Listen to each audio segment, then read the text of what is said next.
LoveLore Library.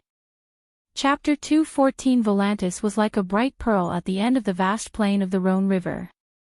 The night market was still brightly lit.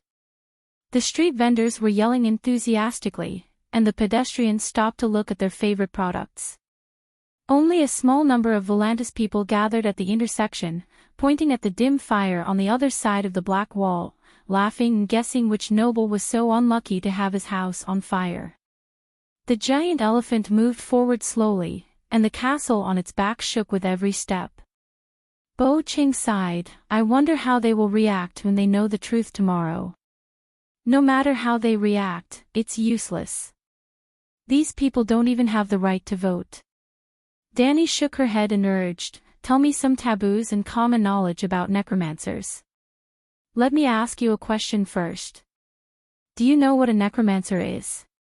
Didn't you say that it's to study the mysteries of life and death?" "No, studying the mysteries of life and death is ideal. In reality, every necromancer has committed heinous crimes and should be executed. They should be beheaded and their bones ground to dust," Bo Ching said solemnly. What do you mean?" Bo Ching thought for a while and said, "I won't talk about playing with corpses, blood sacrifice, and summoning demons. Do you know how necromancers increase their magic power?" "Meditation." "No, eating people. Babies are the best. Weird babies, like dwarf babies, are the best supplements. Wizard power is hard to come by, and the most common way for necromancers is to eat people." Bo Ching looked at Danny coldly, as if she was the evil demon who ate dwarf babies. "Why are you looking at me like that?" Danny shrunk her neck and shouted, "You're the necromancer. You're the one who eats people." "I don't eat people."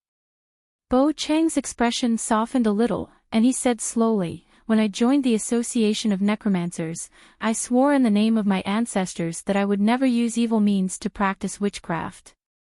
Of course, it's useless to just swear. I still have to take blood tests regularly. If the amount of evil spirits in my blood exceeds the limit, my status as a prince will be useless. I will be immediately arrested, doused in wildfire, and burned to ashes. You guys can even detect the Yin spirits in the blood." Danny was truly shocked. She had the ability to collect and bestow spirituality. She could also see spirituality in her sea of consciousness, but she could not detect the spirituality in her blood and body. Unless the blood was burned with fire.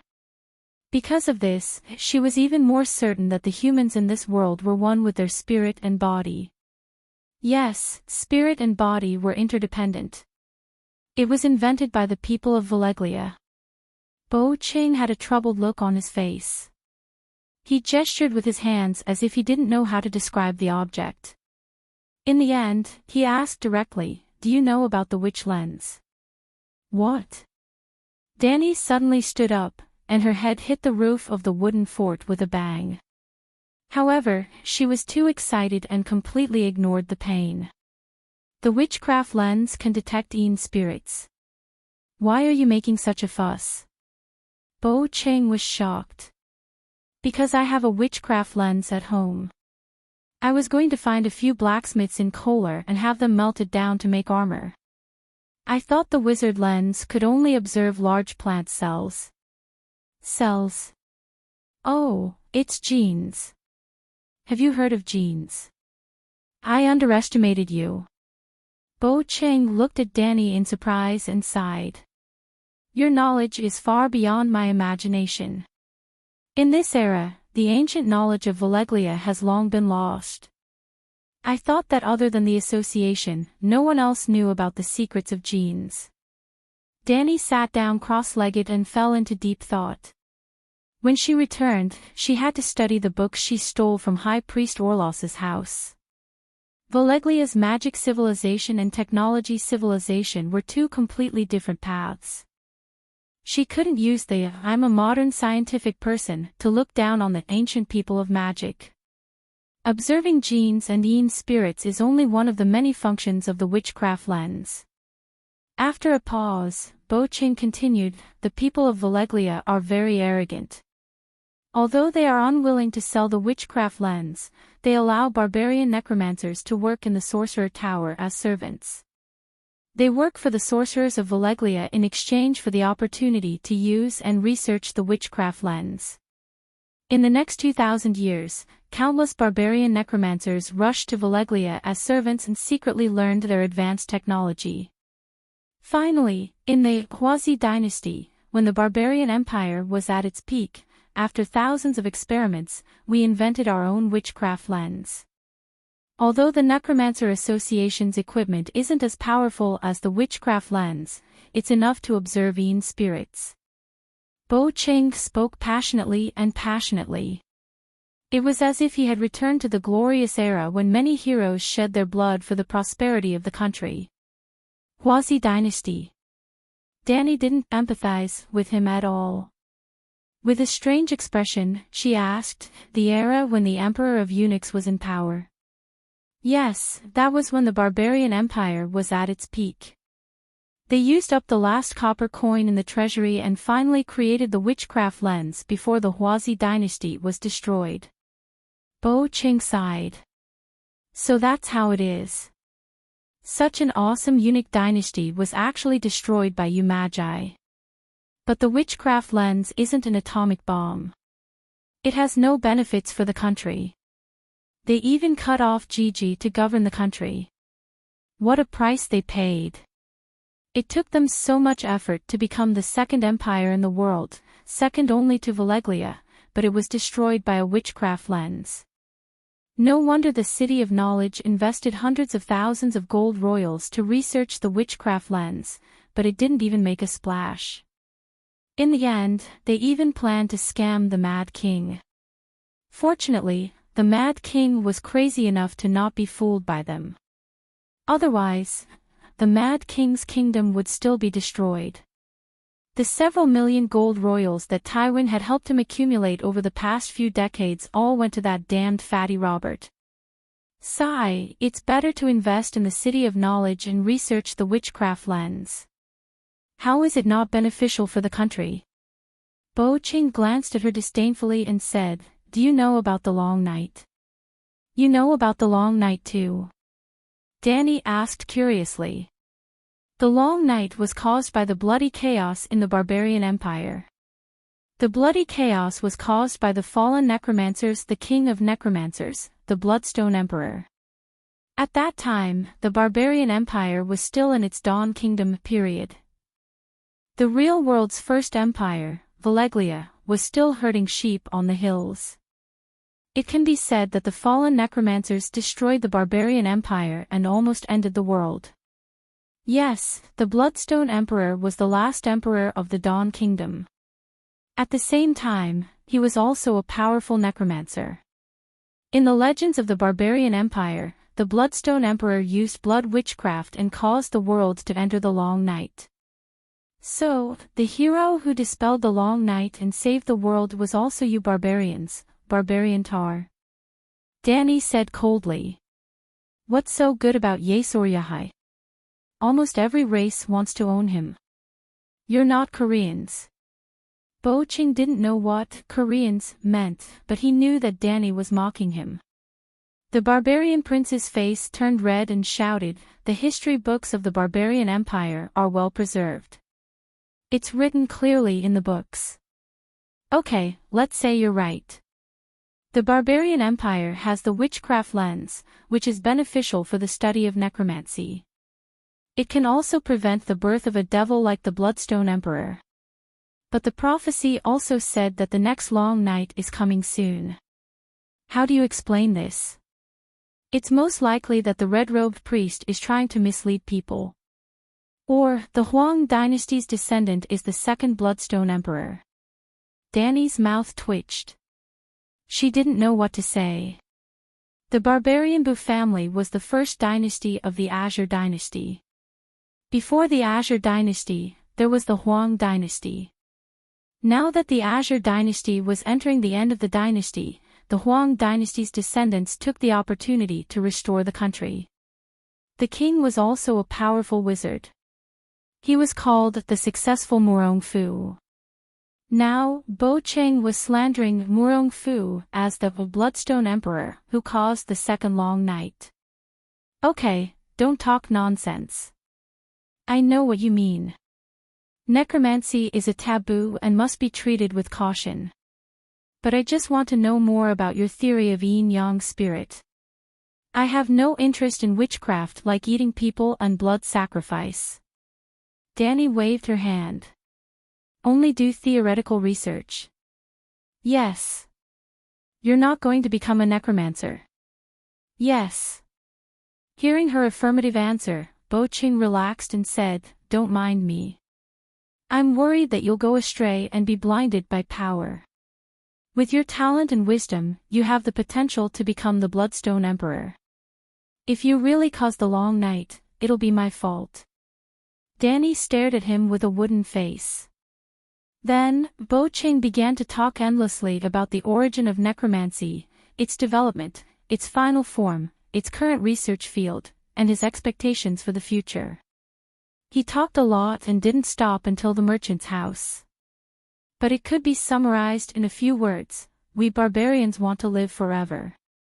After discovering yin-yang spirit, we started to study yin spirit. As a result, we formed the necromancer system and created the Bloodstone Emperor. After destroying the Kingdom of Dawn and almost destroying the world, we became honest and didn't dare to study yin spirit anymore. After the long night, we tried to separate yin-yang spirit for thousands of years. Valeglia's shepherds suddenly rose and invented the witchcraft lens. We were very jealous. After thousands of years and the price of a dynasty's decline, we finally created the witchcraft lens. After that, it became possible to separate yin-yang spirit. Since then, we tried to separate yin-yang spirit, extract it, and integrate it into our bodies to see if we can live forever. After getting off the car, Bo Cheng asked for a room in the merchant's house and asked Danny to wait there. He ran back to the upper house and came back with a leather bag. He handed it to her and said, "This is for you." Danny opened it and saw 4 or 5 books. She looked up and asked, "What do you mean?" "To repay you for saving my life. One is the development of necromancers, one is basic incantations, one is Chai Jin's notes, one is Bo Yi's travels, and one is Bo Cheng's notes." He looked serious and warned her, "You have to be careful when using basic incantations. It's best if you only do research and don't learn them. Don't spread the contents of these 5 books. Don't even let other wizards, especially wild necromancers, know that you have them. Otherwise, there will be endless trouble." Danny nodded and solemnly promised, "I am the only one who can read these books." Bo Cheng explained in a gentle tone, Chai Jin was the strongest necromancer in the Huang dynasty. He broke the limit of his lifespan and lived for 150 years. If he didn't die in a harem fight, he might have lived for a few more decades. Bo Yi was my ancestor. He went to Asia and even explored the easternmost land. He saw all kinds of extraordinary jobs and evil witchcraft. My notes. Do you remember that I bought Lisbon's corpse? Yes. I'm researching the relationship between yang spirit and witchcraft. You can take it and have a look. After saying that, he got up and left. Although their clothes were dried by body heat, they were still sticky. Chapter 2:15. That night, Volantis wasn't peaceful.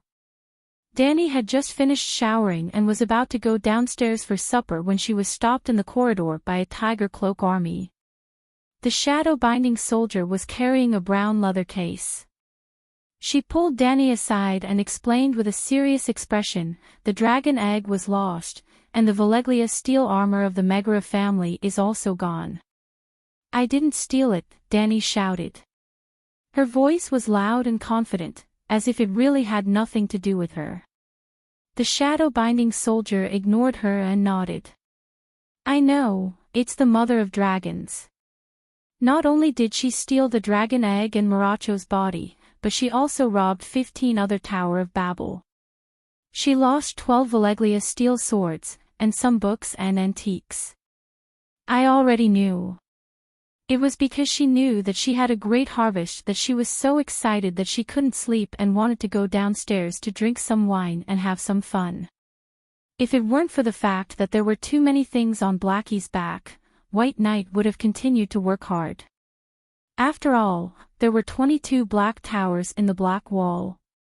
The families that owned the Black Towers were all descendants of the great nobles of Valeglia.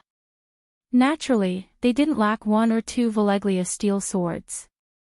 In other words, almost every family in the Black Wall had Valeglia steel swords.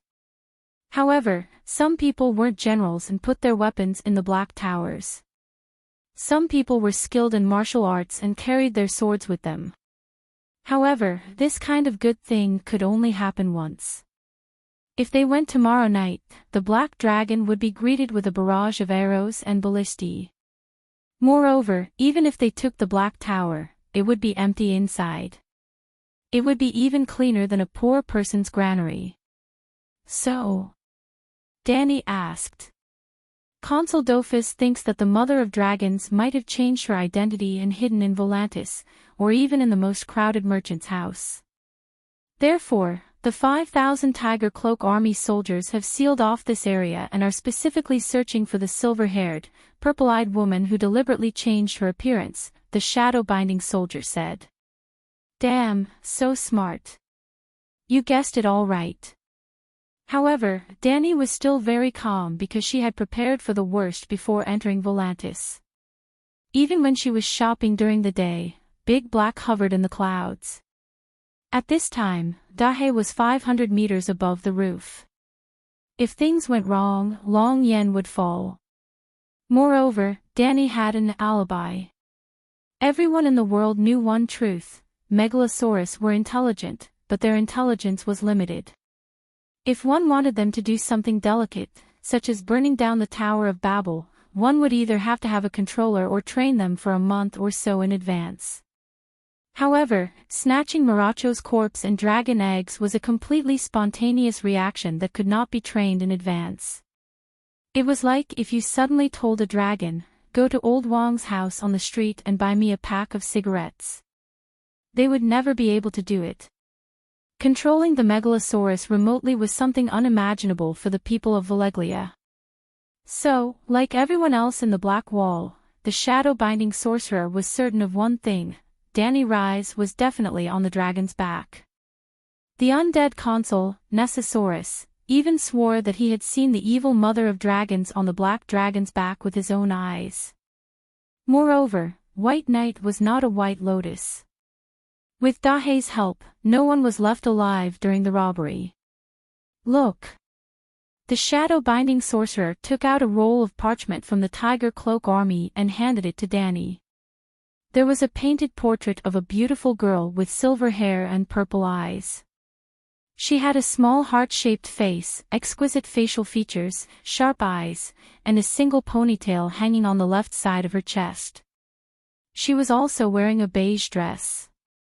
Hey, is this Danny Rise? She doesn't have a big head at all. She's 10 feet tall and 10 feet in circumference. She's a bit like me. Danny said in surprise. Except for her fierce eyes, her facial features were not unique. In other words, the artist had never seen Danny with his own eyes. This was a temporary sketch based on the descriptions of other people. It was like the male lead in a neon anime. They all had a kiwi face, covered their hairstyles, and wore the same clothes. It was almost impossible to tell who was who. Yes, she looks like a lot of Volantis girls. The shadow-binding sorcerer returned the parchment to the Tiger Cloak Army's captain and said casually, "I heard that 300 noble girls suspected to be Danny Rise were found in the Black Wall alone. Whether it was to rob the treasure or to teach the Volantis a lesson, the Mother of Dragons has already achieved her goal. She must have left long ago. The so-called search is just to give an explanation to the families of the nobles who died tonight. After all, there are indeed a lot of people who died.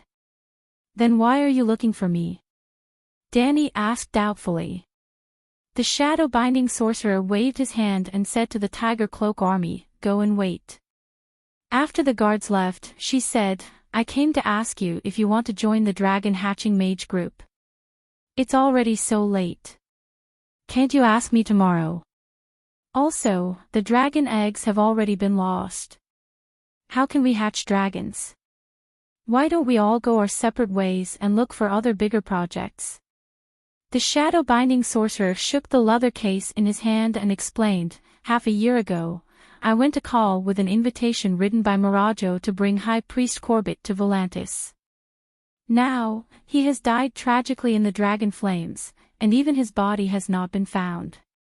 It is reasonable for me to go to the Black Goat Church personally and explain this to the bishop. Of course, the more important thing is to find another high priest to replace Corbett's position. It just so happens that there is a river boat called Summer Star heading north to call in the early hours of the morning. They are in a hurry. As for the dragon eggs, there is not only one dragon egg in the world. Elios promised me that he will find at least one more in the short term." Elios Chihide, the Tiger Party candidate. "You found him again." Danny's expression was strange. In the afternoon, the first group she met at the riverbank in the West City was the campaign team led by Elios' son. The shadow-binding sorcerer was neither angry nor embarrassed. He nodded and said, "He took the initiative to find me. Elios is also a noble. I have no reason to reject him. I think his son is already in his 20s. Danny's mouth twitched. "As long as you can use it," Tam said calmly. "Okay, as long as you're happy. Then, do you want to join the Dragon Incubator team?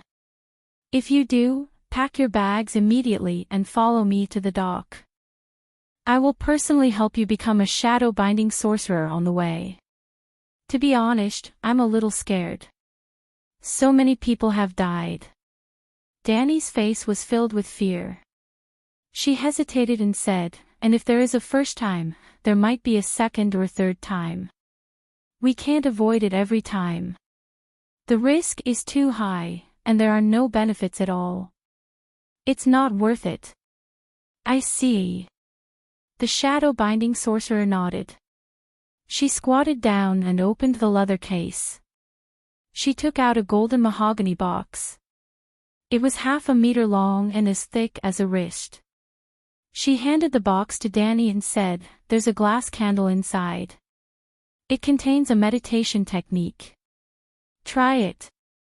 "Tam, you're so considerate," Danny said, touched. "Don't be so excited. It's only a level 3 meditation technique.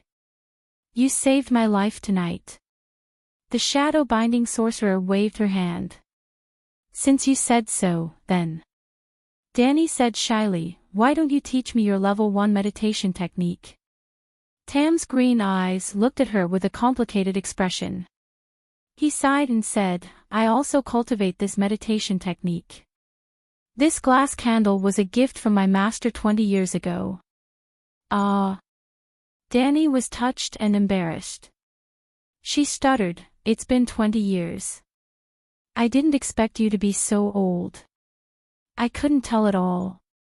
The shadow-binding sorcerer stood up and swayed. He gritted his teeth and said, 20 years ago, I was only 8 years old." Danny felt even more embarrassed. She quickly changed the topic and asked, "But you're not weak, right? Compared to a level 3 meditation technique, you're not weak. The meditation technique is not static. When your understanding of the world increases, the meditation rune may change or perhaps evolve. 10 years ago, my meditation technique reached level 2. So, do you understand why I'm so obsessed with dragon hatching? If I complete the hatching, my understanding of the mysteries of magic will increase. Maybe my meditation technique will increase again. All meditation techniques can increase in level. Other than the Creator, even the gods are only a part of the world. Their understanding of the truth is also one-sided. Danny's eyes flashed. But I heard that the great wizard of Valeglia's meditation technique is perfect. Indeed, it's perfect to the point that it can't be improved. But are there only humans in this world? That's true. Danny nodded thoughtfully. Valeglia's people had never been able to cross the boundary between humans and gods. Priest Lalo's complete meditation technique shouldn't be too far behind the great wizard's legacy. Then, she asked curiously, why don't you teach me the current level 2 meditation technique? Danny didn't believe that Tam was hiding something. He even gave away the glass candle that was passed down from his sect. Don't you understand? Tam sighed and slowly explained, because I had some enlightenment, my meditation technique leveled up. But can my enlightenment be the same as yours? I can't even be sure if it's right or wrong.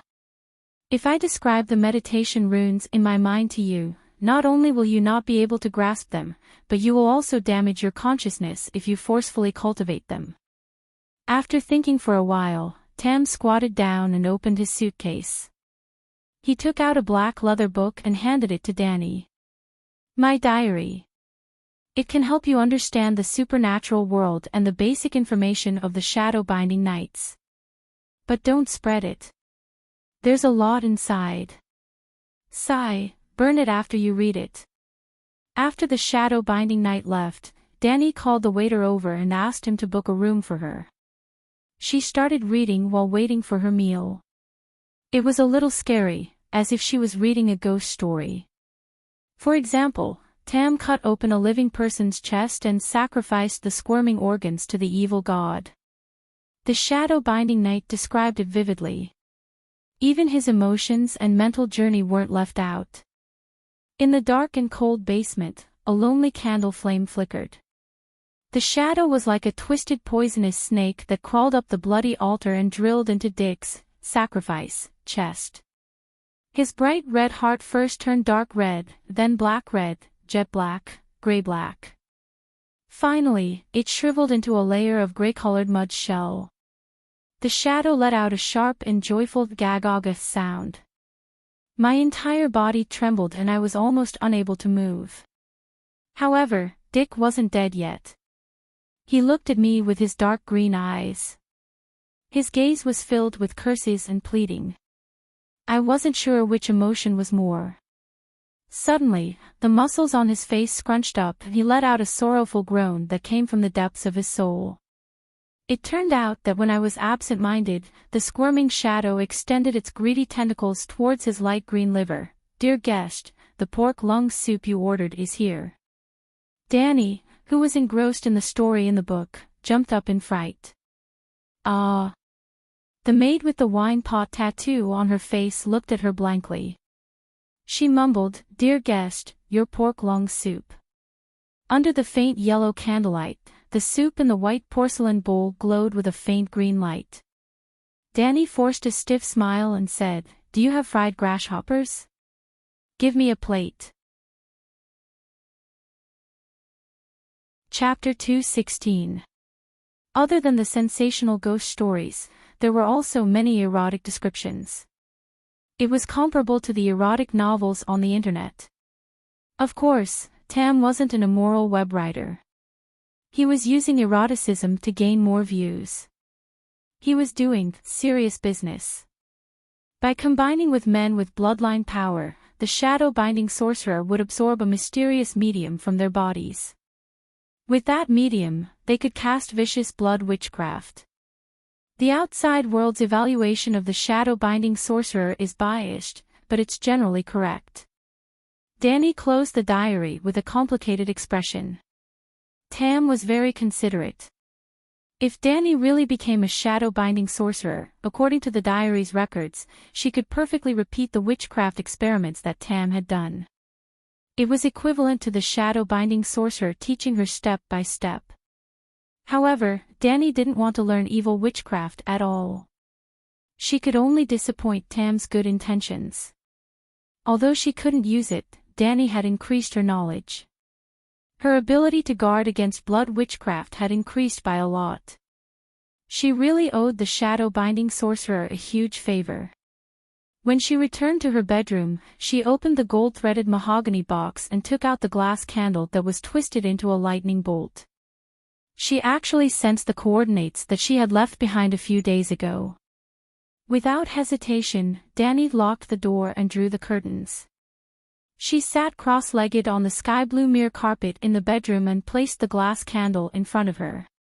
It was 40 centimeters, shorter than all the glass candles she had seen before. The surface of the gray crystal had thin silver veins that looked like blood vessels. She looked around and couldn't find a pedestal for the candle. She directly grabbed the end of the glass candle with her hand. Asterisk swoosh. Asterisk the grayish light suddenly exploded, and strands of silver threads danced around the crystal candle as if they were solid. Every time Danny's gaze came into contact with a silver thread, a rune would appear in her consciousness. She knew that this was the witchcraft inheritance of Tam's school. She ignored the information of the runes. The 9-colored spiral in her body was slowly spinning. Her witchcraft power outlined a set of strange runes at lightning speed. Wang, Danny's consciousness became blurry, as if she had fallen into a huge whirlpool. She kept spinning and falling, and countless illusory figures flickered in front of her eyes, but in just a moment, she adapted to this scene, and her mind became clear again. After an unknown period of time, perhaps it was only a moment, or perhaps it was only a few hours, Danny felt that her wizard power was being drained madly. It was like a swimming pool that had its floodgates opened. Although there was a lot of water in the pool, it was decreasing at a speed visible to the naked eye. After Danny lost a third of her wizard power, the whirlpool in front of her disappeared, and a layer of light red gauze appeared in front of her body. Use more strength, fuck me. A familiar voice, the one-eyed faceless being held like a wild wolf, seemed to be in pain, but also seemed to be in joy. Who is it? The man roared and threw a dagger behind him. Almost at the same time, Danny jumped back. Snatch! The dagger was nailed into the door, 2 inches deep. The tip of the dagger vibrated at a high frequency. No one. The man got up with a bang, shook the thing, and looked around. The room was small and simple, less than 30 square meters. There was only a single bed and a bedside table. The clothes on the floor were messy, and the door was locked from the inside. There was no sign of it being opened. Damn it! The man cursed a few times and pounced on the naked woman on the bed. But this time, the woman let him do whatever he wanted. She did not say a word, her head tilted to the side, and her single eye was vigilant of the door. Slap! The man seemed to be very dissatisfied. He slapped her and scolded, "Bitch, why are you not screaming? Am I not working hard enough?" A cold light flashed in the woman's eyes, and she moaned softly. Tuna Tavern. Back to Astapor again. The fog in Volantis was thick tonight. The sky was dark, the stars were rare, and the streets were noisy. The night here was gray, and the stars were bright. She could only hear the crashing sound of the waves crashing against the stone cliffs. The dark sea was just behind her. This was the dock area.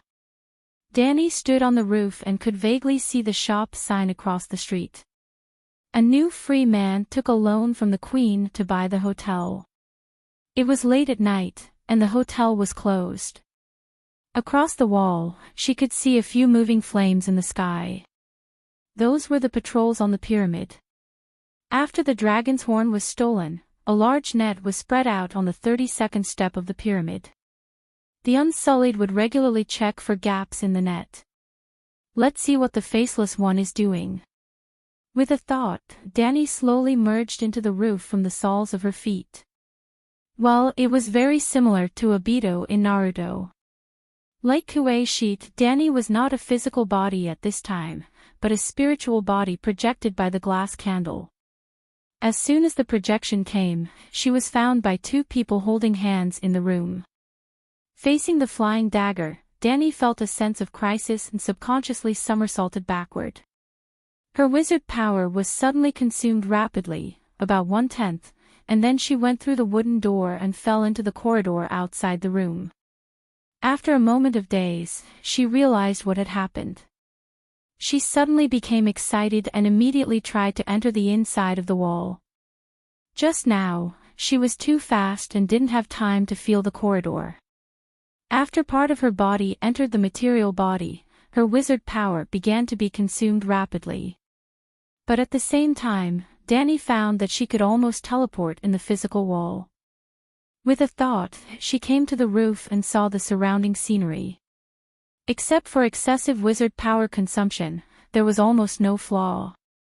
Oh, no, it was not without flaws. When Danny tried to go back to the pyramid, she just took 2 steps and she encountered an invisible wall. Then she instantly understood that she couldn't leave the coordinates for a certain distance. Should it be 20 meters? Maybe even farther. After eavesdropping for a while outside the door, the two of them only cared about holding hands and only exchanged a few words. However, Danny also guessed their identities from the content of those few sentences: a sailor and a prostitute. The faceless one was just released for 2 or 3 days. When he left, he didn't have a copper coin. Was it to raise money to buy a ticket? Maintaining the spiritual body also consumed wizard power. In less than 5 minutes, Danny's figure flashed and completely disappeared. Volantis, the merchant's house, 2nd floor, Danny's bedroom. Phew. She gasped for breath. She didn't sweat, but she was tired as if she had just run a marathon. The farther the distance, the more wizard power was consumed through the glass candle projection. Danny could understand this. But a week ago, she had just met Kuei Shi. That conversation lasted more than 10 minutes. Kuei Shi was 1,500 kilometers away from Astapor in a straight line. Danny could observe the wizard power form in other people's spiritual sea through their eyes. Of course, she couldn't see the basic runes, but she could guess the other person's profession and skill through the wizard power form. In Volantis, the person with the most profound skill was the unlucky Corbett, the high priest of the Black Goat sect, who was burned by the dragon flame. The black goat that the other person believed in seemed to be real. Similar to the red-robed monk, he could ignore the age of chaos and practice as a priest. It was normal for him to be more powerful than Tam and Bo Ching. But the wizard power of Corbett's black goat form wasn't even 1/10 of Danny's 9-colored vortex. In simpler terms, Danny's chakra was as abundant as a tailed beast. Kuei Shi, on the other hand, was more durable than a tailed beast. Even if one ignored the fact that Danny wasted half of her wizard power going back and forth through the wall, Kuei Shi was only the first person among the younger generation of Asia, not an old monster who had cultivated for hundreds of years. That guy's inheritance and talent must be much higher than Tam's. His magnanimity was also extraordinary. Tam and the others only wanted to find the truth of the universe from the process of dragon hatching, but Kuei Shi had his eyes on the source of the miracle from the beginning, the mother of dragons, Danny Rise. Touching her right wrist, Danny secretly decided that when she returned to Astapor, she would reverse Project Kuei Shi to see where that guy's nest was and what he was doing. Early in the morning of the second day, Danny was still floating in the dark and sweet land when she was awakened by a drum-like knock on the door. "Who is it?" she shouted through the door. It's me, it's me. It's Baristan." Danny got up angrily, opened the bolt, and walked to her bedroom. White Knight put the plate piled with sausages, bread, and milk on the table in the living room and asked curiously, "Didn't you say that you would leave early this morning? Aren't you tired after a night of torment? Go back to your room and get some sleep."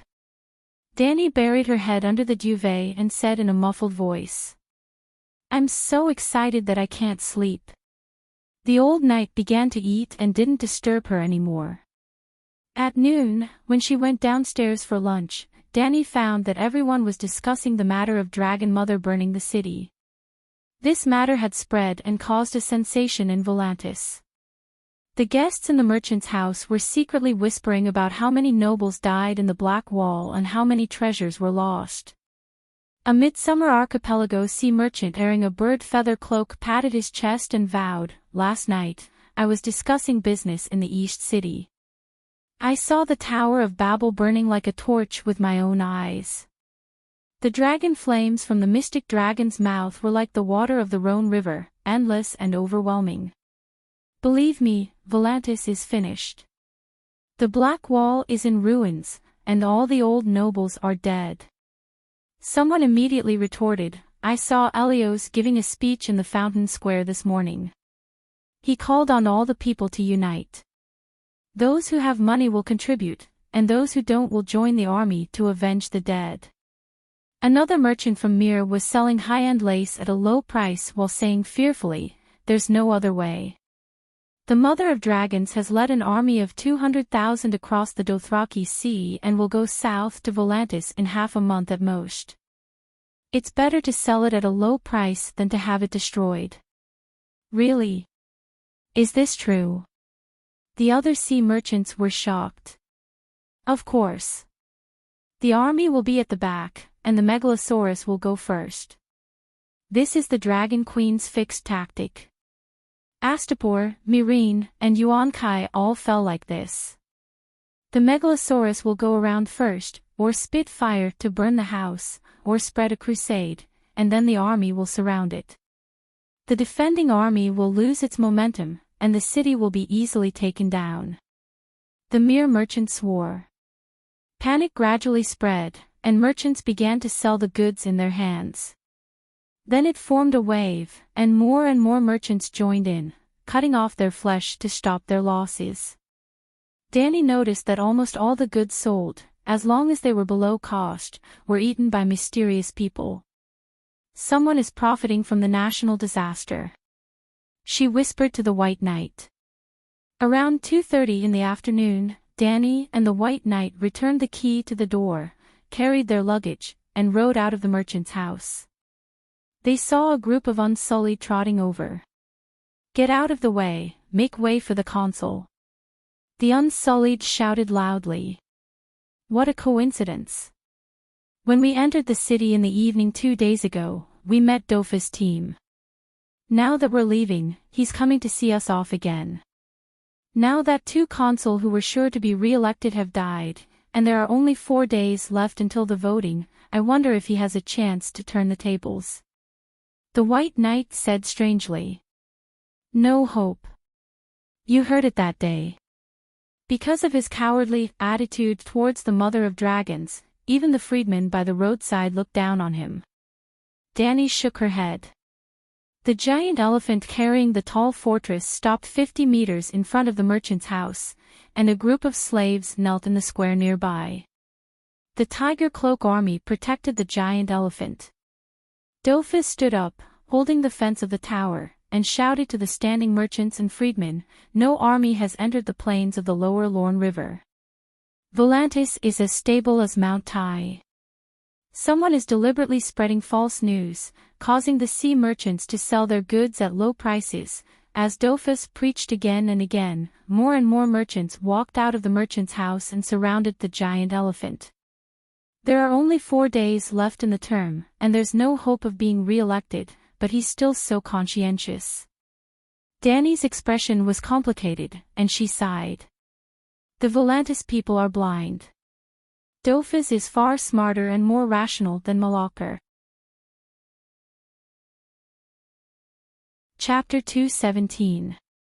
After leaving the city gate, Danny rode her horse for more than 10 miles. In a small forest, Danny rode Whitey again. After flying west for another half an hour, the 2 dragons landed in a swamp near the Lone River. The White Knight took off his leather boots, rolled up his silk pants, and stepped on the smelly mud. One after another, he carried back 2 huge sacks from a patch of green reeds. One of the sacks contained armor and swords. It was soaked with water, and the bottom half was stained with black mud. The other sack was piled on top of it. The books and dragon eggs were not wet. Wow, what a harvest! Danny whistled and looked at the armor excitedly. As soon as she touched the helmet, a strange stench hit her nose.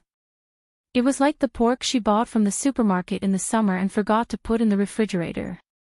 Well, Marazzo's armor is too big for me. Danny immediately threw the helmet on the grass in disgust. Baristan picked up the helmet like it was a treasure and wiped the mud on it with his hand. Burn it with dragon flame. I'll wear it. Looking at his, I've been waiting for this for a long time look, Danny nodded silently. Okay. There was no hope for the armor. She began to look for a suitable long sword. To reduce the weight, I threw away the scabbard. Baristan helped her choose a long sword that was 3 fingers wide and 1.2 meters long. I remember it's called Clear Sky. It weighs about 7 caddies and is 1.5 meters long. It's a little light for me, but it's just right for your majesty. Well, not bad.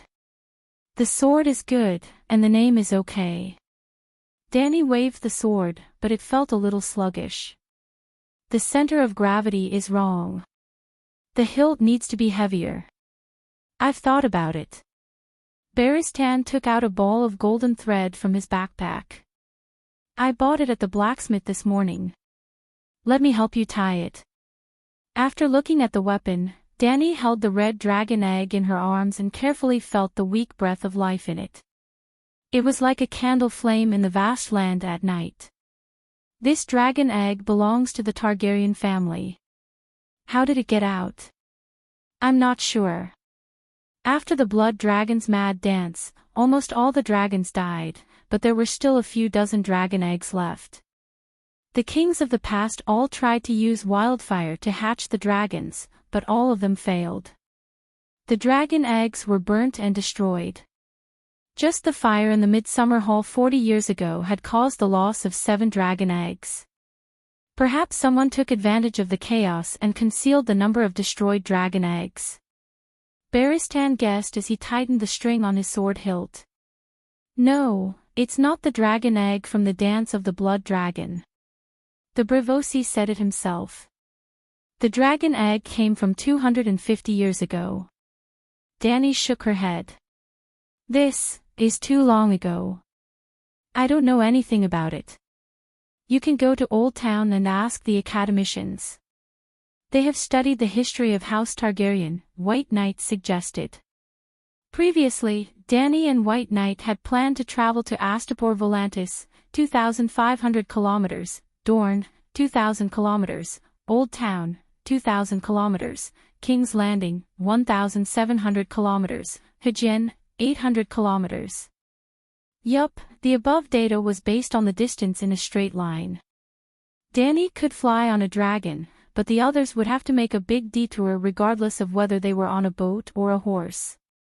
The situation has changed. Old Town isn't as safe as we thought. Danny told White Knight about the Dragonslayer crossbow with a heavy expression. Because of Marjorie Tyrell. How is that possible? White Knight was puzzled. Even if he wasn't good at politics, he understood that the High Court didn't have to be so ruthless with just a widow queen. Yup, Little Rose Marjorie was also a weirdo in Game of Thrones. During the War of the Four Kings, Renly married Marjorie, the first daughter of House Tyrell, in order to win over the High Court. A few days after they got married, King Renly died at the hands of his brother Stannis, leaving Little Rose a widow.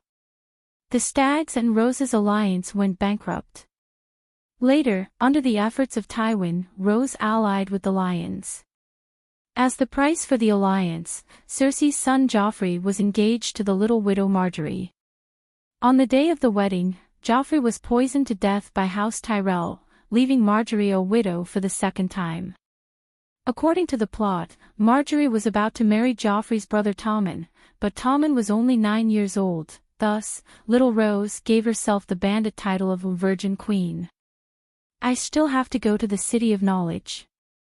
After thinking for a moment, the old knight said seriously, Your Majesty, there are 2 goals for this trip to the Westeros.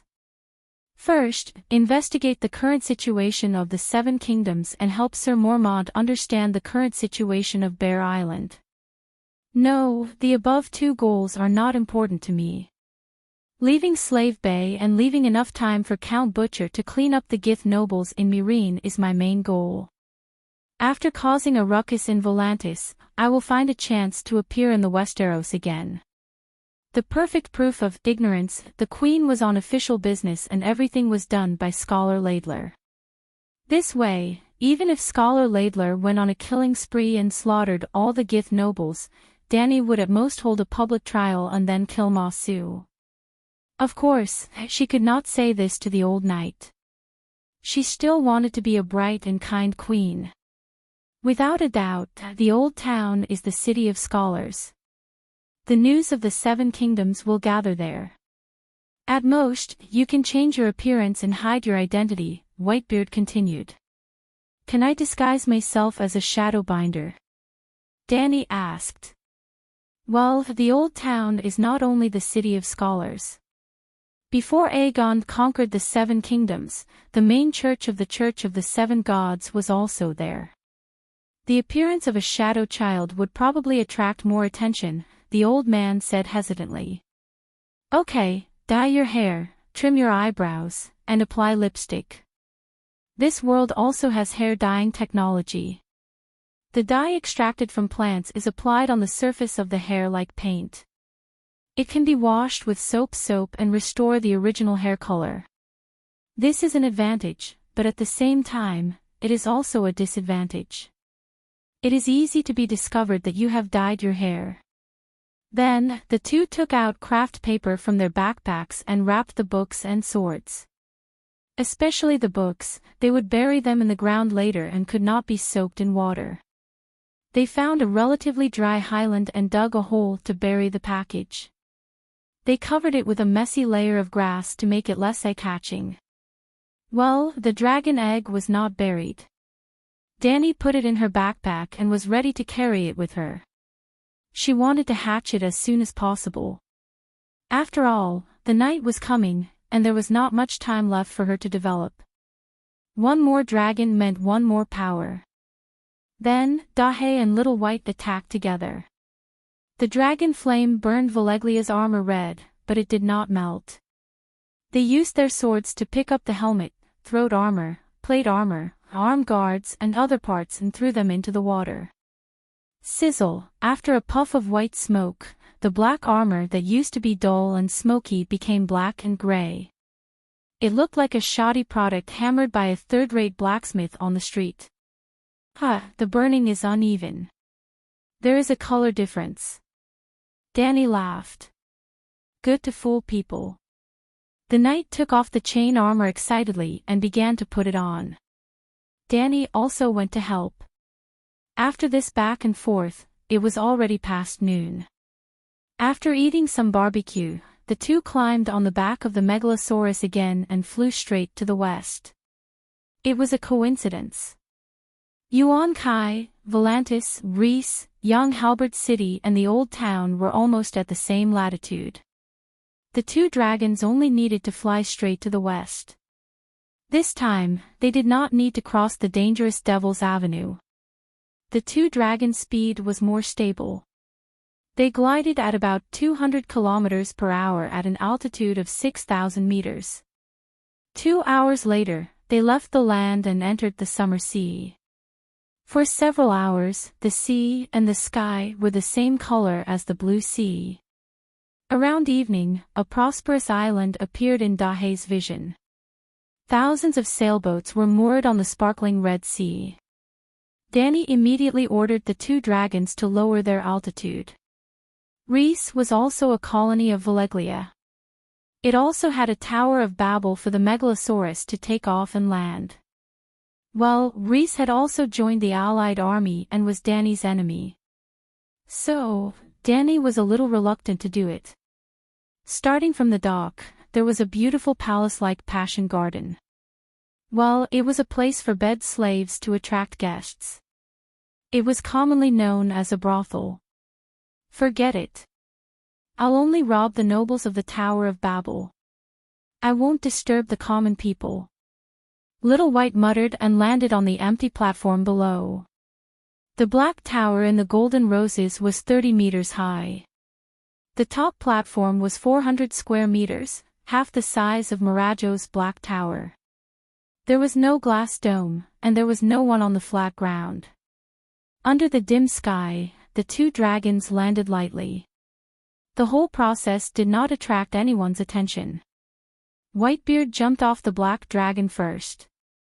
His iron boots made a crisp, banged sound on the black stone platform. Who's up there? Hank, did you hear it? There's a sound on the top platform. Let's go and see. The guard's alert call came from the stairwell. The old knight acted as if he did not hear it. He pulled out his long sword and shouted to Danny on the white dragon's back in a relaxed tone, "I'll go down first. After cleaning up the enemy, I'll inform His Majesty." Sure enough, he was used to robbing people. The first time he robbed the Black Tower of the Orus Bellarus family, the old knight was still hesitant and kept refusing. Now, without Danny's order, he jumped off the black dragon skillfully entered the stairwell, and skillfully cleaned up the guards in the palace. After a while, there were a few screams of the guards before they died. Baristan poked his head out from the stairwell and shouted in a strange tone, "There's an accident. Your Majesty, you have to come and see it in person." "What accident?" Danny's body tilted, and like a slide, she lightly slid down the white dragon's wings. This made her feel emotional. She thought back to a year and a half ago, not long after the two little dragons were born. Every morning, she would carry the three little guys in a basket to the wilderness to practice flying. Every time she threw them up, her movements were so gentle, for fear of breaking their slender and almost transparent wing bones. Now, the thick carpet-like wings could bear her weight of more than 50 kilograms, including mail armor and backpack. With complicated thoughts, Danny walked down the stairs and entered a magnificent palace. The mire carpet was embroidered with colorful flowers and naked girls. There were two porcelain vases at the door that were as tall as a person. Behind the low couch was a purple wood screen from the Midsummer Islands. The sunset passed through the mosaic glass on the window, projecting the halo of a giant crown in the air. Compared to the Pyramid Palace in Slave Bay, the aura of wealth was not to be outdone, and the artistic details were even better. In such a magnificent palace, the two corpses lying on the carpet were a bit of a killjoy. What was even more of a killjoy was the 3 men and 1 woman kneeling on the carpet. 2 delicate naked men, one with golden hair and one with purple hair, a naked woman with long golden hair and milky white skin, and a blue-robed young man who was holding his wrist and moaning softly. At his feet, there was a bright sword and a crossbow that was broken in two. "What happened?" Danny asked. "Acquaintances," Baristan said awkwardly. Chapter 2:18. Who are you? How dare you behave so atrociously in Prince O'Molan's residence? The woman raised her head, her large blue eyes staring at Danny as she questioned. "You should be asking how you came in and why you came down from the platform." Danny dragged a soft stool and sat in front of the 3 of them. "Let them put on their clothes." Sitting on the chair, Danny could not help but lower her gaze and see something disgusting. Although her gaze was fixed on the woman, there were strands of blood flowing out from her crotch. It made Danny feel nauseous. "Behave yourself," Baristan threatened. Then, he walked to the window and pulled down the lace curtain embroidered with the words, "Bright Moon over the Sea," and threw it over the 3 naked men and women. "Kid, are you from the Westeros?" Which family's young master came to Reese to have fun? Danny turned her gaze to the youth who was holding his wrist. He had blonde hair, blue eyes, and white skin. He was 17 or 18 years old. His face still had some childishness. His facial features were delicate, but he had a masculine air about him. His gaze was sharp. The other three were most likely at Serape and had been pulled out of the bedroom by Baristan. There were broken crossbows and long swords on the carpet. Then, the youth must have used the crossbow and long sword to attack the White Knight. Even the maid at the entrance of the bedroom was killed, but he did not die. Obviously, the old knight's so-called acquaintance was him. As a king's guard, the acquaintance must be a noble from the Seven Kingdoms. I am Henry Haythar, son of the old town's earl, Laidon Haythar. Who are you? The youth said proudly. Earl Haythar. Danny touched her chin and thought for a moment. She suddenly turned around and stared at the woman who had snatched most of the curtains. Upon closer look, the youth's appearance was similar to hers. Isn't this too much of a coincidence? Danny looked at Baristan and smiled bitterly. Fortunately, it was me who came. The old knight nodded emotionally. If another white knight came here, then, the situation would be too awkward and unimaginable. Lady Linus, I remember that you are now married to a prince of trade. Danny asked tentatively, turning to the woman. This is the residence of Prince Tregomolan. Who are you? You know me. Linus asked doubtfully. I rode a dragon here. Danny turned around and shouted at the stairs. Black Diamond, roar for them. Dahe didn't howl foolishly. It climbed down the platform along the wall like a gecko and firmly grasped the relief sculpture on the wall with its claws. Boom! It smashed through the mosaic glass window and stuck a ferocious dragon head in. Hiss hiss. Two streaks of white smoke with sparks of fire came out of his nostrils. His blood-red vertical pupils with a hint of black coldly sized up the four captives in the room. Dragon. Humphrey Hyder's eyes bulged as he groaned, Dragon, it really is a dragon. The sea merchants weren't lying. The alliance is real, and the dragon is real. He turned his head abruptly and looked at Danny, saying in disbelief, You're Danny Liz Targaryen. Why are you here? You know about the alliance. Danny asked with a smile. I thought they were bragging. After all, the dragon has already. Humphrey shook his head and smiled bitterly as he turned to look at Dahe, who had retracted his head. I was ignorant. Now do you know why I'm here? Burn down Reese City. Humphrey's face was pale and his voice trembled. Sigh, I'm not that cruel. Danny waved her hand and smiled. Besides, my dragon is still too young and doesn't have the ability to burn down a city. I came here today with two goals. Kill 180 princes to establish my authority, and steal a few dozen. Reese only has 3 sky towers. This is going to be difficult. She rubbed her chin as if she was troubled. Danny sighed with a twisted expression and then asked doubtfully, Why should I understand you? Everyone is saying that after you took down Yuan-Kai, you took in 8,000 bed slaves.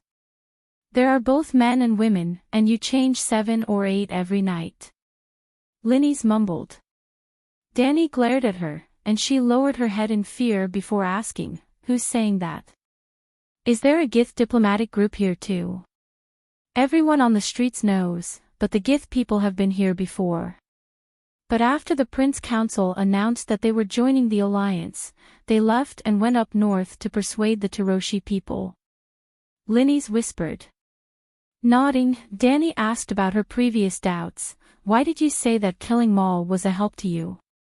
When she said that she was going to help this woman, Yora Maul's name came out. Obviously, the Big Bear's death must have been beneficial to her. I'm not Chui Ji's wife. Lizzie believes in the goddess of lust. Here, married men can openly have mistresses. Linny's looked ashamed. Clearly, she had not completely thrown away her identity as the old town of Hyder. After a pause, she continued, Maul and my marriage was blessed by the 7 gods. Even if he promised not to disturb me again, according to the laws and customs of the 7 kingdoms, we're still husband and wife. But if he's dead, I'll be completely free. The Church of the 7 gods allows for divorce. All you need to do is to go to the other side of the strait and find a respectable monk and dissolve the marriage under his witness. Why do you have to kill? Dany sneered. Linny shrunk her neck and stuttered, not knowing how to explain. No one is willing to conduct the divorce ceremony for her, Humphrey said with a look of shame. They're all calling her a whore behind her back. No monk is willing to sully their reputation, and the Hyder family will not allow this to happen. Linny glared at her brother and shouted righteously, What's wrong with me choosing the life I like? Yes, my actions are shameful in the Westeros, and even against the teachings of the 7 gods. But in Lizzie, I'm carefree, and no one looks at me differently. At this point, she turned to look at Dany. 200 years ago, a Targaryen princess even voluntarily gave up her inheritance and noble status, and went to Volantis to be a prostitute. Business was good, and she thought that it was her own pursuit. She lived a happy life. Damn, are you serious?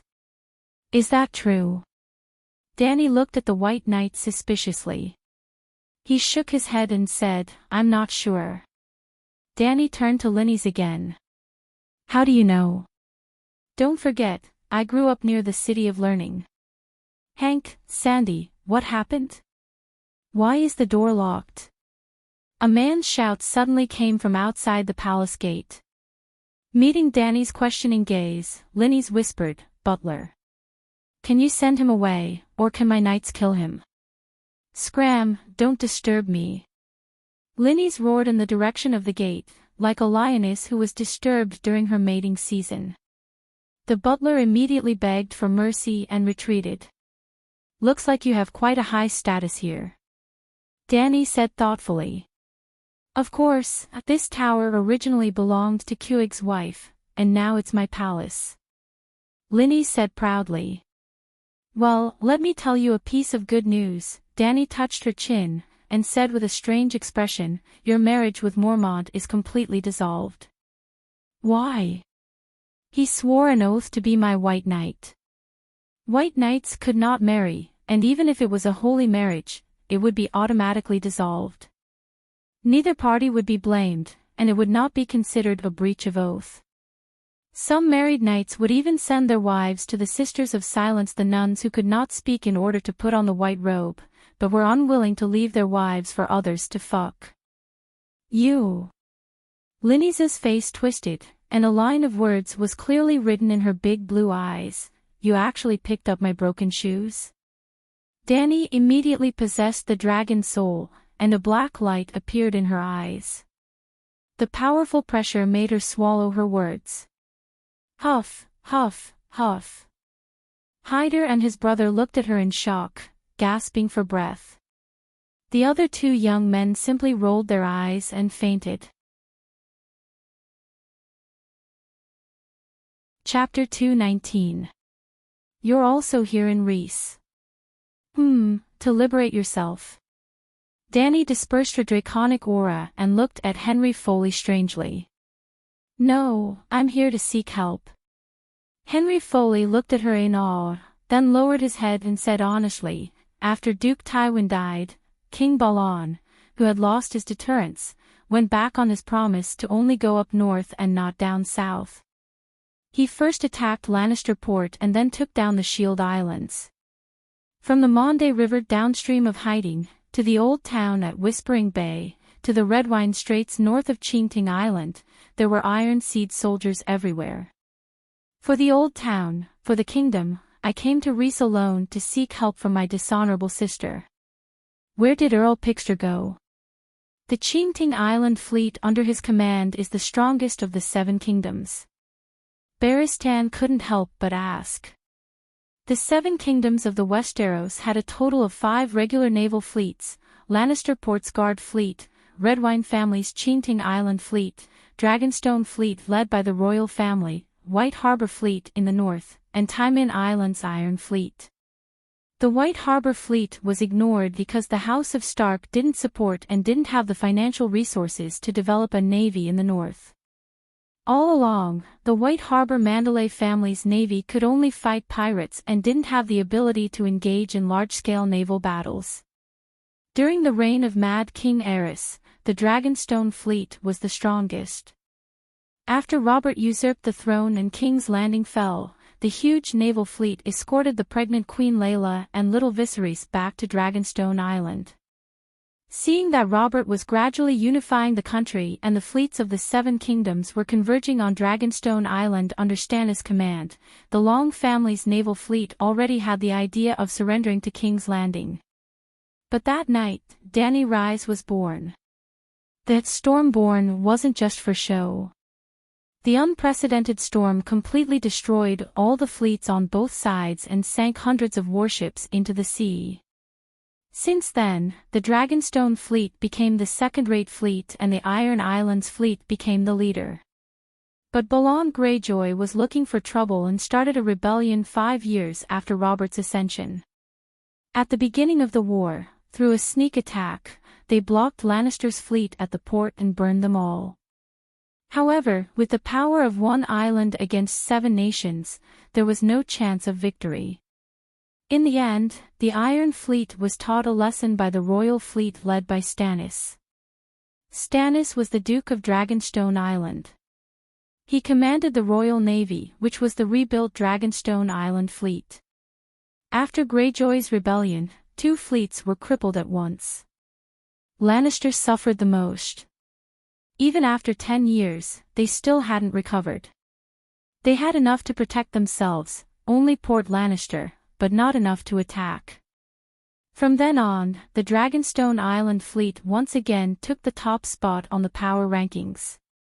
Not long ago, the rebellion of the 4 kings broke out, and Tyrion burned Dragonstone Island's fleet to the ground.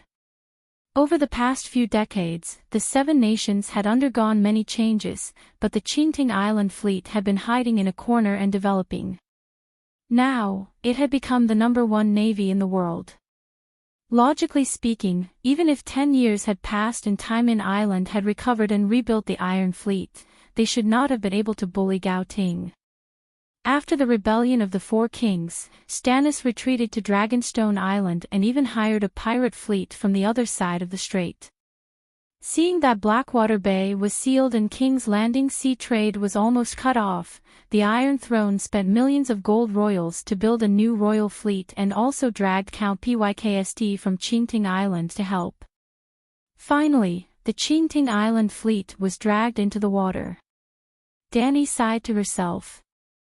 Henry Foley continued, although the Enchanting Island Fleet had regained control of Blackwater Bay and King's Landing sea trade had been restored, Dragonstone Island was easy to defend and hard to attack. In order to reduce his losses, Blackwater Bay belonged to King's Landing and not Enchanting Island. Count Pykst used a more time-consuming siege technique in an attempt to deplete Dragonstone Island's food reserves, but, Tywin came aggressively. Dragonstone Island was not taken down, and the Enchanting Island Fleet was trapped in Blackwater Bay. I had no choice but to ask for help. I'm afraid the people of Lys can't help you, right? Dany sneered. They sent their entire fleet to Volantis, a total of 200 longships. I only arrived in Lys yesterday afternoon. Henry Foley looked at his bitch sister expectantly. How many warships can Chuegu send to help me? None. Chuegu dotes on me, but he's not stupid. No one would do something that only has risks and no benefits. Linny shook her head. The High Court has money. They can pay him. Henry Foley emphasized. High risk and low returns. It's not as good as sea trade. Linny still shook her head. Your father, siblings, and countless relatives and friends are in Old Town. Henry Foley said angrily. Humph, everyone in Old Town is calling me a bitch behind my back. She sneered and sighed. If it was another time, I might be able to persuade him. But now, the alliance is about to set off. I can't do anything even if I want to. After all, that's an iron fleet with 100 longships. It's useless to send 8 or 10 ships to help. Seeing Henry Foley looking at her expectantly, Danny shrugged and asked, Didn't you hear? The alliance is about to set off for the east. The target of those hundreds and thousands of warships is me. Your Majesty, you will fight back to the Westeros, right? Henry Foley asked. Targaryen, debts must be repaid. When the Megalosaurus grows up, when I defeat the alliance, when I take down Volantis, Lys, Queers, and maybe Tyrosi and Myr, when 1,000,000 knights and 100 Megalosaurus are formed, I will try to cross the Westeros. At this moment, or even for the next 10 years, I will not take a step into the 7 kingdoms. Danny said coldly. The two Hydar opened their mouths wide and knelt there in a daze. They looked at Danny as if she was a lunatic. As expected of the daughter of Mad King Aerys. Crazy, crazy. But isn't this madness acting up a little too quickly? Aerys had only slowly awakened the bloodline of the Mad King after being a wise ruler for more than 10 years.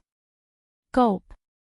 Henry Foley swallowed his saliva and asked hesitantly, Your Majesty Dragon Queen, let's not talk about anything else, but where did the 100 Megalosaurus come from? Clap. Danny clapped her hands and shouted, That's a good question. Hurry up, take out the dragon eggs, Valeglia's steel weapons, witchcraft secret techniques, magical artifacts. Take them all out. Take them out for what? Linnes asked foolishly. Robbery. Robbery, robbery. The two pairs of similar blue eyes almost popped out of their sockets. The poor Hydar siblings' worldview was completely shattered at this moment. Didn't I say it before? I came to Lys for 2 reasons. Kill the prince and steal the Black Tower. Danny said matter-of-factly. But you are the queen. Henry Foley shouted in disbelief. Danica shot him a sideways glance and asked, Child, have you never participated in a martial arts tournament before? I'm not a child. I'm 2 years older than you. Henry Foley's face turned red as he shouted, Also, my idol is the fearless Barristan.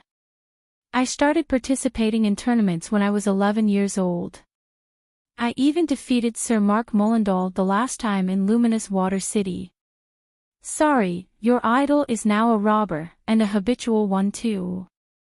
Danny glanced at the White Knight who was twisting his body uncomfortably and said, Since you have participated in a tournament before, you should know that the losers will hand over their armor, sword, and warhorse. Now that you have lost, are you willing to hand over Valeglia's steel armor, weapons, and the world's steed? 7 gods above. Can you explain it this way? Valeglia's steel armor, Valeglia's steel longsword, and then, the world's steed, dragon. What the fuck? Henry Foley's mind was filled with 1,000 curses. There was only one thought left in his mind. I have to hurry home and inform my father that Hathor and the Old Town have to take sides again. Although the Dragon Queen has the blood of madness disease, her shamelessness is enough to make up for the defects brought about by her insanity. There is no other way, the shameless are always strong. After a while, Linnes recovered from the shock and shook her head, saying, No, there is nothing here. This is the Black Tower, the castle of Valeglia's great nobles. Danny emphasized. Let's not talk about the dragon egg. Anyway, I have already snatched one in Volantis. But there is no steel sword. Your Majesty, Chuegu is not a descendant of Valeglia's great nobles. He bought this Tower of Babel from the fallen nobles, Linnes explained. What about the sword? he didn't buy a sword. I don't know. It was more than 100 years ago. Anyway, there is really no Valeglia's steel sword here. Linnes raised her hand and swore solemnly, I swear in the name of my father, I am telling the truth. Danny looked at Barristan.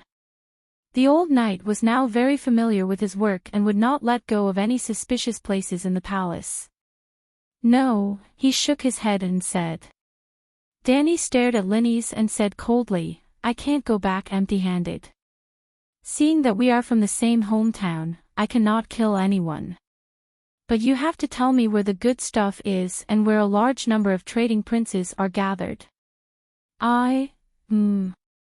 Dragon soul possession again, raising her voice.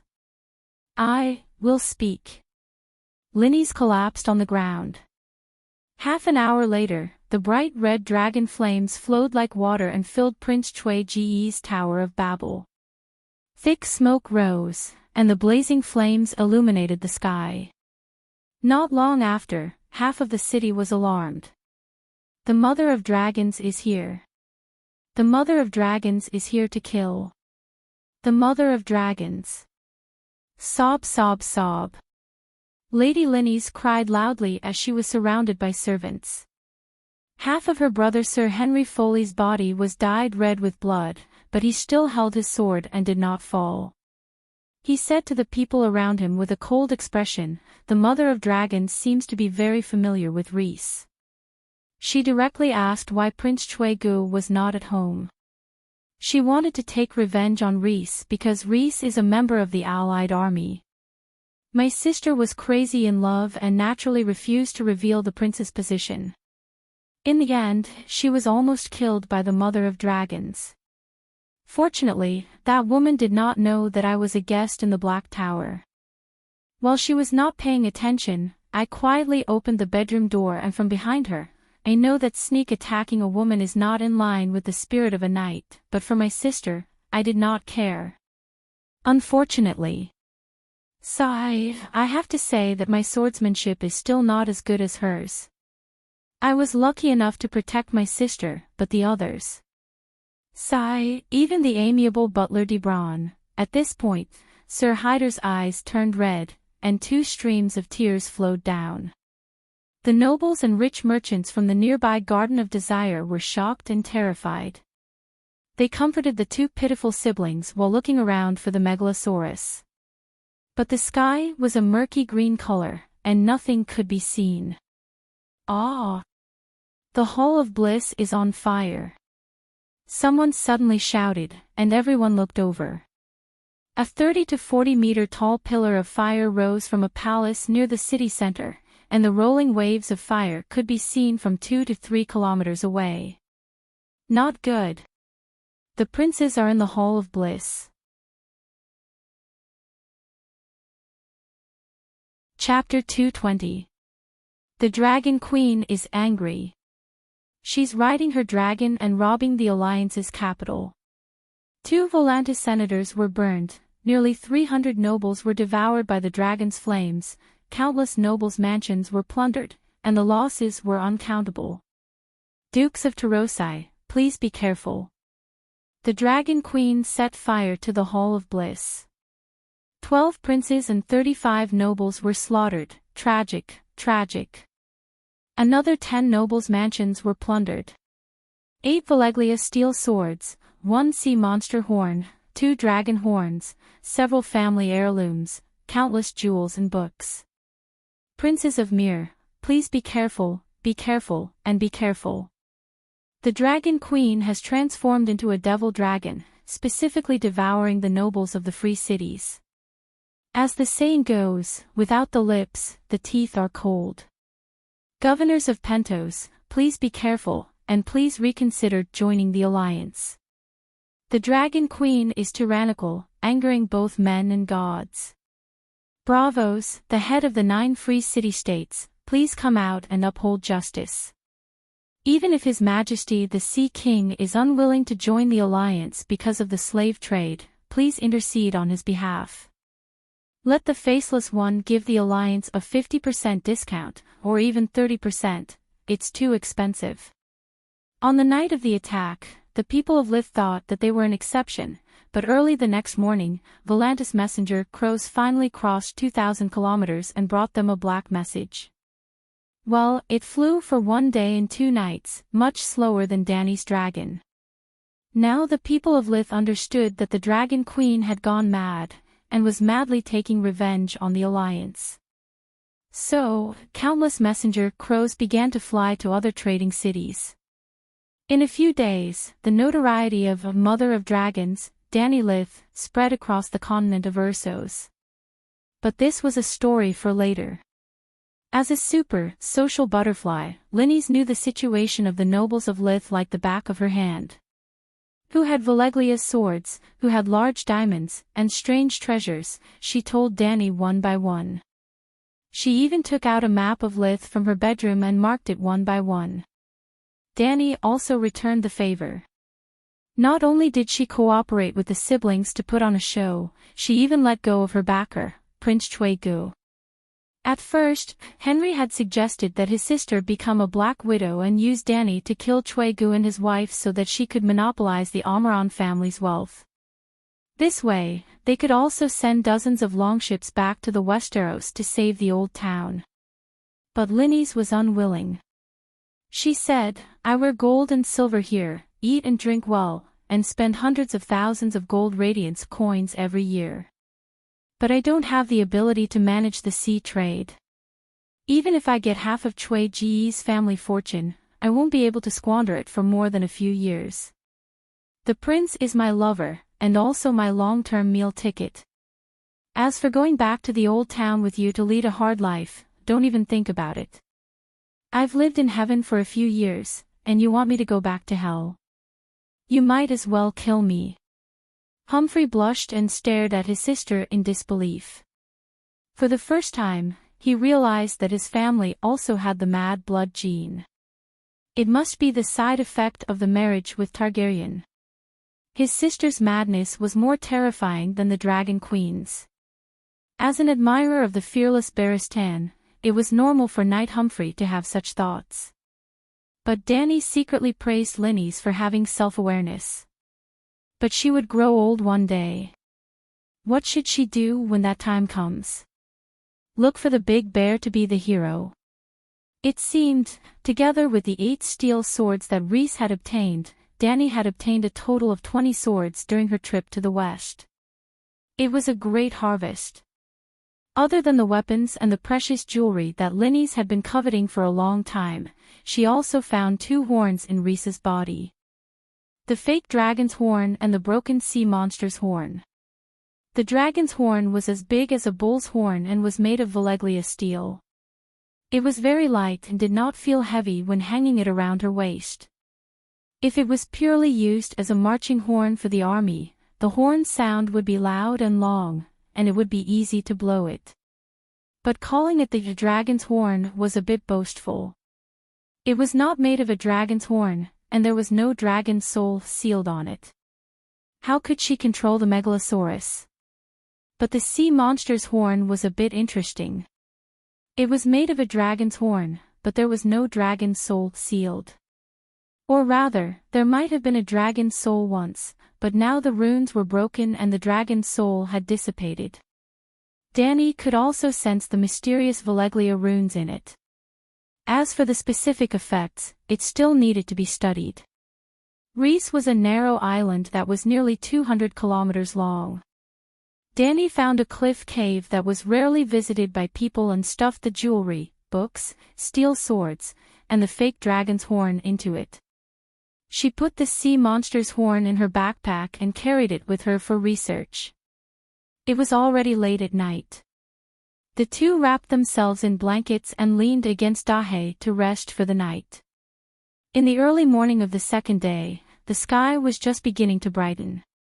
They ate something casually and continued their journey to the west. Well, they did not go north to Tyrosi and Myr. They were able to successfully attack Volantis and Rhys all because of a surprise. They crossed the heavily guarded city walls, descended from the sky, and went straight into the weak core of the other party's mansion. No one would place a siege crossbow or ambush a large group of soldiers near the bedroom.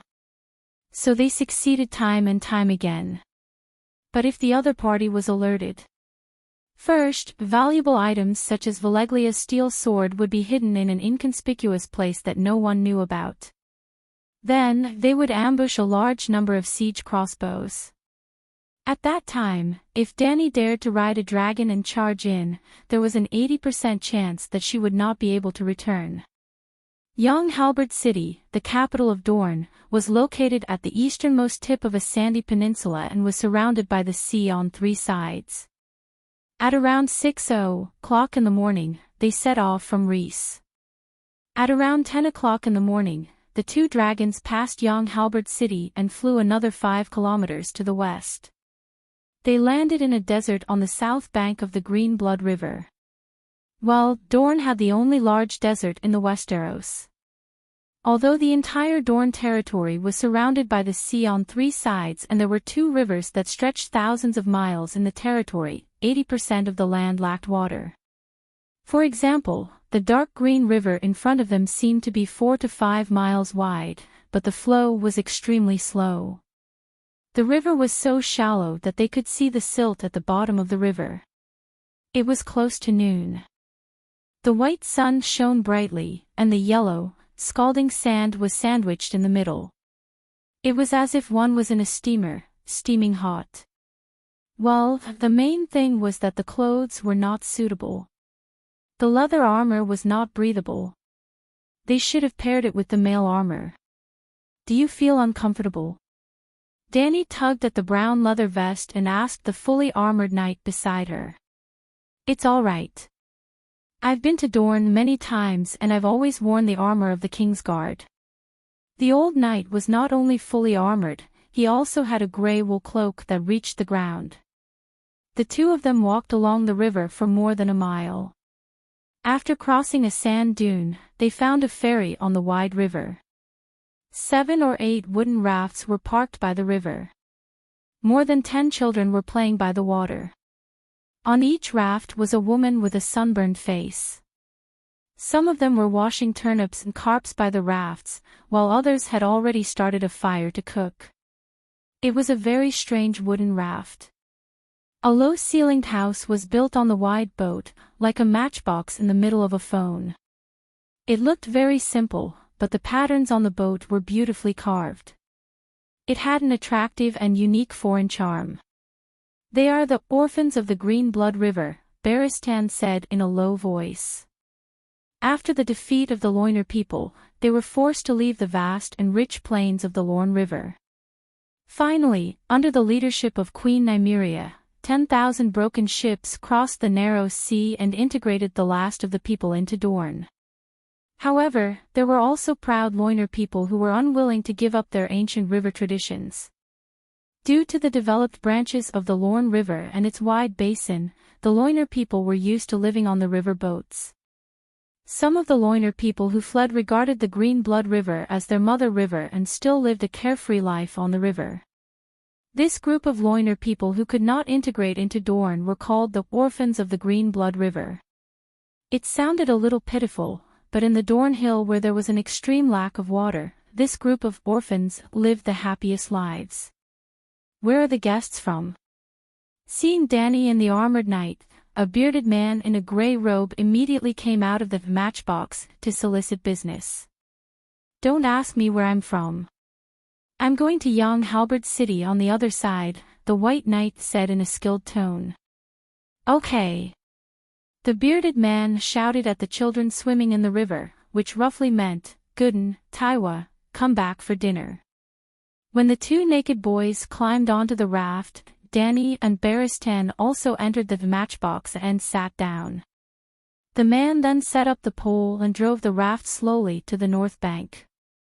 As for the woman washing the vegetables behind the matchbox, she only smiled at Dani when she got on the boat and continued to do her work.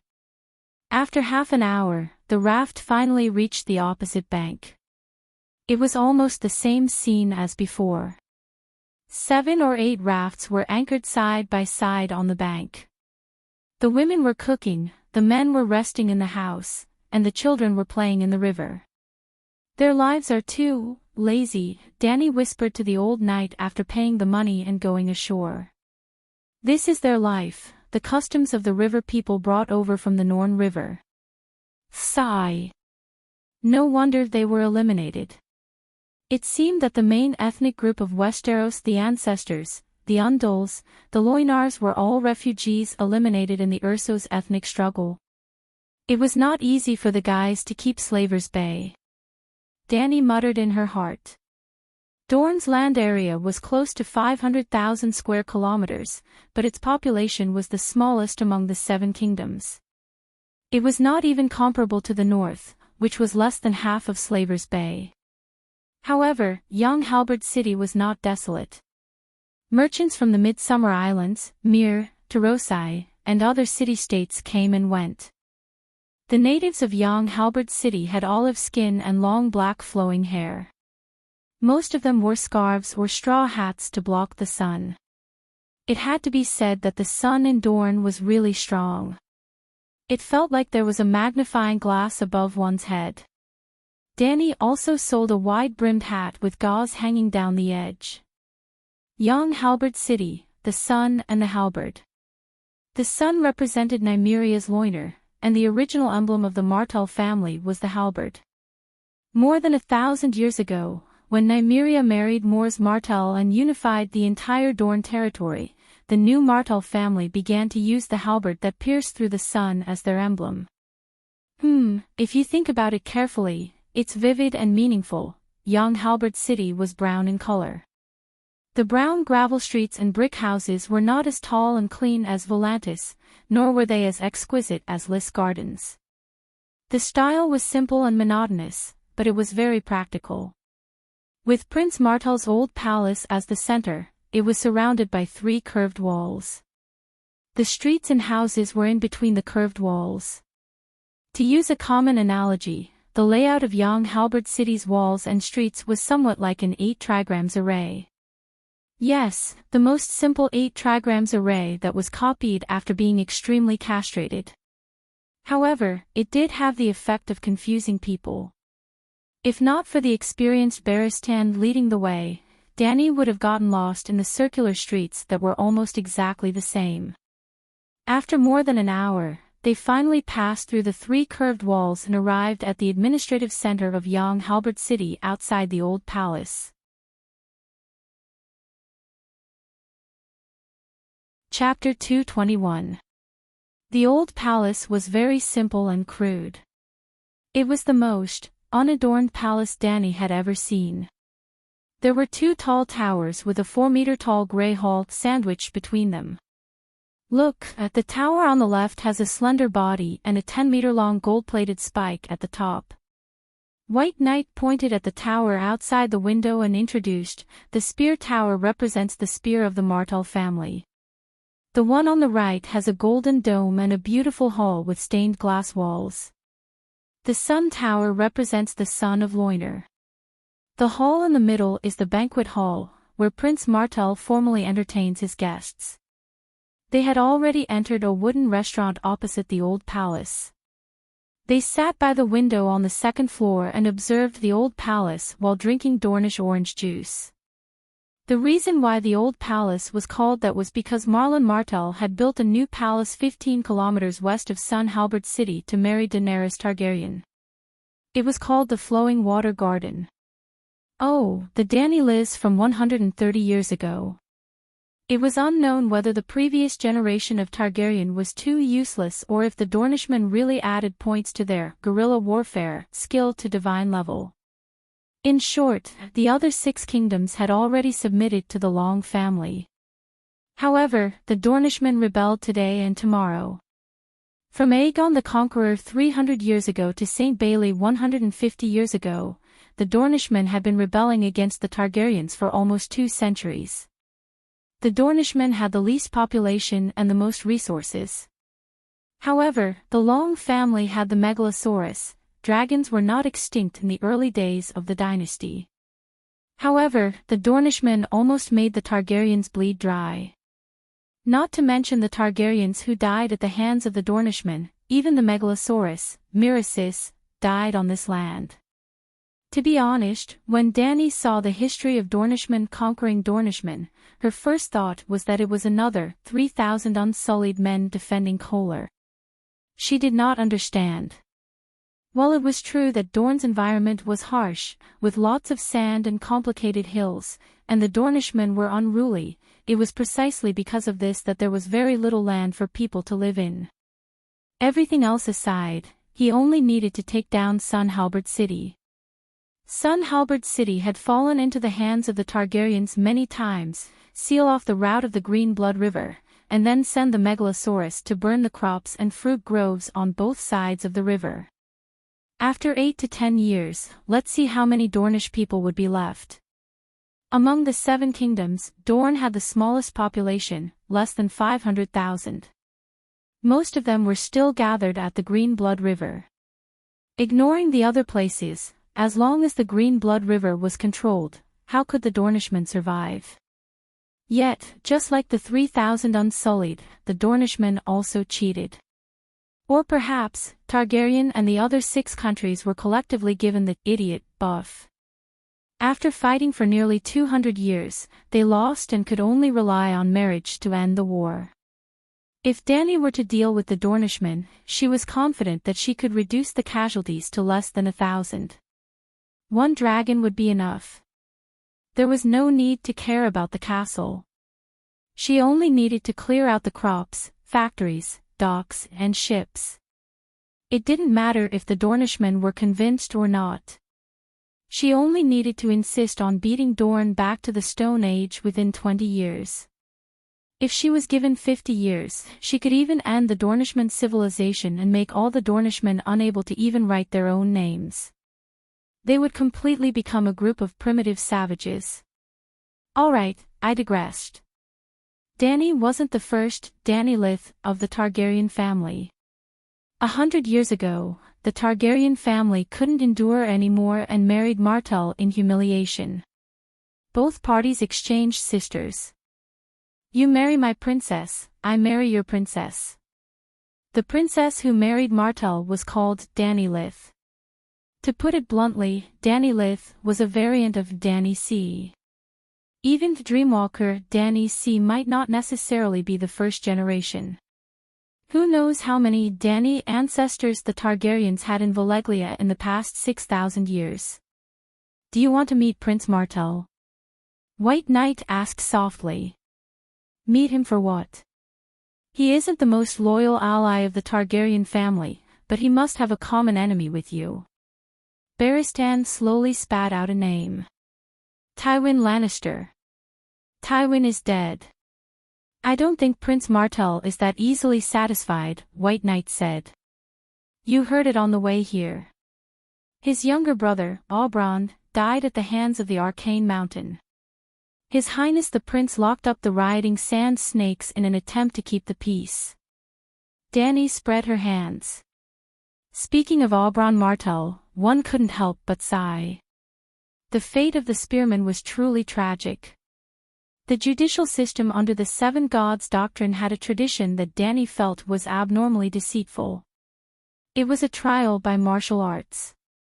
Any criminal, as long as he resolutely refused to admit his crime during the trial, even if there were witnesses and material evidence, he could challenge the plaintiff in a martial arts contest as the defendant. For example, Wang Wu raped Zhang San's wife. After that, the village chief led the villagers to arrest Wang Wu and tried his crimes in public. However, Wang Wu quibbled, the man who was on top of Zhang San's wife wasn't me. He just looked a little like me. If you don't believe me, let's have a trial by martial arts. The 7 Gods will prove my innocence. Zhang San was so angry that his lungs were about to explode, but he could only challenge Wang Wu to a duel. If Zhang San won, Wang Wu would be a rapist and deserve to die. If he lost, not only would Zhang San lose his life, Wang Wu would also completely wash away the stain on him. Of course, if the village chief was completely sure that Wang Wu was a rapist, he could also reject his request for a trial by martial arts. Or, he could help Zhang San find an awesome representative to kill Wang Wu. However, looking at the history of Westeros, there were almost no nobles or members of the royal family who came forward to stop the trial by martial arts. Yes, only the great lords and the royal family had the right to stop it. They were equivalent to the village chief of Wang Wu and Zhang San's village. For example, Tyrion in the Purple Wedding was accused of regicide and kinslaying, for poisoning his nephew Joffrey. He was guilty of the most heinous crimes and deserved to be cut into pieces. Queen Cersei hated this idol to the core. When all the evidence was against Tyrion, he proposed a trial by martial arts. Cersei couldn't reject him. She was the queen regent. Tyrion originally wanted to find the mercenary Bronn to represent him. After all, they were old acquaintances. Bronn stood out to represent the imps in a duel with Lyssa's Grand Knights in the Eagle Nest. However, Cersei arranged for the Magic Mountain to represent him. In theory, he was the current #1 knight in the Seven Kingdoms. Barristan was old, Arthur Dayne was dead, and talents were declining after the Knight era. Furthermore, the conditions were not low. As long as Bronn rejected Tyrion, Queen Cersei would help him marry Earl Stockworth's daughter. Oh, this was different from the plot of Game of Thrones, in Dany's memory. In the end, the person who represented the imps was the Red Viper, Oberyn Martell. He was the younger brother of Prince Dorne and the brother of Dany's sister-in-law Elia. The Magic Mountain killed the Princess of Dorne and her child. Oberyn wanted to take revenge for his sister, nephew, and niece. He almost succeeded. However, he talked too much and even had luck-e. After all, he was a spearman. This was the same as the plot of Game of Thrones. The poisoned Magic Mountain, who was lying on the ground waiting for his death, suddenly grabbed Oberyn's leg and pulled him down. Then, he used his bare hands to crush the Dornishman's skull. Oh, with such strength, he didn't even need a pair of walnut pliers to eat walnuts. Logically speaking, with his sister, nephew, and brother dying consecutively in the hands of Lannister, the Magic Mountain was Tywin's loyal hound and represented Cersei in the duel. Prince Dowling would have rebelled if he had even a little bit of courage. After all, he was Prince Martell of Dorne. How hard was Martell's bone when he was in the House of the Dragon?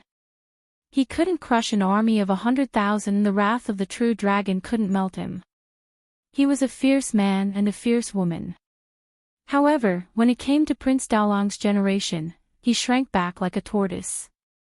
Thus, Dany didn't even need to ask around. At this moment, everyone in the streets of Young Halberd City was talking about the cowardly actions of their prince. Oberyn was very popular in Dorne. When the news of his death spread, the entire Young Halberd City was in an uproar. They didn't even need to mobilize a large army. During that period of time, Oberyn's illegitimate daughters were also very active. Every day, they would post nonsense about taking revenge for their father on the streets. Yes, Dorne's illegitimate son's surname was Sand, and Oberyn had the bandit title of Red Viper. Thus, his many illegitimate daughters were collectively known as Sand Vipers. Oberyn had at least 8 Sand Vipers, but he didn't have a single son. It was very strange. However, after a few days of the Sand Viper's ruckus, Prince Dowling suddenly took action and locked up his nieces who were causing trouble. The entire Young Halberd City instantly fell silent. Silence was impossible. There were more and more people who whispered behind his back that the prince's spine is as useless as his legs. It was to the extent that Dany only walked around Young Halberd City once before she heard 7 or 8 people talking about this matter. To be honest, she was a little disappointed and also a little shocked. The reason why she stopped in Dorne was because Dany remembered very clearly that according to the plot in The Game of Power, the Sand Vipers had already successfully rebelled. They had poisoned Cersei's daughter, Princess Myrcella, and stabbed the cowardly and easily bullied Prince Dowling to death. They were preparing to launch an attack on the Iron Throne. Only such a big event was worthy of her staying in young Halbert City for a while. It wasn't the first time that the plot had deviated. Although she was disappointed, she could still accept it. However, through this incident, Danny discovered one thing: the coward Dalong's control over young Halbert City and Dorne was far beyond her expectations. Even if countless people secretly expressed their dissatisfaction with Prince Dalong's pacification, young Halbert City's politics were stable, the economy was prosperous, and the people lived and worked in peace. There wasn't even any undercurrent, let alone a major upheaval. Danny could see that Prince Daolang might not have the courage to forge ahead, but he wasn't cowardly. He had made a safer choice for the people and Dorne. No matter how good the people of Dorne were at guerrilla warfare, their strength was limited. They had more than enough defense, but they were lacking in offense. Leaving the familiar environment of Dorne, they were no different from soldiers in other places. If they couldn't even get past the Highlands and the Stormlands, how could they deal with the King's Landing? Well, Dorne was very far from the King's Landing, about 2,000 kilometers away. There was a part of the river bend and part of the Stormlands in between. Because of this, Danny wasn't interested in Barristan's suggestion. "Let's rest." Danny stopped talking and looked up. A red shadow flashed across her purple eyes. She was confused for a moment. She shook her head and said in a low voice, "Did you feel it? We are being watched." Barristan got up quietly and called out to the waiter standing by the corridor, "1 pepper-stewed chicken, please." With a few words and a few routine actions, he had already inadvertently scanned his surroundings. A few crows flew past the window, but there was nothing unusual. "No one is watching us. Are you sure you are not mistaken?" The old knight sat down and asked doubtfully. "This." Danny heard him and stood up to look around. She didn't even miss the street outside the window, but she didn't find anything. It was close to 2 in the afternoon, long past the meal time. Although they weren't the only 2 people in the lobby, it was very empty. There were only a few silk merchants discussing business in low voices. "Leave immediately after we finish eating." Danny frowned. Chapter 222. The sun was scorching, and the world was filled with light. The white light of the sun, the yellow light of the desert, and the hot light. Danny was wearing a veil hat and riding a horse in the desert. The veil in her ears fluttered in the wind, and she shouted in surprise, "Wow, this sand horse has great endurance." She was riding a slender gray horse with short hair. It was as fast as the wind, and its steps were light. According to the old knight, this was a sand horse that was a specialty of Dorne. It would not be tired even if it ran for 2 days straight. It might be a little difficult to run 1,000 miles in a day, but most sand horses could run 500 miles in a day without any weight. Danny did not believe it at all. If there was such an awesome war horse, all the cities in the world would come to Dorne to look for stallions. However, after running in the desert for more than an hour, she had to believe it. The sand horse's strange running style gave them great endurance in the desert. In modern society, scientists had simulated the movement of ostrich foot tendons and created an exoskeleton equipment that allowed the wearer to run at high speed and for a long time. The sand horse's leg muscles and running style had a similar effect, but they were only suitable for the desert environment. If they were to go to flat mud, the effect might not be as good. "How is it?" Barristan looked around sharply and asked, "Do you still feel like you are being watched?" Sigh, "It's vague. At first, my spiritual sense felt something strange, but it was not strong. If she had not entered the dragon spirit state and pulled Big Black into her spirit realm immediately, Danny would have thought that she was drunk and hallucinating because of the strong after-effects of the Dorne wine. Not long after we left Sun Halbert City, the feeling of being watched disappeared. This is very strange. If the other party found out about our identity, even if they did not greet us, they would have sent someone to continue watching us. In that case, let's leave Dornhill quickly. The races, costumes, and customs here are different from the other 6 countries. The old town has a large population, so we will not be so conspicuous, the old knight said. Danny nodded and summoned the 2 dragons. She left the 2 sand horses in the desert and the 2 continued to travel west. After flying for more than 2 hours, it was close to dusk. They watched the red sun gradually bury in the desert from an altitude of 3,000 meters. The vast red light on the earth was intoxicating. Danny had never seen such an infectious sunset before, nor had she ever seen such a huge red sun. It seemed like Little White would catch up to the red ball if it was just a little faster. She was very worried. What if they hit the sun? The stunning scenery intoxicated the White Knight. He shouted, seeing such a sunset, I have no regrets in my life. Danny was also very excited. She opened her arms and shouted, we still have a long time in the future. We want to see sunsets all around the world, Summer Islands, Snake's Lizard Horn, Saucerose, the Jade Sea, Barren Land. She did not stay idle during the flight. Baristan still had to hold on to the belt that extended from both sides of Big Black's neck to stabilize his body. Danny did not fall off the dragon's back even when she was lying on the dragon's back. Little White would subconsciously adjust her position to keep her balance at all times. So Danny had extra energy to do other things, such as multitasking. She could look at the scenery while studying the blood dragon dance that she got from the dead Lisbon.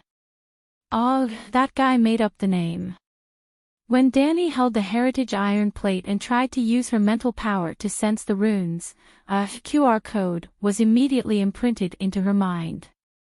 She skillfully used her wizard power to decipher the information within. Fire manipulation, incomplete, for the disciples of the 4th Peaks Millaris branch. It was divided into 3 major realms. Fire magician freely controlling the form of fire, flame spirit gathering the fire elemental energy in nature to form a rootless fire, fire demon king transforming other elements into fire elemental energy and even igniting all high energy elements. The fire devil king of the highest realm made Danny's heart surge. Igniting all high-energy elements, what did that mean? The mental power, wizard power, and magic in the body of an extraordinaire were also high-energy elements. As long as she was willing, she could burn Tam, Lisbon, and Bo Ching into a torch with just a glance. Sigh, why is it incomplete? Danny was very regretful. The iron plate only recorded the runes of the first 2 realms. It was no wonder that the iron plate did not even have a basic wizard password. Fire mages could learn it regardless of their bloodline or talent in witchcraft. It was specially prepared for the disciples of the 4th Fire Peak. The process of sketching the runes was far more difficult than Danny had imagined. It was even more difficult than the coordinate spell that she had groped for from scratch.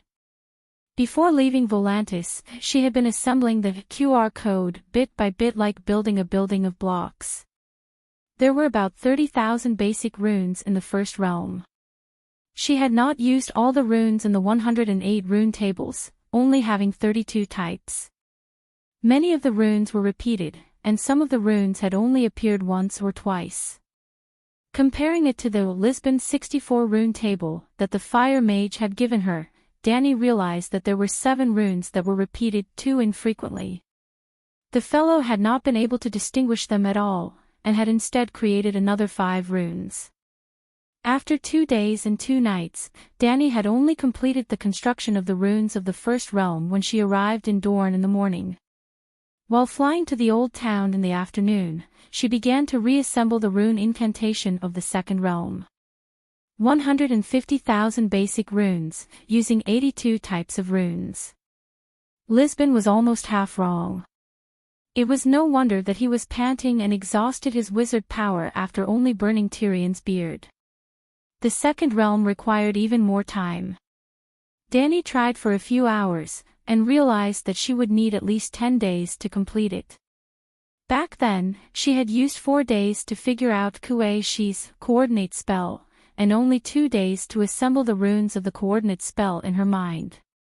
Even though there were not many coordinate spell runes, 15,000 runes and 24 types of basic runes, those runes were completely foreign to her. If not for Tam's inheritance, Dany would only know how to use them, and would not be able to recite the incantations.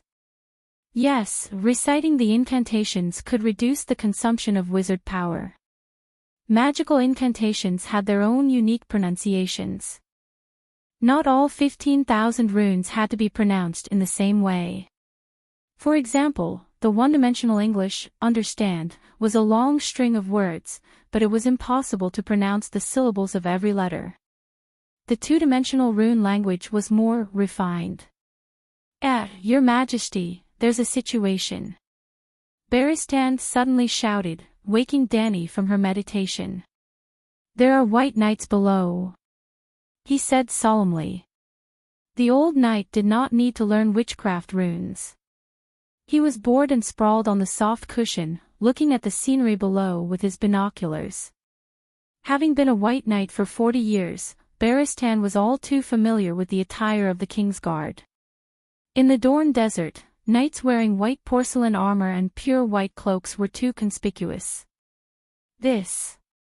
What's the situation? The two dragons began to slow down, circling around the clouds. Using Blackie's vision, Dany saw a group of riders galloping in the desert, heading towards the Green Blood River. There were 6 riders, both male and female, riding on sand horses. Other than the white knights wearing bright white armor and white cloaks, the rest of them were wearing curtained hats to avoid sunlight. There must be royalty below. The smallest girl in the middle is most likely Princess Theon Messiah Byra, the old knight said with certainty. The white knights only served royalty, and there was only one royalty in Dorne, Princess Messiah, who was sent to Dorne by Tyrion. Messiah. Dany frowned. What kind of plot was this? Could the white knight be Jaime Lannister? He came to Dorne with the mercenary Bronn to save his daughter. They're going to cross 7 gods above. The white knight shouted in horror. 6 riders arrived at the Green Blood River and stopped their horses. Suddenly, more than 10 armored warriors armed with crossbows emerged from a wooden raft house by the river. Almost without exchanging a few words, the white knights immediately drew their swords and charged towards the wooden raft. A tragic scene happened. At such a close distance, the crossbow arrows almost pierced the Kingsguard's horse into a sieve. The Kingsguard was also brave, he killed the enemy. 2 soldiers before he died. With a cold flash of the axe, the white knight's arm was cut off at the elbow, giving him no time to cry out. The axe drew a beautiful arc, and his head, which was the size of a rice cooker, splashed into the river, blood gushing out from his neck. The entire process took less than 2 minutes, and a white knight went to meet the 7 gods. I probably won't be able to meet the 7 gods, but I might be able to meet the Mad King Aerys and usurper Robert in hell. Ah! Dany exclaimed softly. The white knight's tragic death was shocking enough, but the other unforeseen event was even more shocking. Originally, the 6 riders were surrounded by the ambush. The others seemed to be planning to surrender. Only White Knight rushed forward. But, when the ambush was distracted by the berserk Imperial Guards, her companions suddenly turned hostile. They drew their swords and hacked down the defenseless Messiah, if that was really her. What's going on? The two were confused. That guy ran away, let's go ahead and stop him, the White Knight suggested. What if our identities are exposed? Dany hesitated. Kill him. Barristan said without hesitation, only an animal would hurt a little girl. Sir, please pay attention to your position, you belong to the Long family now, but the girl below is a Lannister. Although she was complaining in her heart, Danny thought about it and agreed to his suggestion. "Sir, take off your gloves," she shouted. "What for?" "I can't go down." "What do you mean?" The old knight was confused, but he still struggled to take off the lobster gloves on his right hand. "Raise your arm," Danny shouted again. So, the old knight raised his right hand above his head with a confused expression. Huff huff. Whitey suddenly accelerated and circled around in the sky. When it arrived behind Blackie, it suddenly did a side flip, almost belly up, and flew over Barristan's head. Taking advantage of this opportunity, Danny, who was hanging upside down on the dragon's back, moved her lips and gently tapped the old knight's right wrist with her finger. Before she fell, Whitey's body twisted like a snake, carrying Danny and flipping her body. The entire process was as delicate as acrobatics. Ouch! Even though the old knight had been in battle for a long time and had been injured countless times in his life, he still held his wrist and cried out. "What's going on?"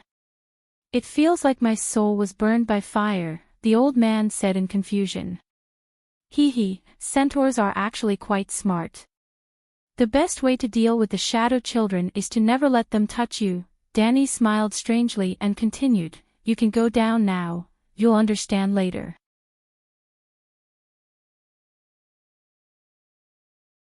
Chapter 223. The red sun completely disappeared into the endless sea of sand. The sky in the west was like a dark purple tapestry.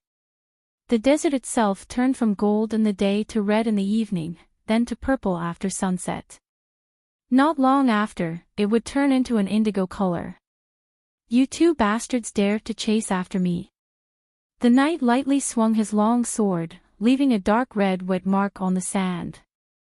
Not far away, two sand horses that had lost their masters ran away, neighing, leaving two gray-robed soldiers lying on the ground, their blood staining the yellow sand. After killing the last two soldiers, the knight slowed down and rode towards the southwest, away from the Green Blood River. Just as he crossed a sand dune, the knight stopped his horse and shouted at the two people below, "Who are you?" "Barristan Selmy." The white knight did not lift his helmet, but he still reported his true identity. "Barristan the Fearless." The knight took a few steps forward and asked in surprise, "Sir, I haven't heard from you for a few years. When did you come to Dorne?" "You." The white knight carefully looked at the man's appearance and clothes. He had a clean-shaven chin, a huge hooked nose, dark purple eyes, and thick silver hair that fell over his shoulders was split in half by a strand of black hair in the center of his forehead. He carried a huge sword on his back, and his purple leather armor had a family emblem in the shape of a black sword. The old man looked familiar, but he did not recognize the family emblem at all. "Who are you?" "I have never seen the family emblem of the black sword," the old man said directly. "Oh, this is not the family emblem." The young man raised his right hand and slowly pulled out the huge sword on his back. He looked down at his chest and smiled. "I gave myself a nickname, Star of Darkness. This black sword symbol, my personal emblem, you see it? This is it. You want to fight with me?" The white knight said coldly. "Let's not beat around the bush, I can feel the murderous aura on you." The hooked-nosed young man licked his lips and said with his eyes shining, "Actually, I am looking forward to it, really." Danny's mouth twitched as she said, "Don't kill him." "I understand." Old man, you're boasting shamelessly. I'm going uphill, and you're going downhill. I have a horse, and you don't. You're already over 60 years old. Even if you were 40 years younger, you would still lose today." Dark Star sneered and whipped his horse forward. That bastard actually kicked the spur of his horse and pulled it to the side, charging towards Danny, who was wearing a veil hat. With a sigh, Danny looked at the young man with eyes full of pity. Sure enough, the scene where Barristan hurriedly came to the rescue that the young man expected did not appear at all. Although he did not know Dany's identity, he could tell that White Knight valued her a lot. His vision blurred, and the woman in front of him moved at an astonishing speed. In the blink of an eye, she had reached the side of the warhorse, in the opposite direction from where he had swung his sword. The young man missed his attack. Although he held back 70% of his strength, his body still swayed. With this small opening, Barristan took a step forward and grabbed the blade of the great sword with his hand. He was not worried about the iron gloves being cut. He pulled with all his strength and pulled the young man's body to the side. The young man had no choice but to let go of the sword. However, the next moment, he felt a pain in his back. With a bang, he was sent flying from the saddle by the scabbard and fell on the sand. "You!" Turning over, he saw the long sword in White Knight's left hand. The long sword was still in the scabbard. His face was ashen as he muttered, "Impossible, this is impossible. Kid, you have probably been living a smooth life and have never met a pay-to-win player, right?" Indeed, the iron gloves in the shape of a normal lobster would not be able to snatch the blade of an opponent of equal strength. Before snatching the opponent's weapon, the blade would have already cut through the metal plates protecting the finger. However, the old knight was wearing Valeglia's steel armor. Not to mention a surprise attack to steal the sword. Even if you were to fight 10 rounds with him, you would only lose and never win. "Which family are you from?" the old knight asked. The young man was not stubborn. If he told the old knight his family background and identity as a nobleman, there was still a chance that he could pay for his life. If he did not say anything, he would probably be killed by the old knight. "Angelo Dane. I come from the Dane family of High Hidden City," he said. The old knight was surprised at first, then he looked relieved. "Fortunately, you are not Dane from Starfall City. The name of Sword of Dawn is not tarnished." These words hurt Darkstar deeply. He roared angrily, "I only lost to you because of a wrong judgment. If we fought again, it would be hard to say who would win." "How is that a disgrace to my family name?" Barristan said coldly, "You killed Princess Myrcella. She was only 10 years old. She was still a child. Also, they had always treated you as a companion. You betrayed them and assassinated the person you should have protected." "How did you know?" Gino Dane's eyes widened. He stammered, "Did you join that coward Dowlang?" Then he said doubtfully, "That can't be right. You don't even know who I am. You can't be the pursuer sent by Aelioheta." "I was nearby. I saw everything," the old knight explained. "I admit, I really wanted to kill her. Unfortunately, I failed." Gino sighed with an unpleasant expression. He explained, "From the beginning, I did not agree with supporting Myrcella to become king. Dowlang was too weak and was unwilling to start a war. But as long as that little lioness was killed, the King's Landing would definitely declare war on Dorne. Only then would Dorne's shame be washed away." "Who supported Myrcella's ascension?" Dany asked. "Arain Martell." Dany knew her. She was the eldest daughter of Prince Dowlang and the heir of Prince Dorne. Why did she do that? She started a war to avenge Oberon and Ilia. Her goal was roughly the same as mine. But she was too stupid. She tried to push Myrcella and her brother Tommen to fight for the throne. I'm going to laugh my head off. It seemed like this fellow was the representative of the Dornishmen's radical faction. What is the relationship between Dane of Hyrene City and Sword of Dawn? Dany looked at the old knight. The main family and the branch family, the lord and the vassals. Dane of Starfall City is the main family. I see. Just like Stark and Call of Carhold City. Dany nodded. The Long family could also be imitated. These branches had almost never rebelled. Theon of Bela seemed to be a branch family of the Targaryen family. The first Duke of Phoenix's Resht, Theon of Theon Bela, was said to be Aegon's illegitimate brother. In the end, could it be because of the illegitimate bastard bloodline? Dark Star complained, "My family's history can be traced back 10,000 years, all the way to the legendary Dawn era. Why is that relative of mine the only Dane that people remember? Obviously, he is the greatest knight of this era." Barristan said calmly. "Because he has a great sword." Dark Star said indignantly. "Perhaps, but more importantly, he has a great heart. No matter what the situation is, that relative of yours will never harm a child." "Hee, you can tell that to Lannister." "How did Prince Rhaegar's 2 children die?" Gino sneered. Barristan glanced at Dany.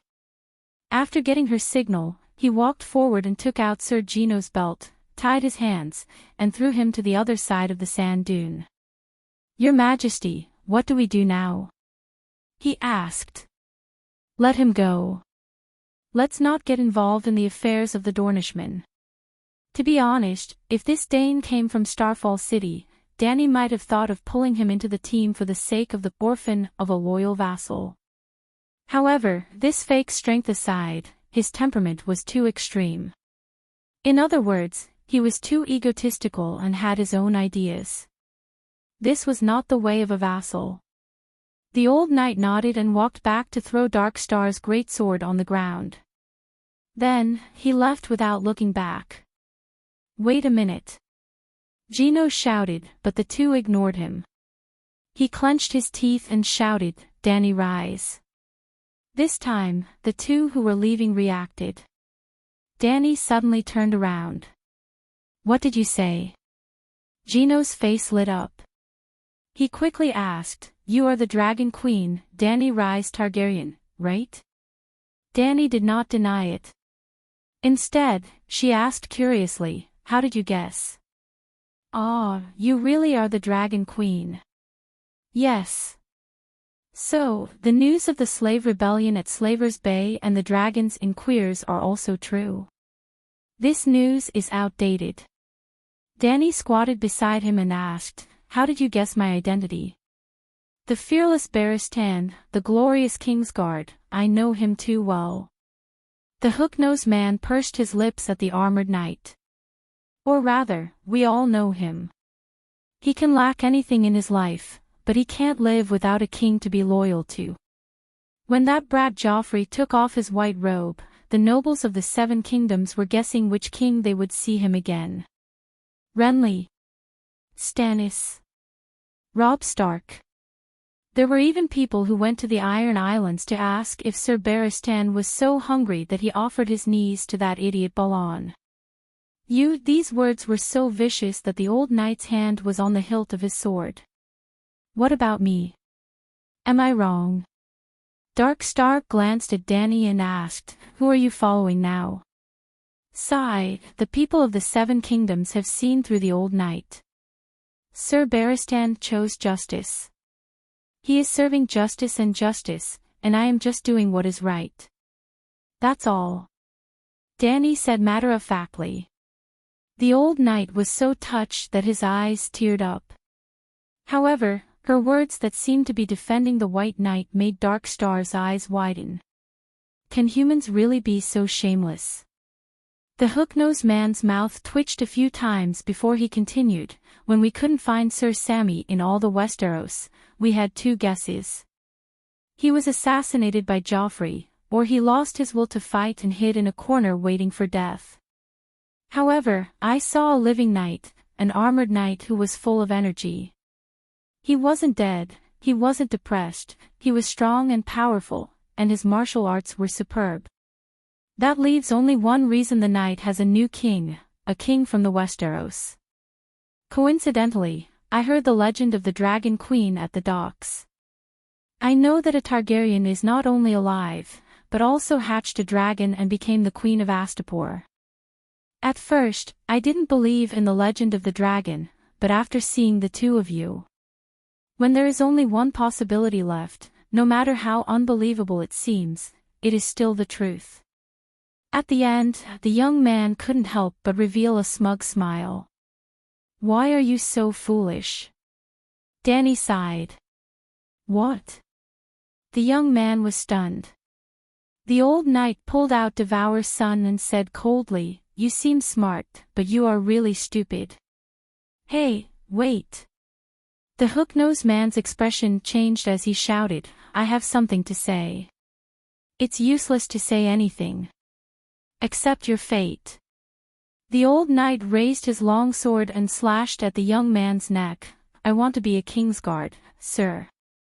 He closed his eyes and used the last of his strength to shout in despair. The sharp blade stopped 3 centimeters away from his neck. A gentle breeze blew, and large pieces of silver hair fell to the sand. "What are you trying to do?" the old knight asked, puzzled. "Although I have been mocking you and even gave myself the name Dark Star to show my disdain for Dawn, I've always admired you. I've always admired you and Sir Arthur Dane since I was young. I've always wanted to be a glorious Kingsguard, a great knight like the Sword of Dawn. The so-called indifference, the so-called belittlement, is just to cover up the unfulfilled desire in my heart. I really want to be a guardian knight of the true king." Jane Dane shouted these words almost in a sobbing voice. At this moment, Danny's vision blurred. She seemed to see a long-haired delinquent kneeling on the ground and crying, "Coach, I want to play basketball."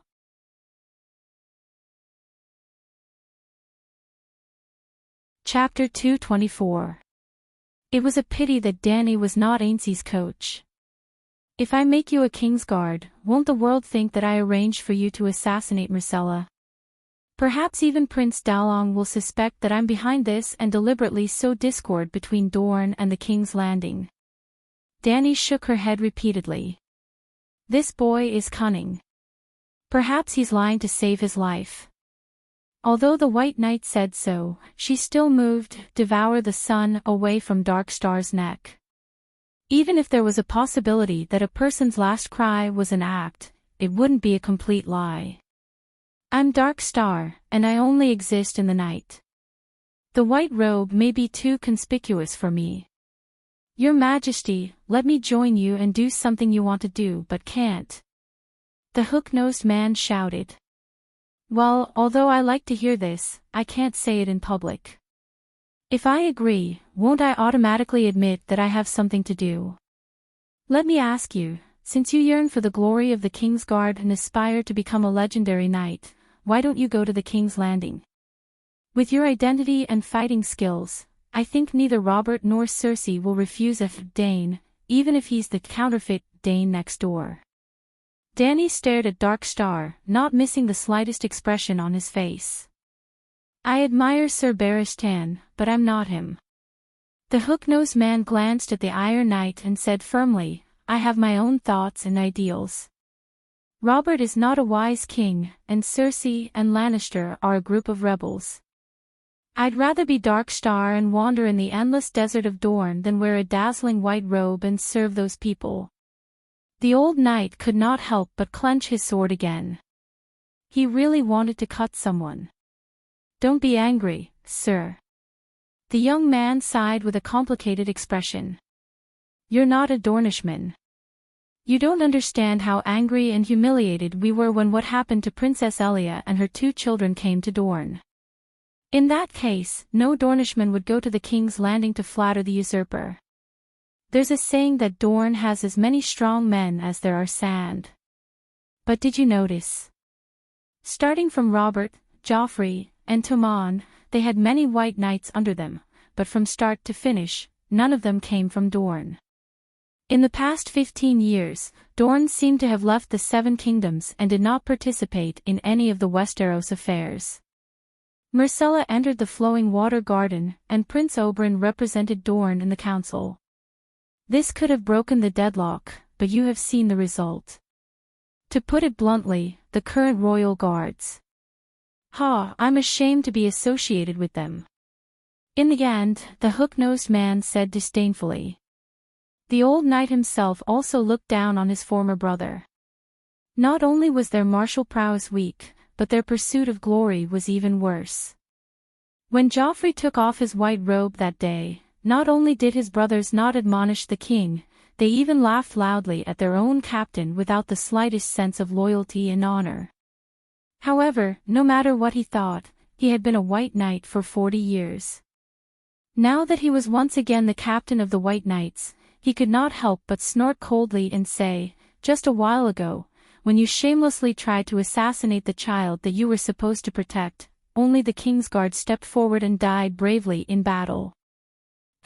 Oakhart did not do it to protect the little lion. The hook-nosed man sneered and asked, "Alex Oakhart was your sworn brother for 10 years. How could he not know how to protect the king? Think about it, if you had taken his place back then, would I have had the chance to assassinate Princess Myrcella?" The old knight was stunned.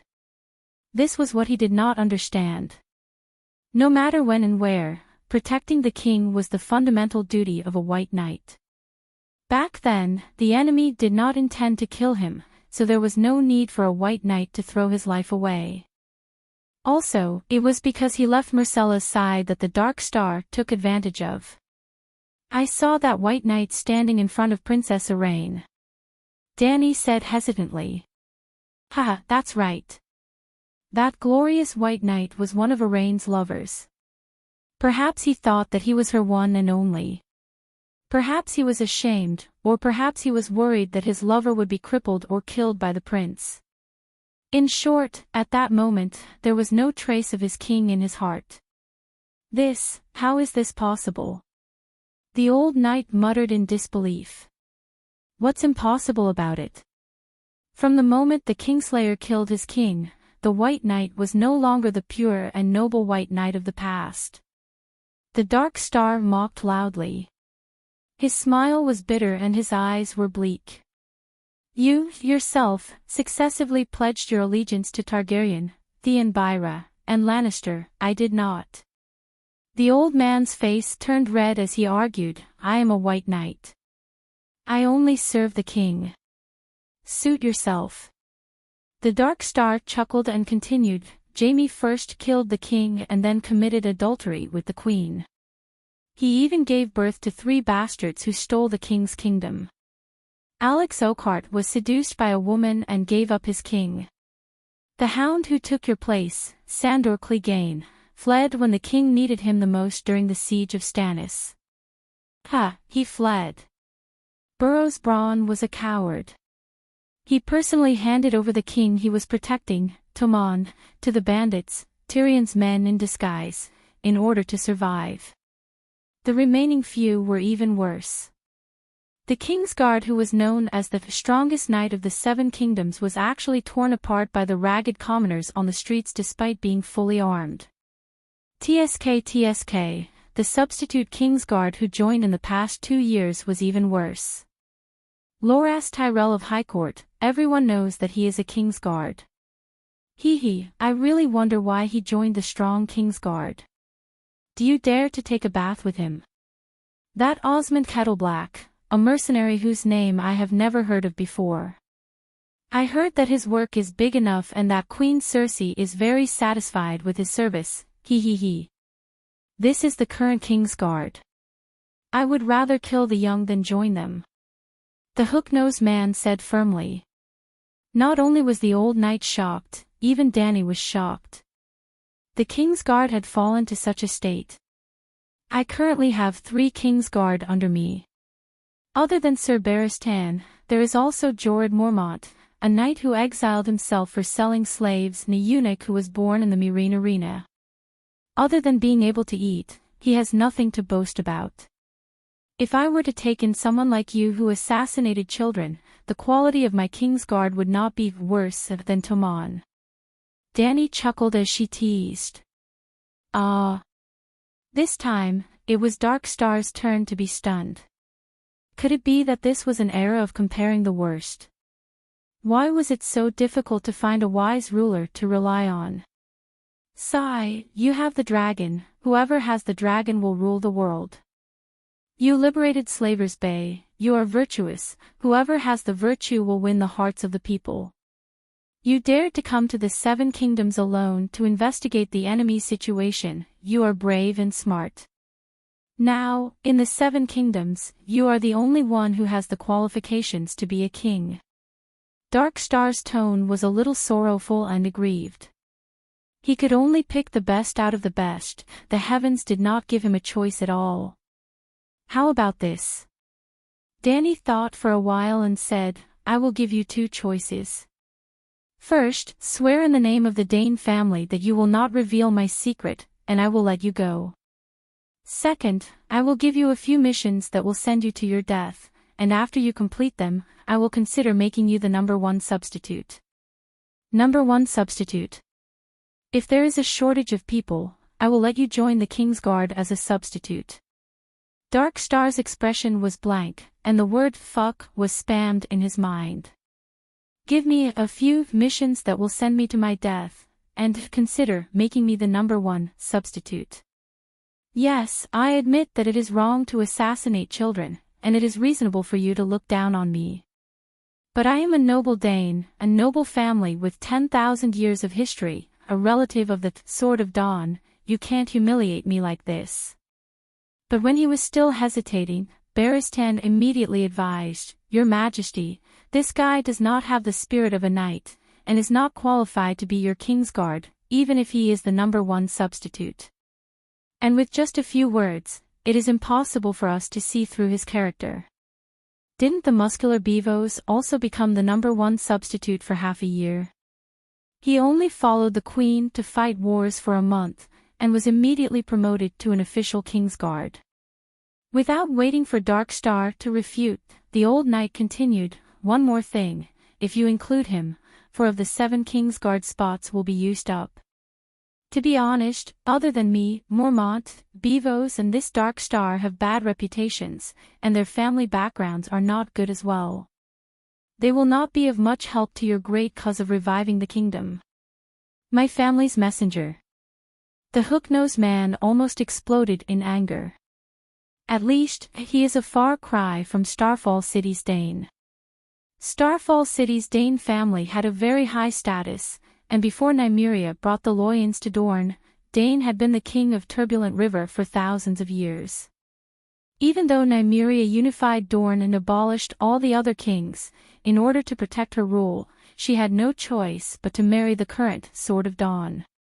Yes, Sword of Dawn was not an exclusive title for Arthur Dane, and the Dane who held the Dawn Greatsword in the past was the Buddhist Sword of Dawn. As for Nymeria's marriage, it was unknown how many times she had married in her life, but in Dorne, she had married a total of 3 times.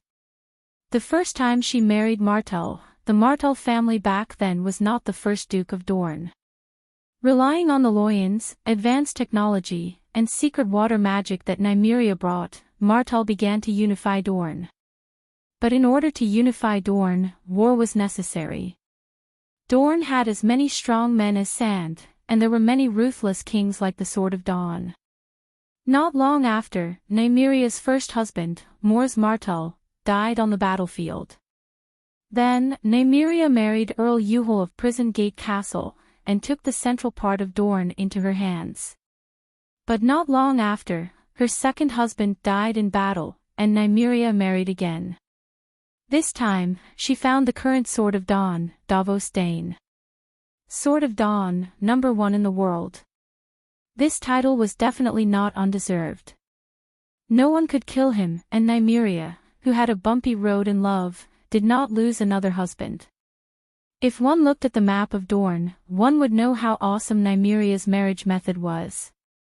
She controlled Martell in the lower reaches of the Green Blood River, Prison Gate Castle in the Sulphur River Basin, and Starfall City in the Turbulent River Basin. The 3 local tyrants controlled the western, central, and eastern parts of Dorne, which had a long and narrow terrain. Once she took down those 3 men, Dorne would be hers. Although the position of Prince of Dorne would eventually be inherited by Martell's children, Davos and Nymeria also had children. In other words, Dane of Starfall City and Martell of Young Halberd City had the same grandmother. Thus, Dane of Starfall City had a very high status, far surpassing Dane of High Hidden City.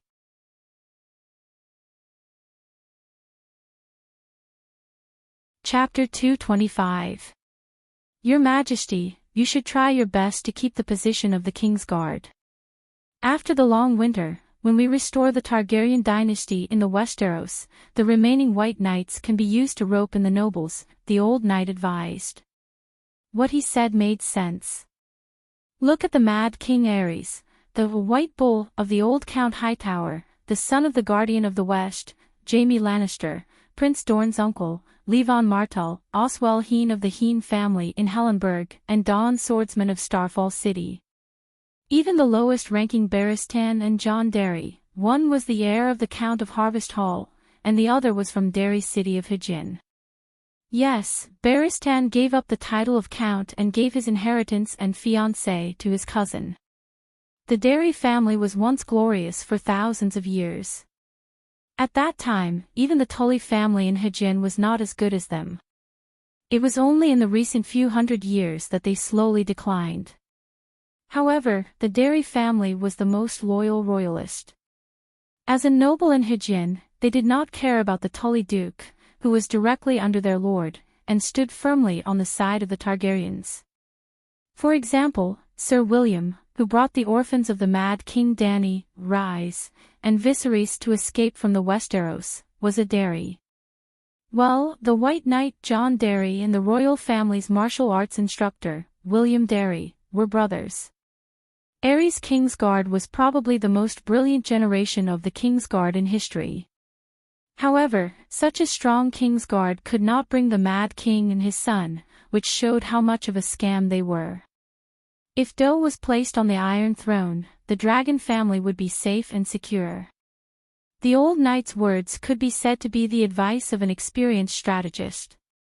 However, there was a problem that he did not understand. The long winter would not be so easy to pass.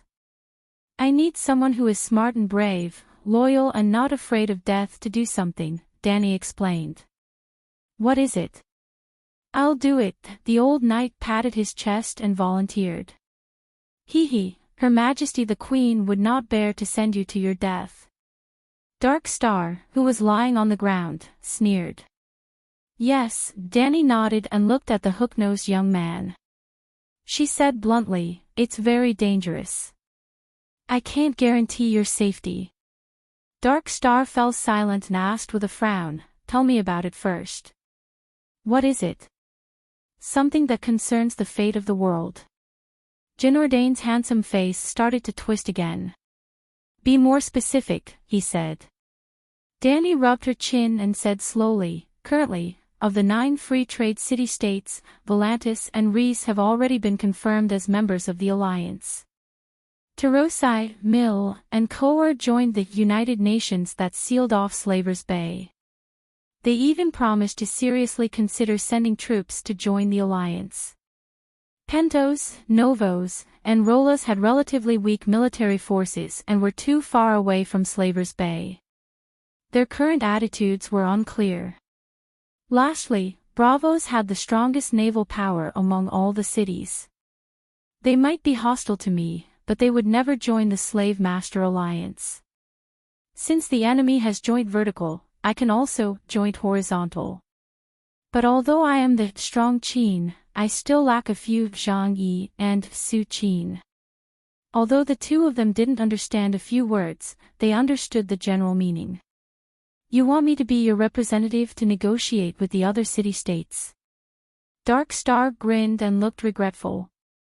How did you provoke so many enemies?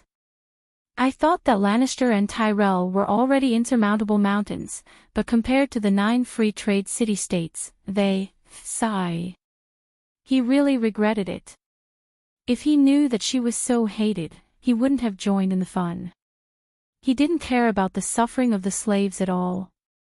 The Dornishman thirsted for revenge and the blood of lions. He only wanted to serve a wise master and rise to a high position while taking revenge, becoming a legendary knight that everyone praised. Dany sneered and provoked him. Aren't you the Dark Star? After taking on such a title and wanting to surpass Barristan and Sword of Dawn, how can you not do something earth-shattering? Or perhaps, you only have this little bit of tolerance and vision, and you only know how to bully children and bully them. The hook-nosed young man was not enraged, nor was his face flushed with excitement. He calmly thought for a moment and said, "I failed to assassinate the little lion. Prince Daolang will definitely blame me for his daughter holding the princess hostage and fighting for the throne with Toman. In the coming days, I will be wanted by the King's Landing and Dorne. I can't even return home. I can leave the Westeros and hide for a while." "Oh, you agree?" Dany raised her eyebrows and asked. "What should I do?" "Go to Bravos first and ask the Sea King why a faceless one would assassinate a liberator of slaves. Also, I had a meal at his house back then. Why didn't he talk about our old friendship?" Dark Star's eyes widened and he was stunned. Gulp. He swallowed hard and shouted in disbelief, "Your Majesty, just tell me, how many enemies do you have?" "Well, you should ask, who are my allies in this world?" Dany tilted her head and said. "All right, who are your allies?" "Your family's high hidden city." "What?" Dark Star was confused. "Since you have joined me, the high hidden city of the Rapids will naturally be tied to my chariot," Dany said matter-of-factly. At this moment, the hook-nosed youth's face twisted like never before. "I want to get off.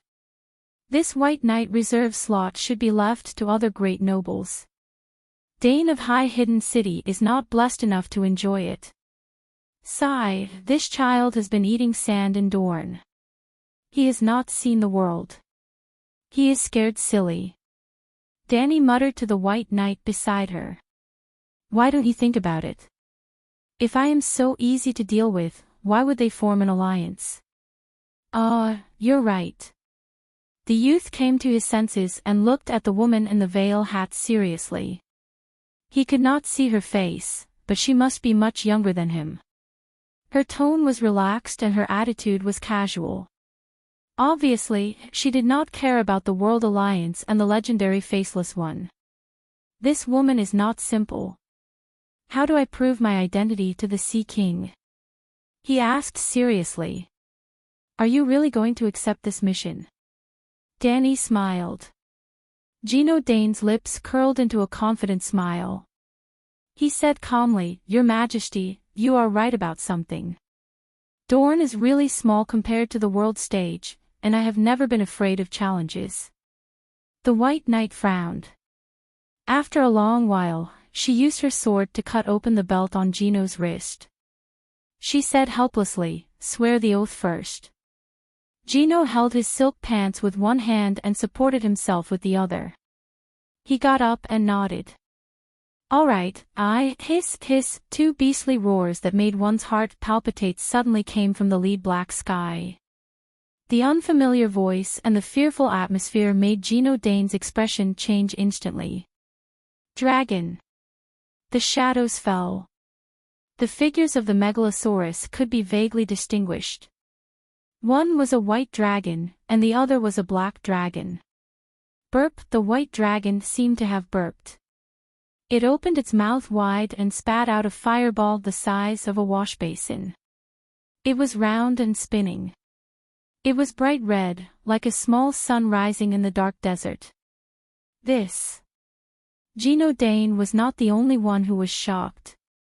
Even Barristan was speechless as he looked at the sun that was suspended in midair. "You." Gino's pupils suddenly shrank. He actually saw another girl wearing a veil had jumped down from the white dragon's back. When he turned back, the girl who was standing beside him just now had disappeared.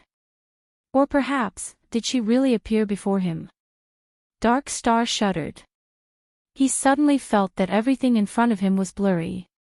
It was as if he had fallen into a dream.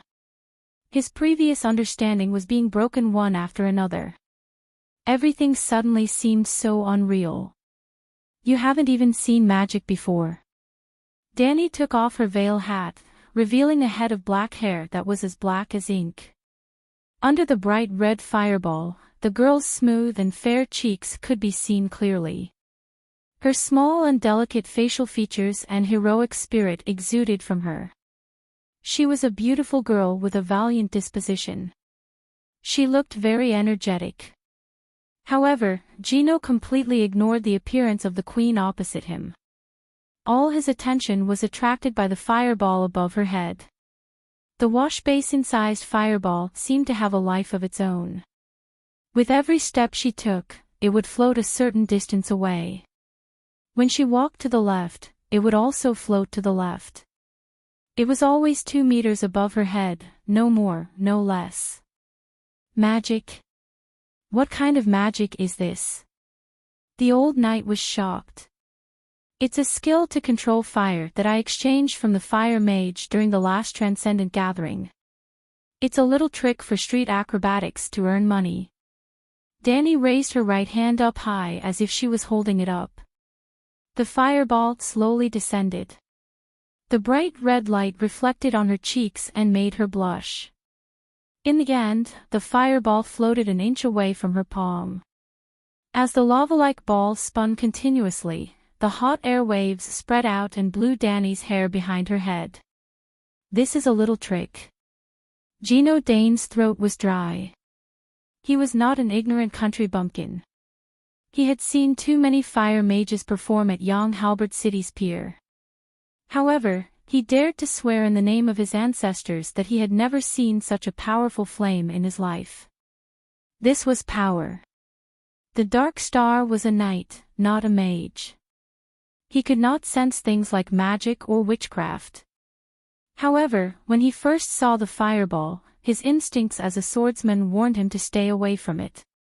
Once it explodes, he would be finished. Yes, he had a feeling that it could explode at any time. The fire mage uses normal flames. I use dragon flame. That's all. To be honest, Danny herself was very shocked that it could have such an effect. She was prepared to ride the dragon and land on the sand to personally accept Knight Gino's pledge of allegiance. However, when she realized that the sky was dark, she had an idea. Why not use the dragon flame as the source of the flame and try out the fire control technique she had just learned? No matter what, she did not expect the effect to be so good. The dragon flame that was filled with natural magic was like a lump of dough. She could easily knead it into a fireball according to her will. It was as if the flame came from her body. Danny suddenly turned her head and met Whitey's bright golden eyes. She seemed to have seen through his thoughts. The fire I spit out, Mommy, you can play with it however you want. It must have something to do with the will of the Megalosaurus itself. Alright, stop daydreaming. Hurry up, come and swear the oath. Oh, under the red light of the fireball, Gino and Dane knelt in front of Danny and solemnly swore in the name of his father, Dane ancestors, the Dane family name, and High Recluse City to swear loyalty to Danny Rise. It was an oath of a knight to his lord, not an oath of a white knight to a king. Gino had not completed his mission and could not even be considered a reserve white knight. However, Danny's performance was still very effective. Facing the Dragon Queen who not only had a dragon but also knew mysterious and powerful magic, the usually rebellious Dark Star also gave 60% of his loyalty on the spot.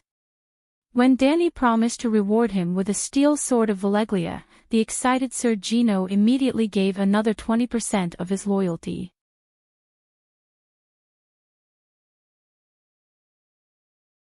Chapter 226. Looking at the bright red fireball that had shrunk to the size of a cantaloupe, Danny's expression changed. It had been burning for 3 hours since nightfall. The fireball had shrunk from the size of a wash basin to the size of a cantaloupe. Perhaps it could last for another 3 hours. Now I'm starting to understand Valeglia's dragon and magic civilization, she said slowly. They were in a small campsite behind a sand dune. The three of them sat together and stared at the fireball in the middle that was radiating light and heat every second. They looked at it quietly with blurred eyes, as if they were witnessing a miracle. Can everyone in Valeglia do this? Jinordane asked curiously. Maybe only the great wizards can do it. Danny thought of one of the requirements to become a great wizard, a dragon dreamer from the 14th Fire Peak family. She had tried it before, and as expected, she could control the fire of ordinary wood, but her movements were jerky and could not last long. The fireball she made was like a squashed rubber ball, the size of a fist, and lasted for only 5 seconds. The dragon dreamers used fire witchcraft to control the dragon flame of Megalosaurus, but it was different. Through the soul connection, they seemed to be able to borrow part of the power of Megalosaurus. Without a doubt, Megalosaurus did not have an oil barrel in its stomach. It was similar to the tailed beast in Naruto, which used its own spiritual power to combine with the fire magic elements in nature to form a magic flame. This was verified by Danny herself. She opened Blackie's mouth and checked carefully. There were no holes for oil to spray. In other words, Megalosaurus converted magic into dragon flame. The dragon flame had magic power, and as the master, Megalosaurus could control this magic power. The dragon dreamers could connect with Megalosaurus souls and gain control of the dragon flame magic power. Just like what Danny had done, he could easily control the dragon fireball. On the contrary, the fire of firewood was mostly the wildfire of nature's will. In order to change their shape, they had to fight with nature's will. It was harder to control than the dragon flame, which had a higher energy level.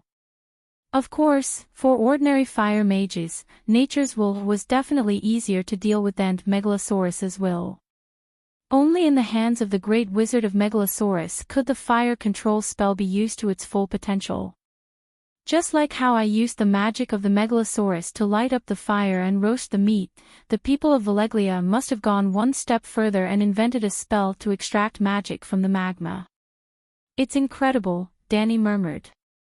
Baristan was worried that the queen would fall into a fanatical pursuit of witchcraft.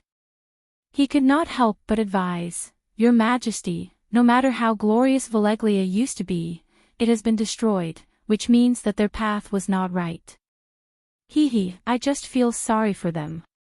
Danny understood his good intentions. She smiled and sighed. This world is too peaceful. It has developed steadily for millions of years, and we haven't encountered any alien civilizations. What alien civilization?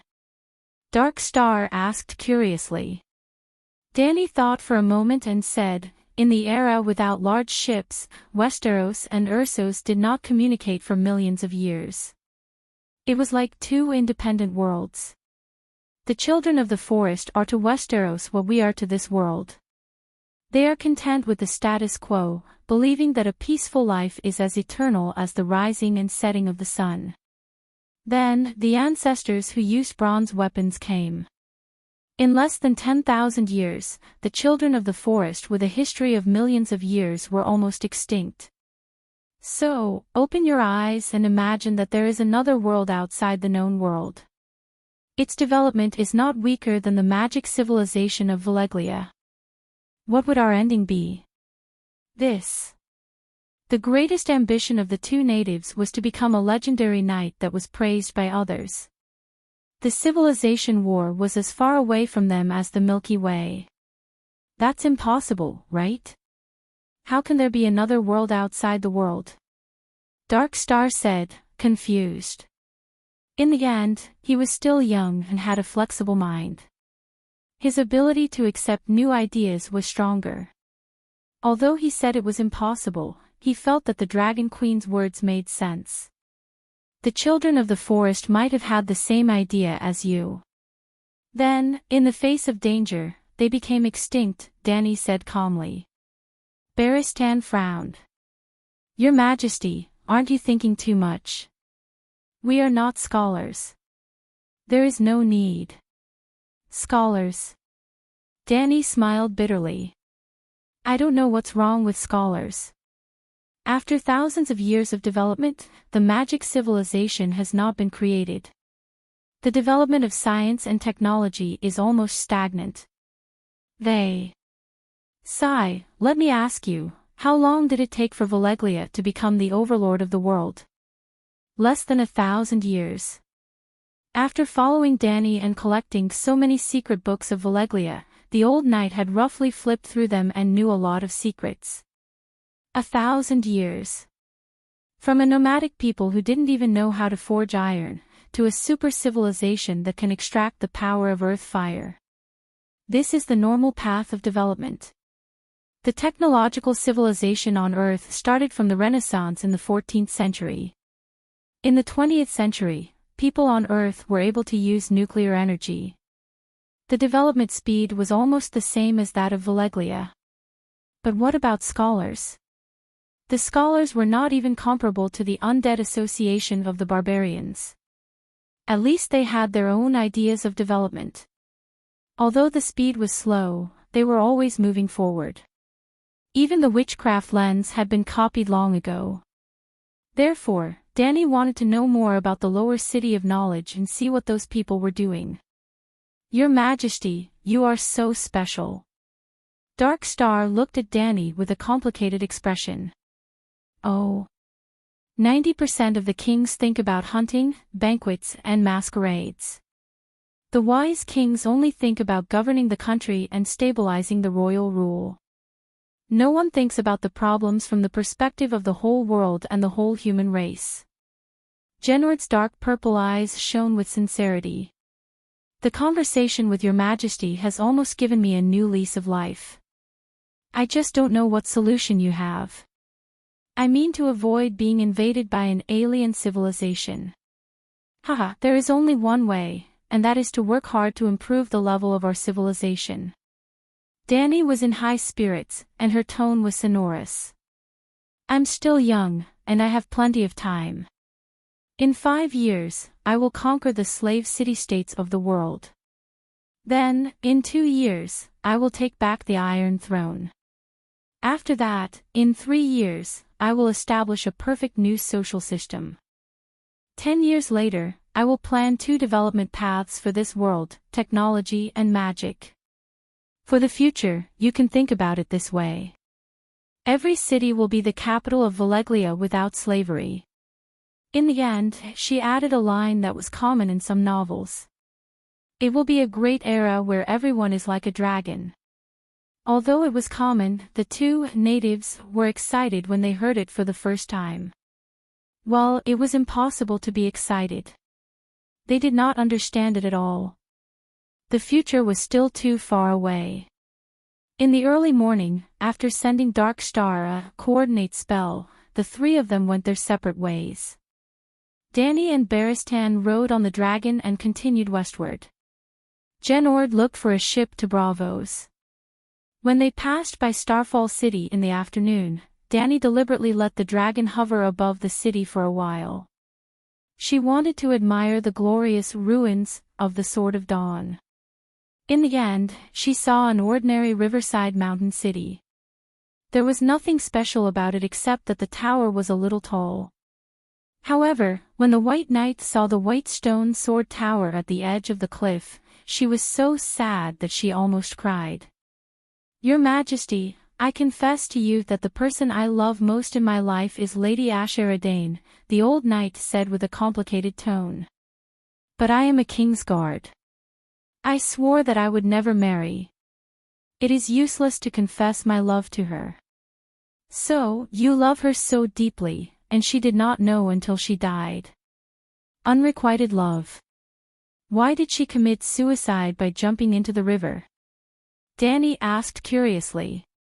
Asheradane. Other than her identity as Arthur Dane's sister, Danny knew little about her. She only heard that I'd had an affair with her and had a child named Jon Snow. That was nonsense. The old knight said gloomily, Ashera had a miscarriage. Maybe she was heartbroken by the loss of her child, or maybe it was because of the man who tarnished her reputation at Heron Castle, Eid Stark. Yes. Some say that his illegitimate child is Ashara's child. No, her child was not saved. If the child was still alive, she would not commit suicide, the old knight said with certainty. How can you be sure that the child's father is Eid Stark? Although he had never seen him, Sir Yora always had admiration and complaints whenever he mentioned him. He admired his integrity and complained that he was heartless. I don't think he would do something like making a noble woman pregnant before marriage, right? Danny asked curiously. In Heron Castle, I saw the two of them fall in love with my own eyes. That kind of sigh, I can't be wrong. At this point, Danny did not have the nerve to ask any more questions. They crossed the turbulent river and left Dorn Hill. They entered River Bend, which was only about 500 kilometers away from the old town. In the evening, the two of them landed at the upper reaches of Honeywine River and walked to Rose Avenue. They bought 2 horses at a small inn and leisurely walked to the old town in the south. It had to be said that the infrastructure of the Westeros was really bad. There were official roads from King's Landing to the Seven Kingdoms. The Rose Road in River Bend, the Bone Road that passed through the Stormlands and reached the borders of Dorne, the Golden Road that led to Port Lannister in the west, the River Road that led to River Bend, and the King's Road that led to the north. However, these national roads were actually dirt roads in the countryside of the Celestial Empire. The simple texture made Danny feel like she was back in time. There was a mistake.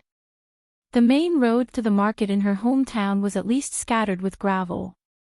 However, when she went to the vegetable fields to pick cucumbers and tomatoes, she often took such dirt roads. River Bend was still relatively peaceful. Under the orange sunset, farmers were rushing to harvest the crops in the golden wheat fields. Merchant caravans passed by them from time to time. It was a very lively rural scenery. A gentle breeze blew by, bringing a sweet fruity fragrance from the apple forest. She let go of the reins and let the horses move freely. It seems that the situation of the Westeros is not as bad as we thought, Danny said to White Knight with a smile. Da. The two of them were leisurely riding on horseback. Suddenly, a group of riders in old brown leather armor rushed from behind. They waved their whips wantonly and sang tuneless songs loudly. They happily rode to the south. The dirt on the ground immediately brought up a yellow earth dragon. Danny could not help but lower the tool hanging on the brim of her hat. However, she also noticed the lyrics of the riders. The general idea was, sharpening a sword for 10 years, testing it today, defeating all opponents and becoming the Night King. Freedom Knights. White Knight looked at the group of disheveled riders and was puzzled. They are going to participate in the martial arts tournament to make a name for themselves. The old town is going to hold a martial arts tournament. Danny suddenly understood. Most likely. I wonder which hider is hosting the tournament. The old knight said slowly. Danny laughed and said, that little hider has already run to Reese to seek help from my sister. They still have the mood to hold a martial arts tournament.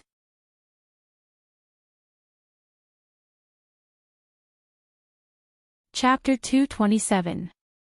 It turned out that Danny's guess was wrong. The nobles of the old town did not lose their sense of purpose. Most of the time, especially during Robert's reign, the tournament had 2 purposes: 1, to provide the upper class with an opportunity to gain glory; 2, to provide entertainment for the poor commoners, so that they could temporarily forget the hardships of life in the real world. To put it bluntly, the tournament was the Western medieval version of a large-scale reality show. Music theory was still valid here. Danny understood this principle even though she had not participated in the tournament. It was all because she had learned the techniques of the tournament. Just like how her etiquette teacher taught her the common etiquette of various cities and races, Barristan also taught her the showy moves of the spear competition. On the real battlefield, it was useless. She, who had personally participated in many battles, was fully qualified to say this. Why did she say so? The highlight of the tournament was the spear duel.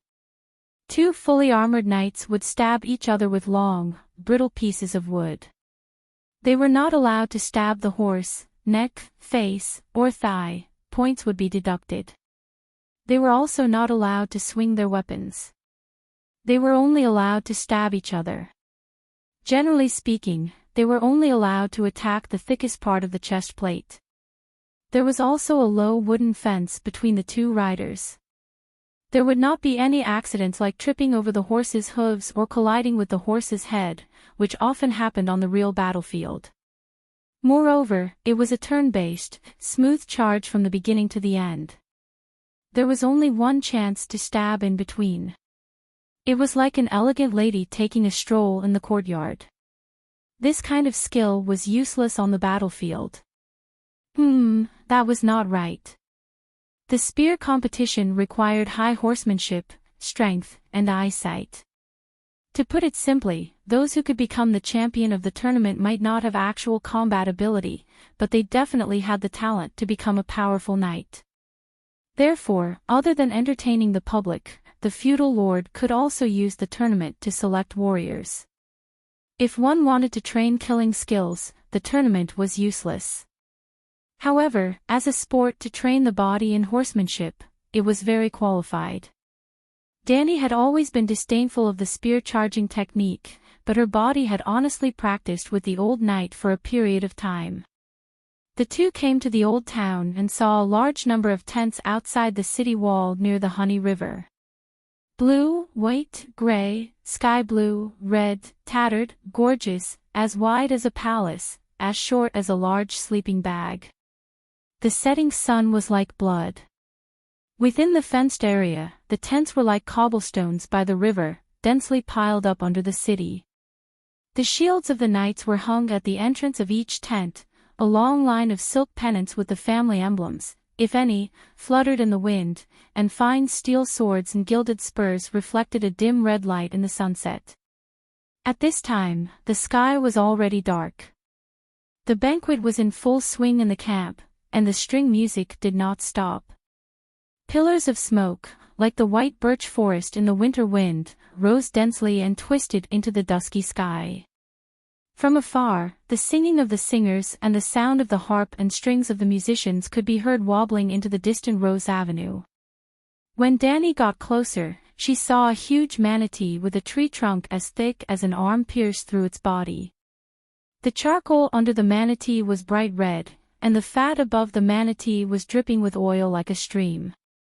The smell of pepper, laurel, and burnt apples made the passers-by swallow their saliva. Her throat moved and her stomach rumbled. Dani stared at the yellow manatee and said to the old knight without turning her head, "I also want to participate in the tournament." The old knight gently advised, "Not all riders are qualified to participate in Sir Tyrell's banquet. Even if you enter the camp now, you won't be able to eat those delicacies. Besides, even though the manatee looks fat, its meat is a little coarse and not as delicious as beef." By asking the riders by the road, Dani and the rest also understood the ins and outs of this tournament. As expected, the organizer was the family of Count Hathar, known as the heir of the Count of Laughing Bailey and Linny's elder brother, Bel Hathar. However, outside the pure white tent with golden edges in the middle of the camp, which was as gorgeous as a palace, hung the flag of the High Court Tyrell family, a golden rose blooming on a green field. The second son of the High Court Tyrell family, Valiant Garland, had also come.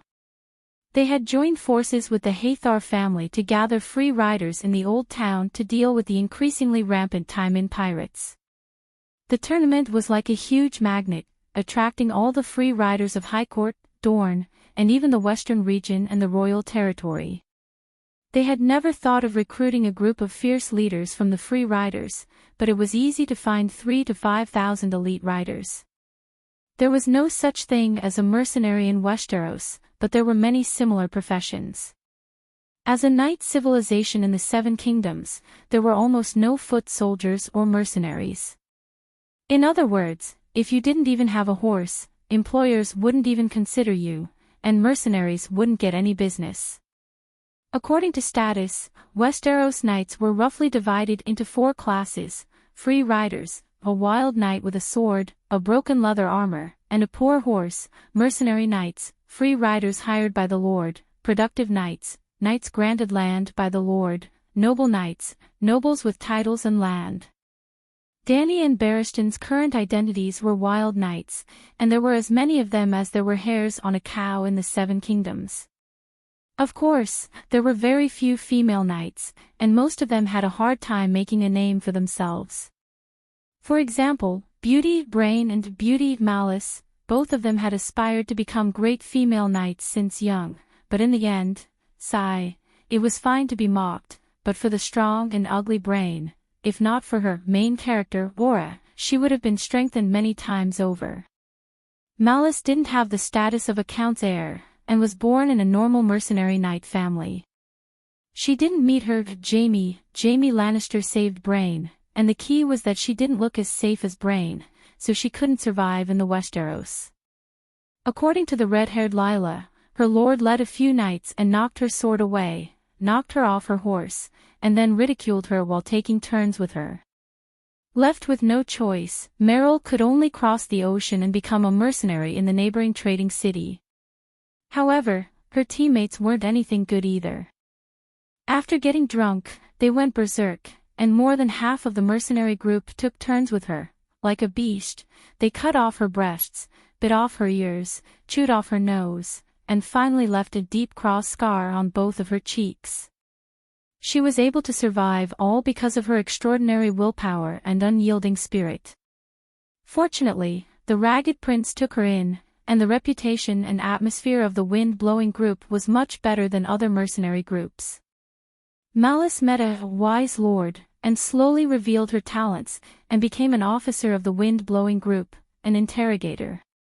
Well, it was said that Malice could torture the person being interrogated for a whole month before they died. The world of ice and fire was too cruel to women. Noble girls were taken for marriage alliances, or played with by nobles of higher status. Her family was mostly happy about it. Girls from normal families were even worse. The beautiful ones were strengthened by their lords, and the ugly ones. No matter how ugly you are, can you be uglier than Beauty of Brain? Even she couldn't keep her chastity many times. As for abilities, it was fine if it was a high warrior or high magic, but strong people like Brain and Malice might be able to defeat a male warrior one-on-one, and if they were lucky, they could win 1-on-2 or even 1-on-3, but when there were more than 5 enemies, even Arthur Dayne couldn't guarantee his life. After passing through the tournament camp and waiting in line to pass through the city gate, the old knight leaned close to Dany and whispered, "Lady, women can't participate in the tournament." The sky was dark, and there were already torches on both sides of the city gate. Because of the tournament, there were more wild knights coming from all over the world, and there were many riders and carriages waiting in line at the city gate. The tournament this time is mainly to recruit riders, and there are no restrictions on the identity of the participants. Who would know if I'm a man or a woman if I wear a helmet? Dany asked with a smile. The rules of the tournament were mostly fixed, but depending on the venue and the host's personality, some small details could be different. For example, a lord who was a devout believer of the 7 gods and held a tournament in the name of the 7 gods at his doorstep, it was very likely that only regular knights with holy oil were allowed to participate. But the tournament was a social event that everyone in the Westeros knew about, almost similar to the Asian Spring Festival.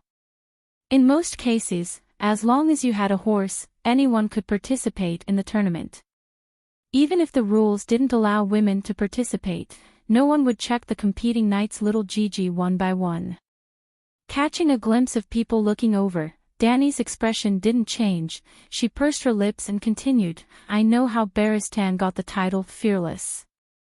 50 years ago, in the tournament at Dark Harbor, Barristan, who was only 10 years old, picked up a set of armor from somewhere and participated in the tournament as a mysterious knight, and even dared to challenge Prince Duncan. In the end, he was defeated by the prince, and his helmet was lifted, causing everyone to laugh loudly at him. But Prince Fran was very fond of him. Not only did he express sympathy and appreciation, in the end, he even gave him the nickname Fearless Barristan. The old knight was like a living history book. he even knew the first generation of men who broke off their engagement. The armor was not picked up, the old knight shook his head sadly.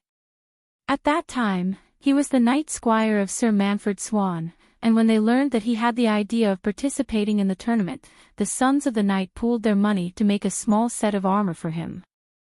50 years had passed, not to mention the Grand Knight who had served him, even his childhood friend was no longer alive. It was really sad to think about it. The old town was a bit similar to Volantis, both wrapped around the mouth of the river into the city, but the Honey River was not as wide as the Rhone River, and the water volume was much lower. There were many grey stone arch bridges on the river.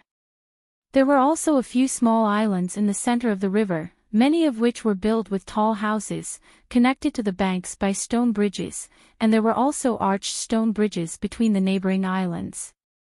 Ignoring the Western architectural style, Danny had the illusion that she had come to the Qinhuai River in Yangzhou, where 3 or 4-story brick buildings stretched out colorful paper lanterns on both sides of the river. Passers-by walked leisurely along the river. There were brightly lit flower boats on the river, the smell of cosmetics, the laughter of women and the sound of zither could be faintly heard. God, the base is even bigger than the old Great Pyramid of Gith, the towering tower, it really lives up to its name. In fact, outside the city, the tower could be seen stretching into the indigo night, the 240-meter-tall building. Its top floor was burning with flames, providing the most clear direction for the ships coming to and from the Whispering Bay. After getting closer, she was shocked to find that the towering tower occupied the entire island. It was as huge as a big castle, roughly more than 10,000 square meters. Of course, the towering tower is one of the 9 wonders of the world.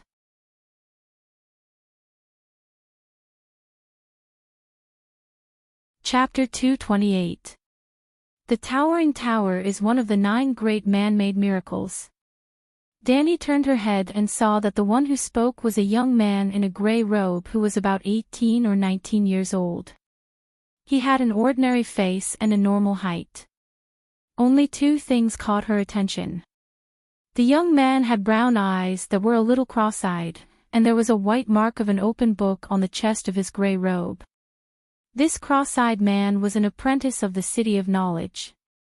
And he was the kind of apprentice who was not smart and had bad grades. From the style of his gray robe and the mark of the City of Knowledge on his chest, Danny knew that he was a scholar apprentice. But he was already so old, and he still called himself our old town. He had stayed in the old town for a long time, which meant that he had been studying in the City of Knowledge for several years. After several years, he did not have a scholar necklace on his neck. If he was not a bad student, what was he? A scholar apprentice. How many years have you been studying in the City of Knowledge? Danny asked with a smile. 5 years. Looking at Danny's smiling face, the young man blushed and unconsciously looked away. It was really miserable. After 5 years, he still could not forge a single chain from his master. A chain represented a graduation certificate of a certain subject. The scholar necklace meant that the scholars were Westeros servants. Even when they were sleeping, they would not take off their necklace. The necklace was made of links made of different metals, and each metal represented the knowledge of a certain field. Repeated metals were allowed to appear on the links, which meant that the scholar had a deep understanding of the field. For example, black iron represented Raven studies, and stainless steel represented military studies. If the necklace of an enemy scholar had 2 or more stainless steel links during a war, you had to be careful. At the very least, he was a Zhao Qua who could talk on paper. "What's your name?" Danny asked again. "Pater." "Pater, I can tell you clearly that the towering tower is definitely not on par with the 9 great man-made miracles. You can read Lomas Longleg's book as a travelogue, but you can't take the ranking of the buildings in it seriously. There was no printing in this world. If a book was written by hand, the distribution range of the book was often very limited.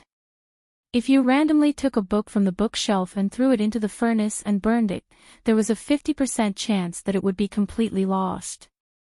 However, Lomas was an exception. According to the ranking of Chitian writers, he was a top author.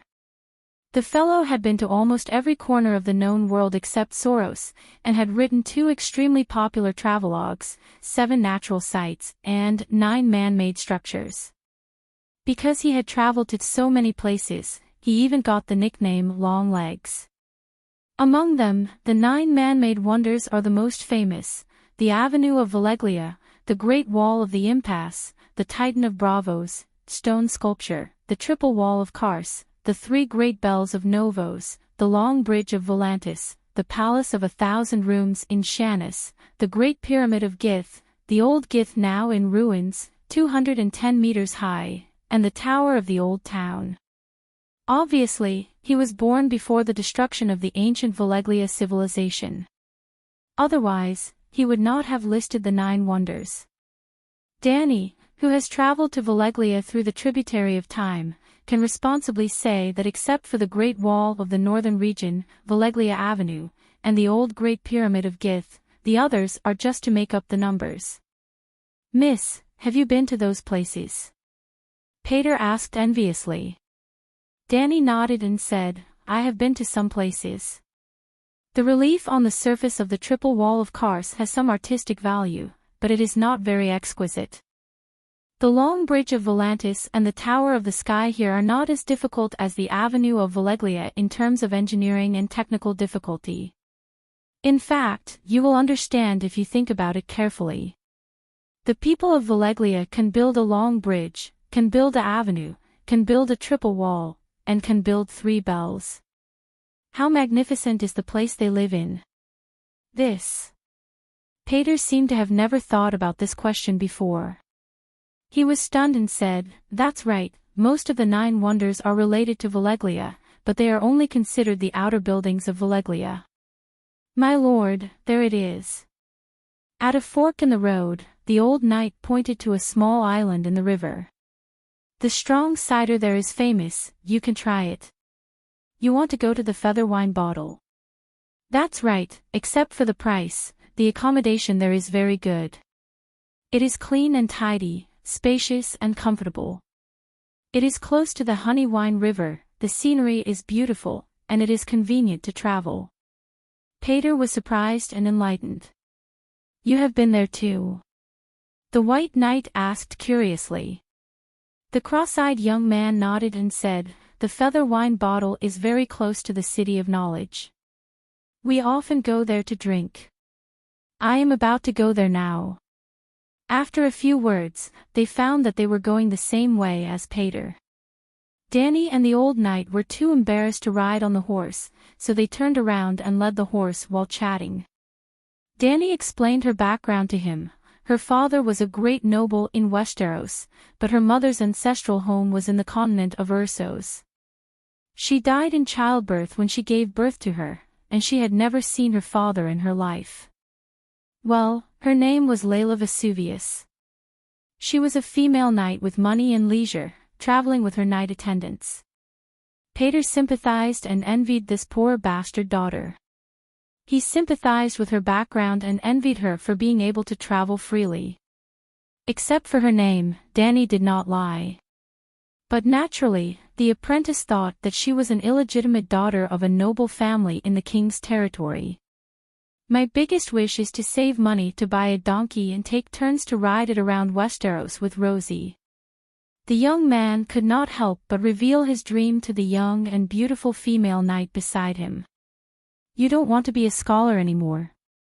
the White Knight asked curiously. "Oh, didn't you hear? I have a lover, Rosie." Danny laughed. Scholar, White Knight, Night Watcher, Friar, these were the 4 major eunuch occupations in Westeros. They could not marry, had no right to inherit, and gave up everything in the world, dedicating their life to serving, Scholar, Lord, White Knight, King, Night Watcher, the Wall, Friar, the 7 gods. Not yet, not a lover." Pater stuttered with a red face. Rosie was a waitress in the feather wine bottle.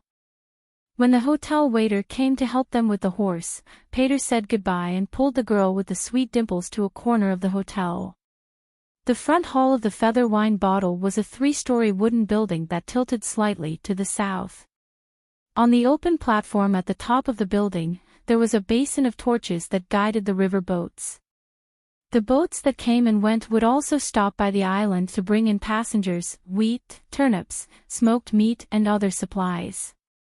There was a green grass field in the backyard of the wooden building.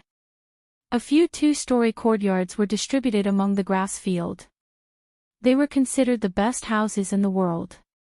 Because she was not sure how long they would stay in the old town, Danny paid a high price, 10 silver dear, to rent a small courtyard by the river for half a month.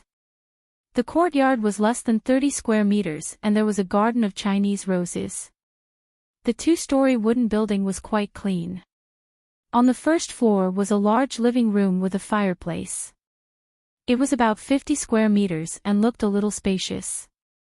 On the second floor were 2 bedrooms. After putting down their luggage, they came to the front hall of the restaurant. The dining hall was the size of 2 basketball courts. There were tallow candles that were as thick as a child's arm on the 4 walls. There were also kerosene lamps hanging from the ceiling. Under the dim light of the candles, there were 30 to 40 rectangular wooden tables that were filled with people. Half of them were scholars and apprentices in gray robes. They found a table with only 1 person and sat down. When the waiter served the dishes, Danny looked around and asked curiously, "This house is a little crooked. Why didn't they renovate it? Anyway, there is no sign of it collapsing." The old knight shrugged and said uncertainly, "It is said that this wooden house has a history of 600 years. It has lasted for hundreds of years. Maybe it can last for another 100 or 200 years. Bullshit. Won't a wooden house rot?" Danny sneered. "Are you from another place?" The gray-haired scholar with a necklace on his neck sneered, "You must not know what kind of wood the beams and pillars are made of." Danny looked at the pillar next to her. It was pale white under the mottled green paint. Her heart skipped a beat and she exclaimed, "Weirwood. Oh, you are quite knowledgeable." The old scholar was surprised. "Oh my God, how much weirwood was used. If the dragon was the most miraculous animal, then the weirwood of this world was the most miraculous plant. Not to mention its relationship with the old gods, just look at the characteristics of this material. First of all trees had a lifespan. Weirwood was the only one that could live forever without external interference. Secondly, weirwood of wood, and Valeglia steel of steel, both of them had immortal characteristics. Valeglia steel would not rust or wear out, and weirwood would not decay. Therefore, even the people of Valeglia used weirwood to build the door of the Black Tower. The immortal Black Tower, the immortal wooden door, the true legacy of thousands of generations. The gray-haired scholar took a sip of green cider. The high concentration of alcohol made his nose shine like a light bulb. After taking a breath, he explained with hazy eyes, "In the early years, weirwood was everywhere in the Westeros. After the invasion of the Undulls, the monks of the 7 gods thought that weirwood was a symbol of the old gods, so they chopped up all the weirwood south of Neck, burned it, or collected it to make wood." Danny was speechless. The 7 gods, a fake religion without gods, had successfully expelled the true gods. This was almost a god's version of the Lisbon incident. A wild mercenary without any supernatural power stabbed the number 1 of the young generation of the Western supernatural world to death with a knife. Dinner was a castrated chicken stuffed with leeks and mushrooms, crispy fried pork ribs dipped in plum sauce, and crab shark soup. It was very sumptuous. Danny had a great appetite and ate until she was full. Leaving the old knight to drink and inquire about the 7 kingdoms, she went back to take a bath, changed her clothes, and sat cross-legged on the mat. She took out a glass candle from the wooden box and began to activate the beacon on her right wrist. There was no response at all. The gray light that filled the bedroom seemed to have a life of its own. It first shrunk into a ball the size of a fist, then the room dimmed. Without any warning, it suddenly exploded and scattered. Strange gray light rays bounced back and forth on the wall like soft silk. Her spiritual power could not contact Kuei-shi through the gray light. Blocked me. Danny had a strange expression. Kuei-shi left a soul imprint on her wrist. The imprint was part of Kuei-shi's soul. Therefore, through the imprint, she could find Danny at any time.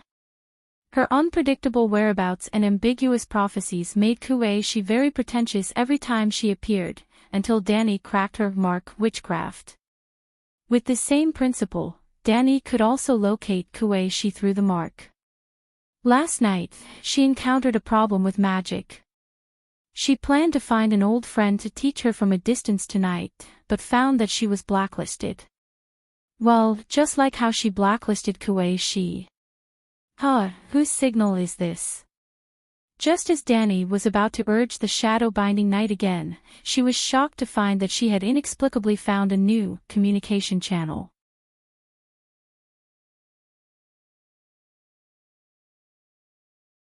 Chapter 229. A Witchcraft Bottle. Or should I say, shake it. Both of us activated the glass candle at the same time, and there's a 1 in a million chance that our witchcraft frequency is the same. Isn't this too much of a coincidence? No, the other party didn't notice me, but I can't. The gray light at the top of the glass candle had stabilized and was no longer expanding or contracting.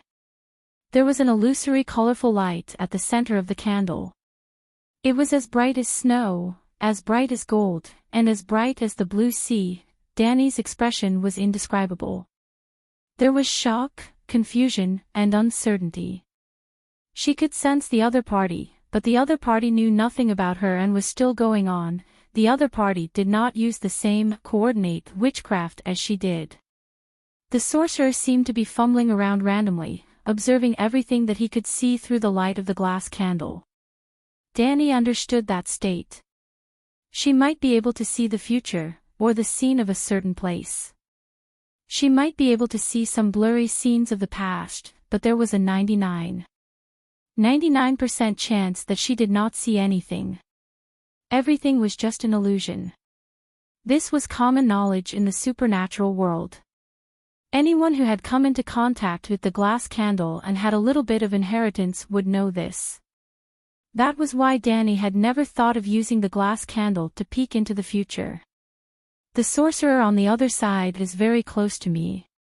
He's most likely a sorcerer from the City of Knowledge. This explains why I can sense him, but he knows nothing about me.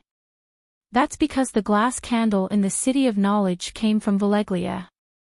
If the great sorcerer did not leave a back door in the glass candle, I won't believe it even if you beat me to death.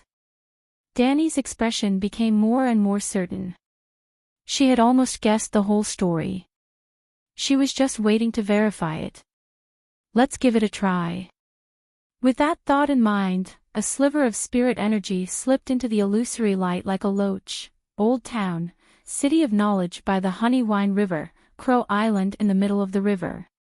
In the misty night city, the sky was heavy and dark. The white crows that were noisy during the day were also quietly nesting in their nests at the top of the tower. In the circular tower below the crow's nest, the entire floor was an open room. The round stone room was more than 100 square meters.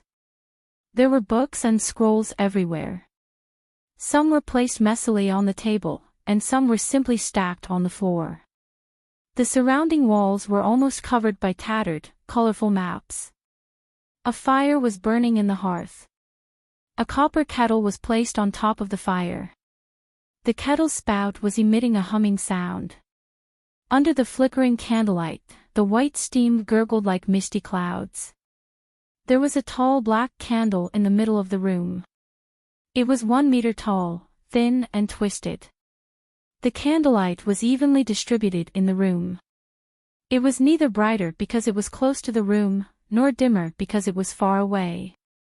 It was a glass candle. There were two people standing by the candle. One of them was a short and stout man who looked like a butcher, and the other was a short-haired young man with long limbs. The butcher wore a chain made of countless metals around his bull-like neck. He was a scholar, or even a doctor. The young man also had a rope around his slender neck. The rope was connected to 3 links. He was an apprentice scholar. "Professor Marwin, something doesn't seem right," the handsome young man said softly. "What did you see?" "Sphinx." Professor Butcher stared at the light without blinking. The young man's expression was conflicted. He didn't know how to describe it.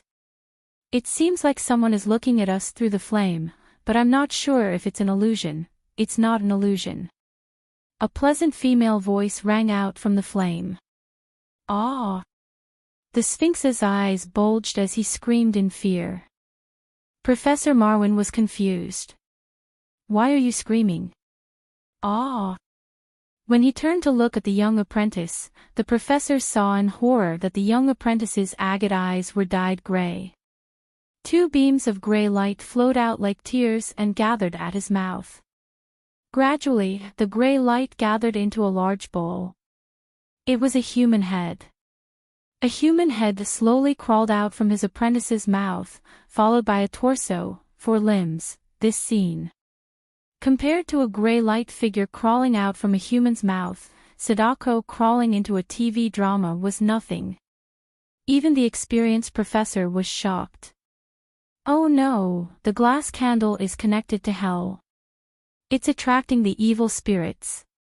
He took a few steps back to the table. His hands reached behind him and found a short dagger. He immediately pounced on it. "How ignorant! You don't even know me." The light figure had already landed on the ground. It slowly expanded into a normal woman. Her face was blurred. She was about 1.7 meters tall with long limbs. "Who are you?" The color and style of the woman's clothes couldn't be seen clearly, but there was a flame mark on her chest. Professor Marwin felt that it was familiar. "Fire sorcerer, the inheritor of Valeglia's witchcraft." Danny had verbally changed her class to a fire sorcerer again. Why did you come from me? The young man took a step back and covered his mouth in fear. "Why did you crawl out from my mouth?" "I'm Shikue, from Bravos." Danny introduced herself first before explaining to the two who were wary and fearful. "It didn't come out from your mouth. The eyes are the window to the soul. Your eyes are the door to the spirit realm. Previously, you used the glass candle to wander the world, which means that your spirit entered the candle's illusion through your eyes. I caught that spirit and followed it into your spirit realm, then projected it out from your eyes." "I see." The Sphinx was still confused, but Marwin seemed to understand.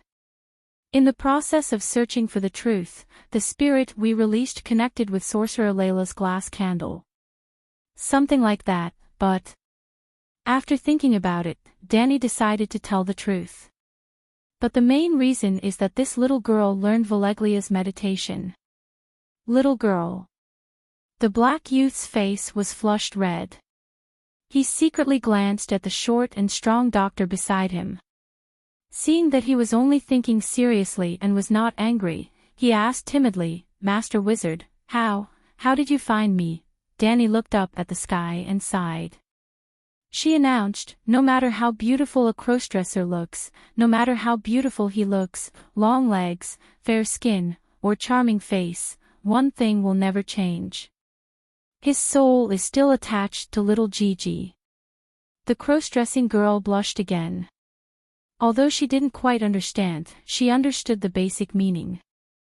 The other party's spirit was projected in front of her through her spirit realm, and he was most likely able to determine her gender through her soul. The City of Knowledge doesn't accept female students, and it doesn't allow women to become scholars, Blackie explained softly. As she explained, she used her eyes to look at Marwyn. However, the professor from the City of Knowledge didn't care about her gender at all. He only frowned and pondered. After a while, he looked at the figure of light Danny and said, "The glass candle in the City of Knowledge comes from Veleglia. The basic meditation inside is a side branch of Veleglia's witchcraft. Your meditation level must be very high, or you wouldn't be able to enter Larissa's spirit realm without her permission."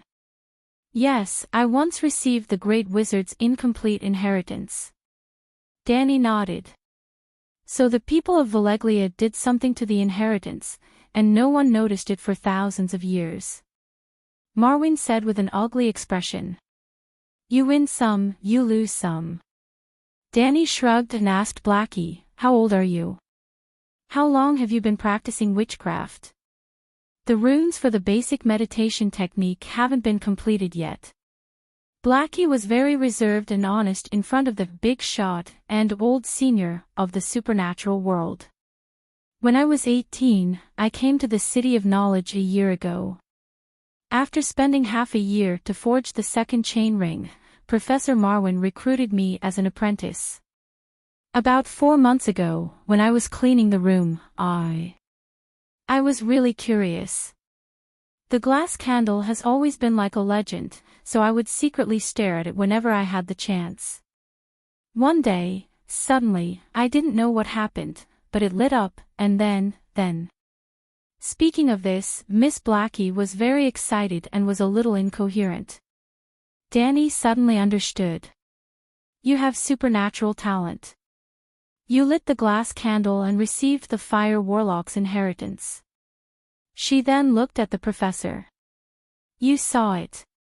In just 4 months, the meditation runes haven't been completed, and she already has this kind of witchcraft power. Although the people of Veleglia left a backdoor in the meditation technique itself is very powerful, at least above level 2. "Above level 2? What do you mean?" Blackie was confused. "Your professor didn't tell you?" Danny couldn't help but look at Marwyn. "You're also a supernatural, and you seem to be a moon chanter." At this point, Danny's expression became strange. She looked up and down at the thick-necked, thick-shouldered professor who looked like a street butcher. Moon chanters should dress as women. If this person really evolved into a crossdresser, then all the scholars in the City of Knowledge would be blinded. "You can even tell that I'm a moon chanter." Marwyn was shocked. This was the benefit of being knowledgeable. If Danny had not participated in the extraordinary gathering and had not seen all kinds of different professions with her own eyes, she would not have been able to guess his identity even if she had fiery golden eyes and could see through the other party's meditation runes. "The aura of witchcraft power in your body." Danny put her hands behind her back, looking like an otherworldly expert. Needless to say, with such an awesome entrance and the ability to see through the opponent's details.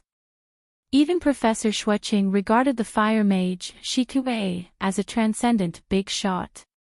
"When I was young, I went to Volantis, Queers, and many other cities in the Jade Sea. I even studied in the shadow of Asia for 8 years. In Asia, I used my knowledge as a scholar to exchange for a prophecy meditation technique. I didn't expect it to be related to moon chanters. I learned the meditation technique and a few simple witchcraft 20 years ago, but when I returned to the Westeros. No, as soon as I left Asia, the spell didn't work, and the meditation runes almost collapsed. Until 2 years ago, one day, the meditation runes in my mind lit up again. I suspect that the rumors about dragons and mother of dragons among the sailors at the docks are true. Dragons have brought magic back to this world. I really want to see it with my own eyes." The ox-necked professor's eyes were blurred as he sighed. "You've already seen it. I'm a true dragon, a miracle." Danny thought shamelessly. But then, another question arose in her mind. Marwyn was a professor, definitely a high-ranking person in the City of Knowledge. He should have access to the highest level of confidential information, so there was no reason that he couldn't confirm the authenticity of the dragon, right? Half of the free trade cities were involved in the war against the evil mother of dragons. It would be normal for the Westeros next door to have some undercurrents. Then, there must be someone who could block the news from the east. She just didn't know if it was the City of Knowledge's intention or the higher-ups' order to control public opinion.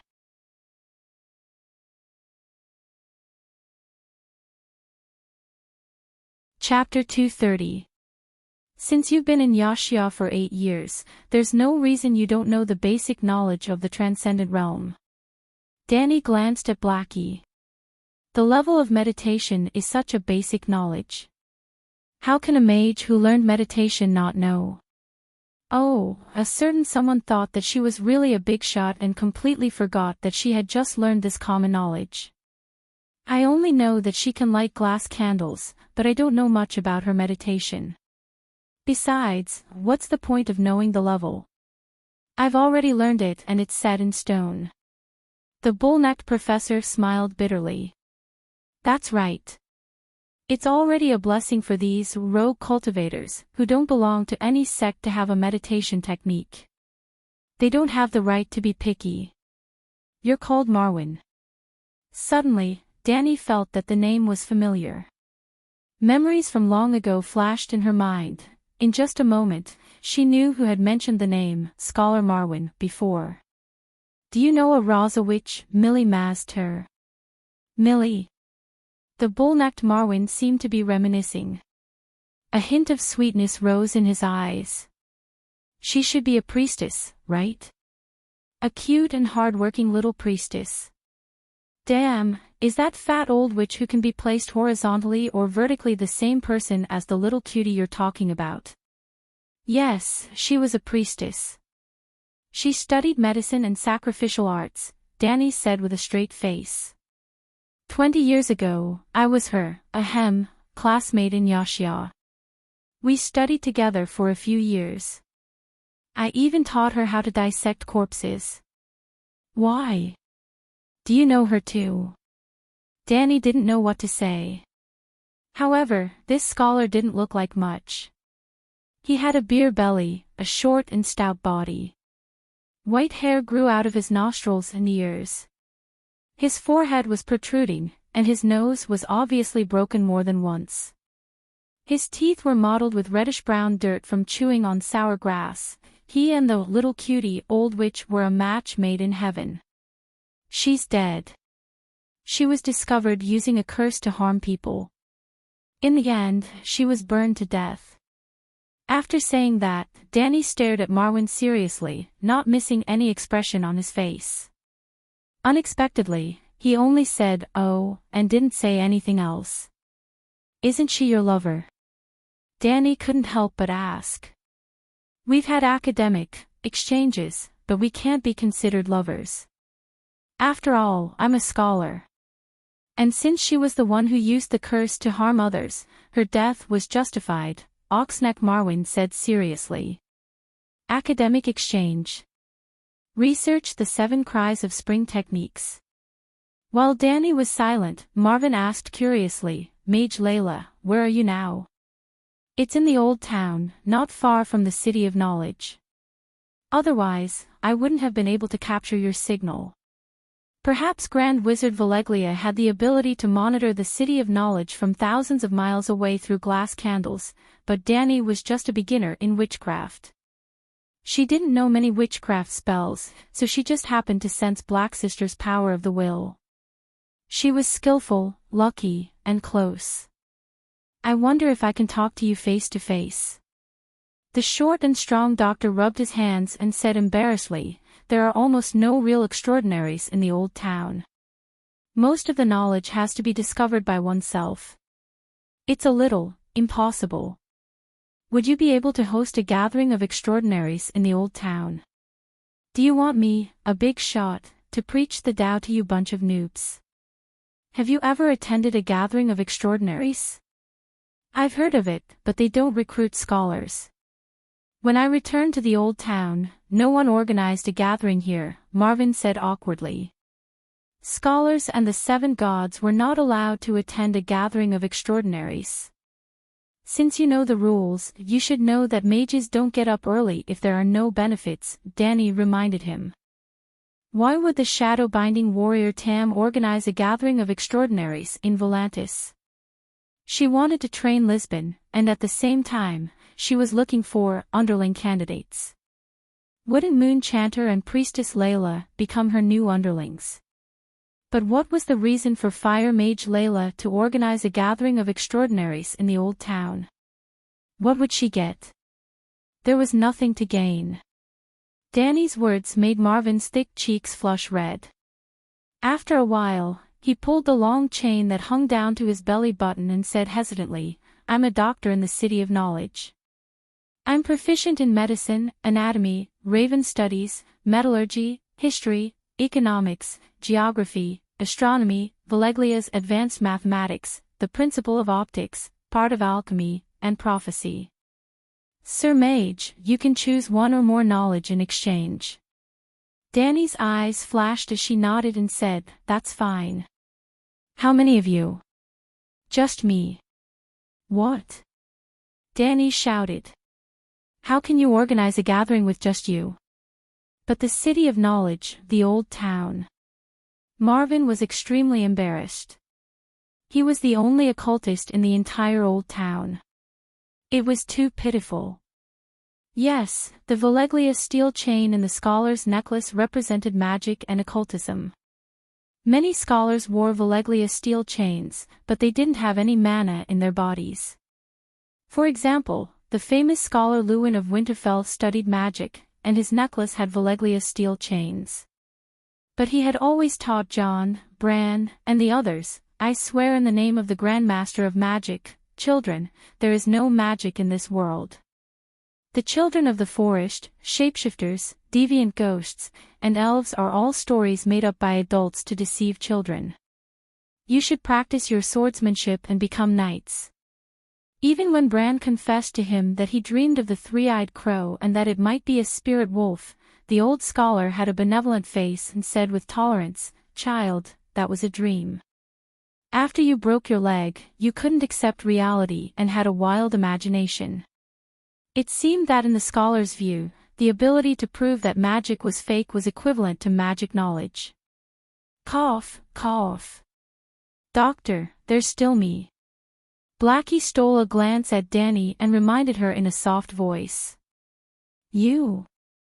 The short and fat doctor's expression was conflicted. He looked at her with disdain and disappointment. You don't understand. You should at least show something useful for a gathering. What do you want to do? Blackie asked curiously. Show me some skills. Can I shoot arrows? My archery skills are very strong. My mother always said that I have the qualifications to be a red archer. The people of the Summer Archipelago often carved the heads of their ships into the images of birds and animals. Therefore, their sailing ships were called swan ships. Unlike the trading city-states, which had 1 or 2 paddle boats or longboats as escorts, the swan ships were usually alone. The task of protecting the ships was given to the armed personnel of the Summer Archipelago, the Red Archers. They used the Summer Archipelago's golden wood as the body of the bow, and the arrow's range was up to 400 meters. They were almost the strongest archers in the world. If Blackie Larissa was not lying, her archery skills should be very strong. Archery won't do. Marwyn shook his head. He also knew the knight's slashing skills. If archery and slashing were useful, he would have joined the mysterious gathering long ago. Count her in. We were able to contact her this time. Both of us also practice Valeglia's witchcraft. It's fate. Thank you, Master. Thank you, Master. Blackie grinned foolishly and bowed to express her gratitude. What's your name? I heard Dr. Marwyn call you Sphinx and Larissa, Danny asked. Sphinx is my nickname in the City of Knowledge. Alright, that's all for today. Feeling the abnormality on her right wrist, Danny was ready to end this online friend-making activity. Remember the frequency of my witchcraft. After the martial arts competition, we'll confirm the time and location of the gathering at 10 o'clock at night. I hope Dr. Marwin can find a few more companions during this time. The two of you are still too few. All right. Without a sound, the gray figure disappeared, leaving the master and disciple looking at each other under the golden candlelight. After a while, Marwin looked at Blackie and asked, "What's your real name?" Just call her Larissa," Blackie said evasively. The ox-necked doctor sighed. "Up to you. But remember, the City of Knowledge will never allow women to tarnish their honor. I didn't know you were a girl before, and I still don't know anything now." "Yes, thank you, doctor." Danny had been delayed for a while because she had accidentally met two netizens. During that time, Kuei had already unblocked her requests. Seeing that Danny hadn't come over, the Shadowbinder thought that Danny was angry, so he took the initiative to contact her. However, just like how Kuei had rejected her request, Danny blocked her as well. After ending the conversation with Marwin, Danny immediately activated the glass candle. This time, it was easy for her to project her mental energy. Of course, unlike contacting Marwin, which did not consume any witchcraft power, the nine-colored vortex in her mind spun crazily. Her witchcraft power was like a flood that had broken through a dam. It was truly a communication that transcended thousands of miles. With the experience of her mental body traversing space last time, Danny did not feel dizzy this time. Almost instantly, she arrived at a dark and empty stone hole. A green glass candle was lit in the middle. It was a ball of dim white light the size of a fist. The four walls and the ceiling were all covered in darkness. The shadow-binding knight wore a dark green robe and a red wooden mask. He sat cross-legged on the stone floor as if he was waiting for someone to visit. "You're stupid," she said. "Why?" Danny did not understand. "Do you know what time it is here?" The shadow-binding knight did not wait for Danny to reply. She said seriously, 9 in the morning. "I'm currently on the Jade Sea Lightning Island. When you first came looking for me, I was worshipping the Lady of Light with Prince Bogon at the Temple of Heaven." "Oh, sorry. I forgot to calculate the time difference. Sorry to disturb you." Danny hurriedly apologized. Although she said that, she did not know how to calculate the time difference at all. She had never thought about it. The last time she had returned to Astapor from Volantis, the latitude difference was about 2,000 kilometers. However, both cities were at night, so she did not feel much difference in time difference. If not for Kuei-shi's reminder, Danny would have forgotten about the time difference. Kuei-shi shook her head and said seriously, "You still don't understand. Let me ask you, how do you call the shadow-binding knights?" "Shadow children." "How can the shadow children use witchcraft under the sun in front of the temple?" "If I didn't stop your mental projection, the sun would have lit you up immediately." Kuei-shi pointed at Danny and said in a low voice, "It would have been as easy as a torch lighting up a down quilt." "This." Danny was shocked. "I've never tried it under the sun." "You use the soul coordinates on other people?" Kuei-shi understood the meaning behind her words. She suddenly stood up and said with some complaint and worry, "I warned you not to use it last time. It hasn't even been half a month, and you've already used it once, not once, 3 times. "I used it 3 times. Kuei-shi's body stiffened. She did not say anything. After a long while, she groaned and said, "You're courting death."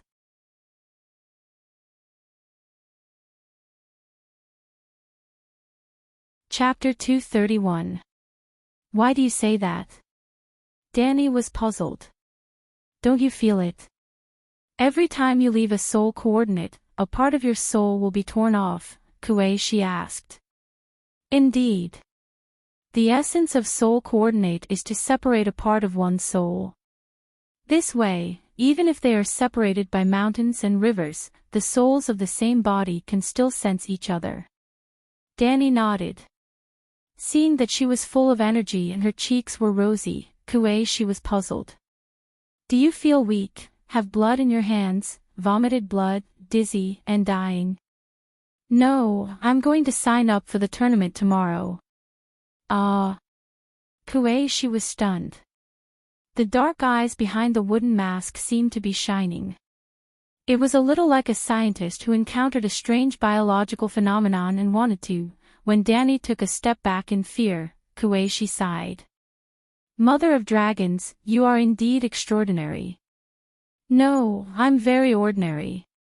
There's nothing special about me. Danny shrunk her neck and said, after leaving the soul coordinate 3 times, I felt that I had reached a bottleneck. Maybe I can only use soul coordinate 2 or 3 more times. That's why I came to you. I want to know if you have the second volume of the soul coordinate technique. There's no second volume.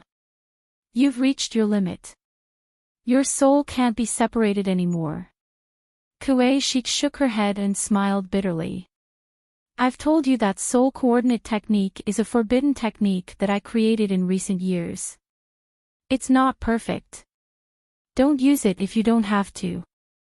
The side effects are too strong. You can't be exposed to too much sunlight.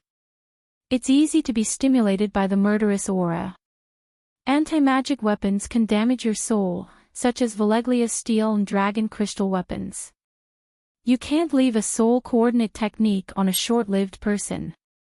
A short-lived person. If the person you mark dies in an accident, the soul energy left in the person's body will dissipate. You will lose a part of your soul, she said lightly. Fortunately, the 3 people I marked don't look like short-lived people. Plus, I can replenish my soul automatically. Even if an accident happens, it won't be a big problem. What's with the murderous aura? Danny asked. You can pass through physical objects in your current spiritual state. Have you tried it? Yes, it's very interesting. But it consumes too much wizard power. She nodded and said, you are essentially a spiritual body now. Normal objects can't block the spiritual waves of an illusion, but the murderous aura. If a knight wanted to kill you, no matter what weapon he wielded, it would hurt you. The reason is very simple. His attacks are mixed with spiritual will. No wonder. Danny came to a realization. That dagger gave me a deep sense of danger, and the Dark Star's great sword, oh my god. She put her hand to her forehead and groaned, it's only been a few days, If you go on like this, you'll play yourself to death sooner or later. Danny Alice, you must understand one thing. Extraordinaires only have extraordinary intelligence. Don't ever think of yourself as a god that transcends mortals. Even someone as powerful as Great Adept Veleglia couldn't face an experienced Grand Knight head-on. The Shadowbind warned solemnly. Yes, I understand. A few days ago, I saw a fire mage who was as famous as you die tragically under the blades of mercenaries. The lesson was quite deep. Danny nodded and said in agreement. As famous as me? Who? The Shadowbind asked curiously. Volantis Fire Mage, Lisbon. Never heard of him. The Shadowbind's voice turned cold. Do you think I'm a nobody? He's the #1 youth in the Western continent. Danny rubbed her nose and said awkwardly. The first person stabbed to death by a mercenary. Danny felt even more awkward. She stammered, I didn't say that. Everyone thinks so. What? It spread. She didn't hide her anger anymore. Which bastard is spreading rumors about me? Tam was a good person. She couldn't betray her. I think it's a priest from Koor. Danny put the blame on the dead man. Impossible. I've never been to Koor. Why would they judge a mage they don't know? He might have heard it from necromancer Bo Ching. As if worried that the Shadowbind wouldn't understand, Danny quickly added, Bo Ching is a barbarian, the prince of barbarian. I know that bastard.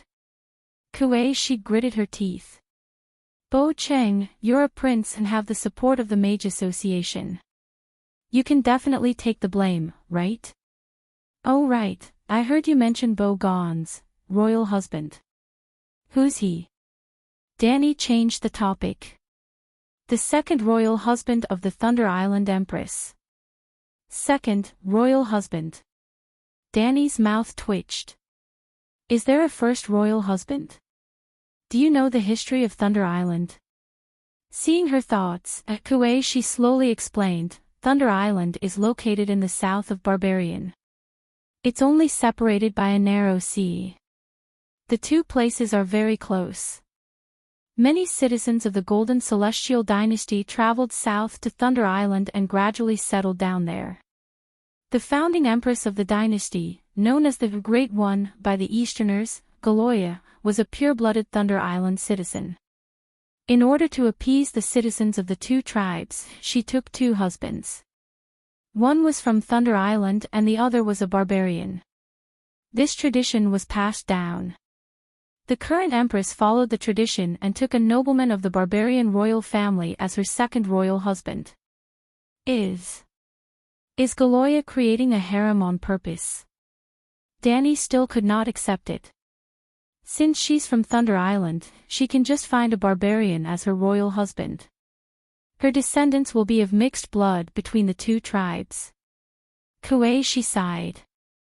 Of the two royal husbands, only the pure-blooded Thunder Island daughter who is born to the first royal husband, a Thunder Island citizen, will have the right to inherit. Therefore, every generation of Thunder Island Empress will be a pure-blooded Thunder Island citizen. Is that even possible? Why? They'll have to be mixed blood sooner or later. Danny's expression was pained. She asked again, I thought you were in Kuwais. Why did you come back to Jade Sea? If I don't leave, I'll be trapped there. Kuei she looked at her deeply and said with a complicated tone, I'm not confident that I can hatch a dragon. Before you left, I boarded the ship back to Jade Sea. Danny was impressed by Kuei she. You predicted that the Kuei's people would find you to hatch a dragon and ran away in advance. How can I be a shadow-binding knight if I don't even know how to seek fortune and avoid calamity? Kuei she's calm voice was filled with unconcealable pride. Tam, listen to this. This is the demeanor of a master. Your behavior of rushing to hatch an egg is too low. Is this your territory? Danny walked around the stone room. It was very spacious, deep, dark, and quiet. She could even hear Kuei she's breathing. Not bad. It's a very big cultivation room. Danny looked at Kuei she and praised. It seems that your guardian skill is not bad. Guardian skill? Kuei she sounded confused. Hey, still pretending. Danny winked at her with an expression that said, I know, we all know. She chuckled and said, I'm no longer a newbie in the mystical world. I know that in order to make a living, sorcerers will learn some tricks to cheat money. That second royal husband must be a big fish. You must have taken advantage of him, right? TSK, such a big stone tower. As expected of the number one person of the young generation in the Eastern Transcendental world. Creak, creak. The shadow-binding knight started grinding his teeth again. He unconsciously clenched his fists. This is the ruins of the old gods. You don't even know about the underground labyrinth of Thunder Island. Kuei she almost growled. Danny knew that she had misunderstood. Kuei she did not seem to have a big project. She immediately changed the topic and asked, Old gods. What does it have to do with the old gods of Westeros? Maybe, maybe not, but the underground labyrinth definitely belongs to the previous civilization before the long night. I was invited here to investigate the truth of this place. Danny was really curious. She asked, "What's so special about this place?" Legend has it that the old gods still live in the depths of the labyrinth. As long as the entrance of the labyrinth is opened, they will spread the plague of the old gods. The infected will first have a fever and headache. Gradually, their thoughts will become chaotic, and they will lose their memories. They will also have hallucinations and auditory hallucinations. Damn, aren't those the whispers of the old evil gods? I've come to World of Warcraft. Danny closed her eyes and sensed for a while. She said doubtfully, "Really? I don't seem to feel anything." You can read Overview of the Jade Sea. It was written by the Volantis Colloquaforte. The plague of the old gods lasted for almost 1,000 years. Even the Queen of Thunder Island. Some people said that they entered the underground labyrinth to have sex with the old gods. I'm not sure if it's true, but they did do some inhumane things. She paused. She pointed at her chest and asked, "Why do you think I'm here?" "It's because Her Majesty has been a little. Well, some signs are making my husband uneasy. The long night is coming. All kinds of monsters are coming out," Danny mumbled. "The long night. You believe the prophecy of the Red God Priest?" Danny Rise, do you really think that you are the reincarnation of Yasuo and Ahai? She asked. Am I not? Danny asked. She suddenly remembered something. Many people guessed that Danny Rise was the child of prophecy, including the Red God Priest. But she never said so. Danny Rise, I can tell you clearly that you are someone who can change the world. But you are not the reincarnation of Yasuo Ahai, she said seriously. Why? Because, forget about Yasuo Ahai, even the Light King himself can't hatch a dragon like you. This reason was so strong that Danny couldn't refute it herself. There's a Shamiliana temple priest called Kayana. She sacrificed a few hundred members of the virtuous lord's family. In the end, there was an evil soul in the fake dragon egg. What's going on? Can Lalo hatch a demon dragon? She shook her head. I'm not sure. Lalo is a true god. A true god who controls part of the authority of death. Hatching a dragon like you is creating new life. All the gods of death can't do it. But I can't guess their other abilities. Then she asked curiously, why is it a fake dragon egg? This. Danny touched her nose and muttered, it's all your old friend's fault. Old friend? She was confused. An Yasuo merchant called Bauhan. He insisted on giving me a bottle of fire plaster. It can glue a broken dragon egg back together without any damage. Not even a crack can be seen. Oh my god. So it's Bauhan, that profiteer. You've cheated the royal family of Kars. She screamed. You know Bauhan too. Well, like the soul mark witchcraft, I invented fire plaster. Bauhan once bought 3 bottles from me. I didn't expect. Danny looked at she strangely. So the culprit of the fake dragon egg is you. Don't look at me like that. I developed a fire plaster mainly for my family's porcelain business. She rolled up her sleeves, revealing her delicate pale yellow skin. See, although I was born in Yasuo, I'm not a local. My ancestral home is Xingdu. Have you heard of Xingdu porcelain?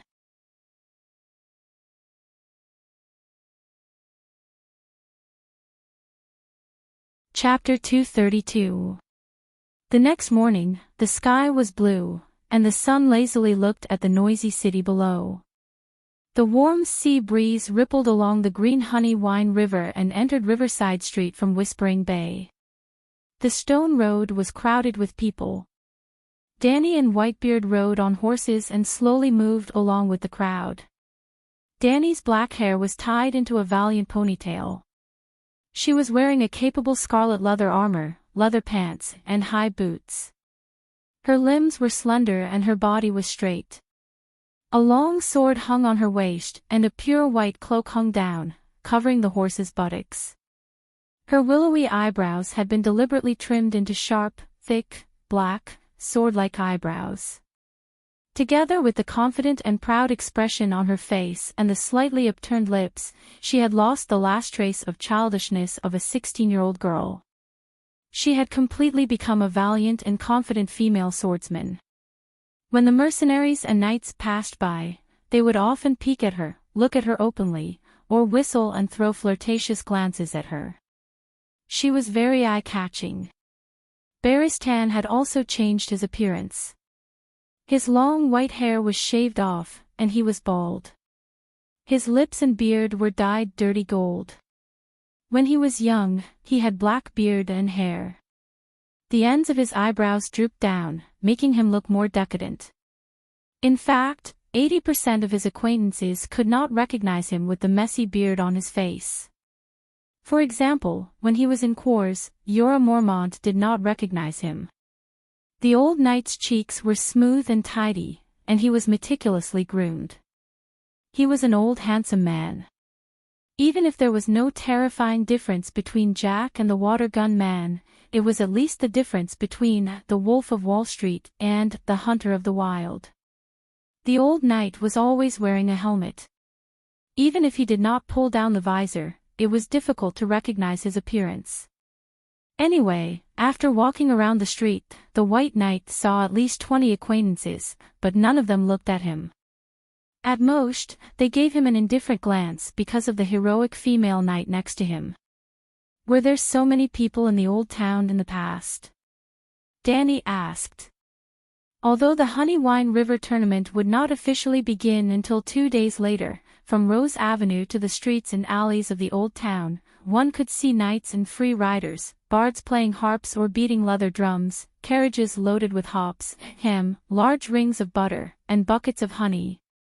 There were also merchants, craftsmen, and prostitutes, Baristan explained, although this isn't as sensational as the martial arts tournament to celebrate the inauguration of the Prime Minister, Hyde Stark, a few years ago. Time is truly hated by many.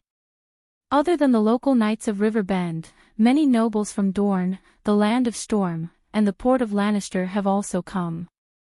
Look over there. As he spoke, the old knight raised his hand and pointed at a group of cavalrymen on the other side of the river. 17 or 18 cavalrymen were chatting and laughing on horseback, and from time to time, some of them were convulsing with laughter. 3 of the riders who were guarding the perimeter each held a flag in their hands. The images on the 3 flags were 3 golden ears of wheat, 2 fawns, and a yellow haystack. He stared at a square-faced young man with black curly hair and said with a complicated expression, "The Harvest Hall, the Calvert family of the Young Deer Village, and the Hellair family of the Hay Hall are all lords of the Land of Storm." "Your relatives?" Danny asked. The old knight was from the Harvest Hall. He was originally the heir of the Count and had a fiancée, but in order to pursue the glory of the Kingsguard, he gave it all up. Yes, a ruthless man who didn't even want his wife. The current Count of the Harvest Hall, Aston Selmy, my grandnephew. The old knight's voice was so low that Danny almost didn't hear him clearly. She remembered that the old knight had used the fake name Aston to hide his identity in Queers. "Do you want to meet him?" The old man misunderstood her and said hesitantly, "Although the Harvest Hall is the largest granary in the Land of Storm, it doesn't have many soldiers, and now is not the right time." "Sigh, do I lack those people?" Danny waved her hand. "It's just a chat. There's no need. That child is more honest and can't keep a secret." After a few words, the group on the other side of the river had disappeared into the crowd. Danny and Selena also turned into an alley. Under the old knight's lead, they took a few turns and finally came to a street full of riders and swordsmen at the edge of the western city. Blacksmith Street. You can buy any kind of armor here, the old knight said with a smile. Along the way, Danny saw 7 or 8 blacksmiths. Bare-chested weaponsmiths were hammering in front of the forge. There were also free riders who had the same purpose as her, holding armor and loudly bargaining with the shop owners. There were also a few old men with wrinkles on their faces driving carriages and peddling along the street. The carriages were littered with rusty old swords and blades full of gaps. Finally, the old knight took Danny to the front of a huge stone building on the street. The walls on both sides of the wooden door were equipped with glass booths. On the glass booths hung red, blue, and white porcelain full-body armor, as well as griffins, unicorns, bison, and even megalosaurus helmets. As soon as the two dismounted, a servant came to greet them and took the initiative to lead the horses to the side. Then, a round-faced maid came out from the door and bowed.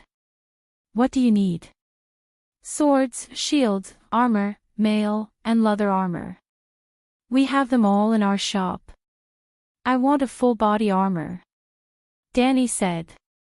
"Custom or stock?" "How long will it take for you to pick it up?" Danny asked. "According to your requirements, at least half a month, but not more than 2 months. I need it urgently. We have a lot of stock here." After that, the round-faced maid asked about the price and got a reply from Danny: "The price is not important, but the quality must be the best." Then she led the two through a hall full of different kinds of armor, and along a cobblestone path through a courtyard facing charcoal, iron ingots, and other sundries. Finally, they came to a row of low red brick houses in the backyard. There was no door or wall on the side of the terrace house that faced the courtyard. The whole house was wide open, like a warehouse, but there were no piles of goods inside. It was full of smithing rooms that were filled with rolling heat waves, smoke, and clanging hammers. From time to time, blacksmiths would yell at their apprentices or ask them to do something. At that time, 2 young men in undershirts covered in a layer of black ash hurried through the courtyard carrying a basket of charcoal. Well, they deliberately avoided the cobblestone path. The old knight nodded and said, "Only in the hands of a blacksmith master can you buy the real good goods. Mercenaries who are shy of money will buy the goods that are displayed in the front hall." The round-faced maid smiled at him approvingly and led them straight to the largest forging room on the left. Outside each forging room, there were 2 rows of wooden shelves, hanging a mess of plate armor, iron helmet, throat guard, and other armor parts. A few guests were looking back and forth under the apprentice's introduction. "Do you want to choose by yourself, or do you want me to find an apprentice for you?" the maid asked. "I'll choose." The old knight directly went forward and knocked on a silver-gray plate armor. The maid said to the apprentice next to her and said goodbye to Danny, "After choosing the armor, you can pay the blacksmith master directly." The armor hanging on the wooden shelves looked messy. It was a complete set that was disassembled and placed together. This way, it was convenient for the guests to check the quality of the armor, and also according to the actual situation of the guests, some parts could be adjusted. Just as they were choosing the armor, they heard a conversation coming from the blacksmith shop. A man said with full energy, "Garland, you must help me. There are too many people coming to the old town recently. I don't dare to say the whole country, but all the River Bend knights who can come are here.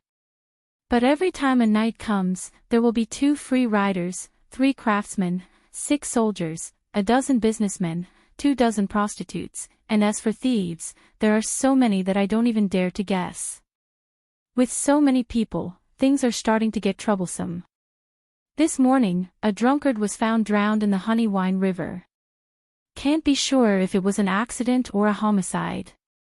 Last night, there was a riot in a tavern at the North Gate, and a few riders from the borderlands fought with the Dornishmen. Sigh, there are countless fights like this, and there are even cases of people being raped from time to time. You should send a group of people to help me maintain order. Another young man asked doubtfully, the old town's military is so weak. I remember second uncle, you started training new recruits a month ago. Garland Tyrell, Garland Hightower. The old knight glanced and said in a low voice. Danny also saw the two valiant knights wearing leather armor with long swords at their waists.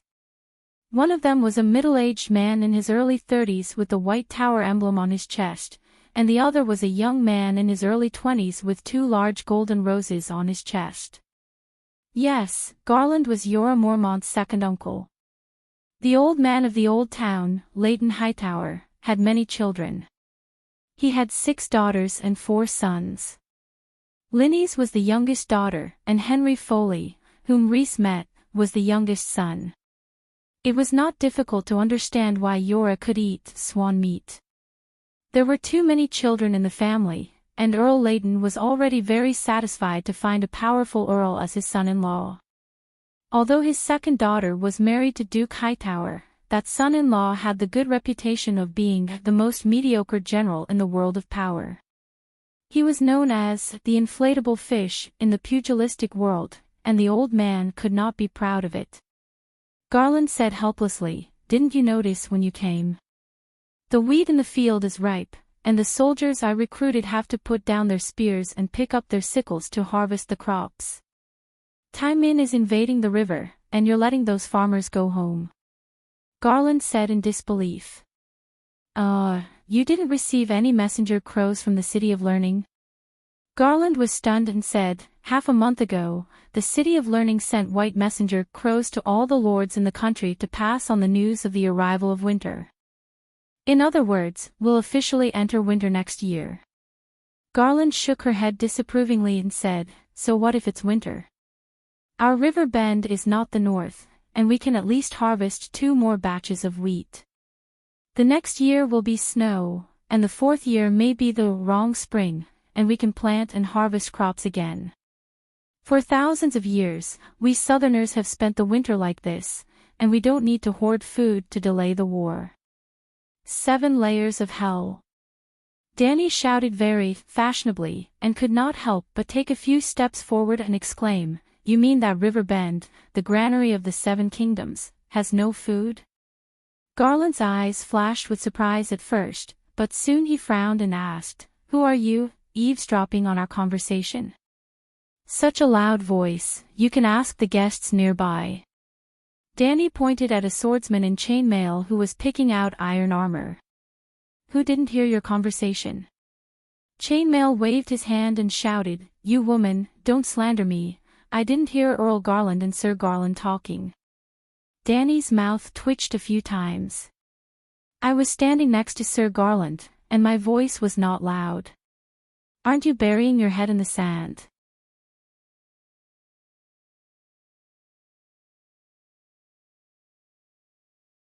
Chapter 233. Garth Hyder smiled warmly at Danny and explained, "We originally stored grain for winter, but in the past few years, the 7 kingdoms have been in chaos. Hajin County has been completely destroyed, and the king's domain has been ravaged by the rebels. Count Tolly is still running back and forth between the 2 places, cleaning up the bandits and rioters. As for the Stormlands, it is not a land that produces grain. Now that Storm's End Castle has not been taken, there is still a battle to be fought. King's Landing has 500,000 people, and they rely on River Bend to transport supplies." Then he looked at his nephew and said meaningfully, "So, do you understand now? River Bend will definitely not lack grain, but in order to maintain the normal operation of the kingdom, every grain of wheat is of great use.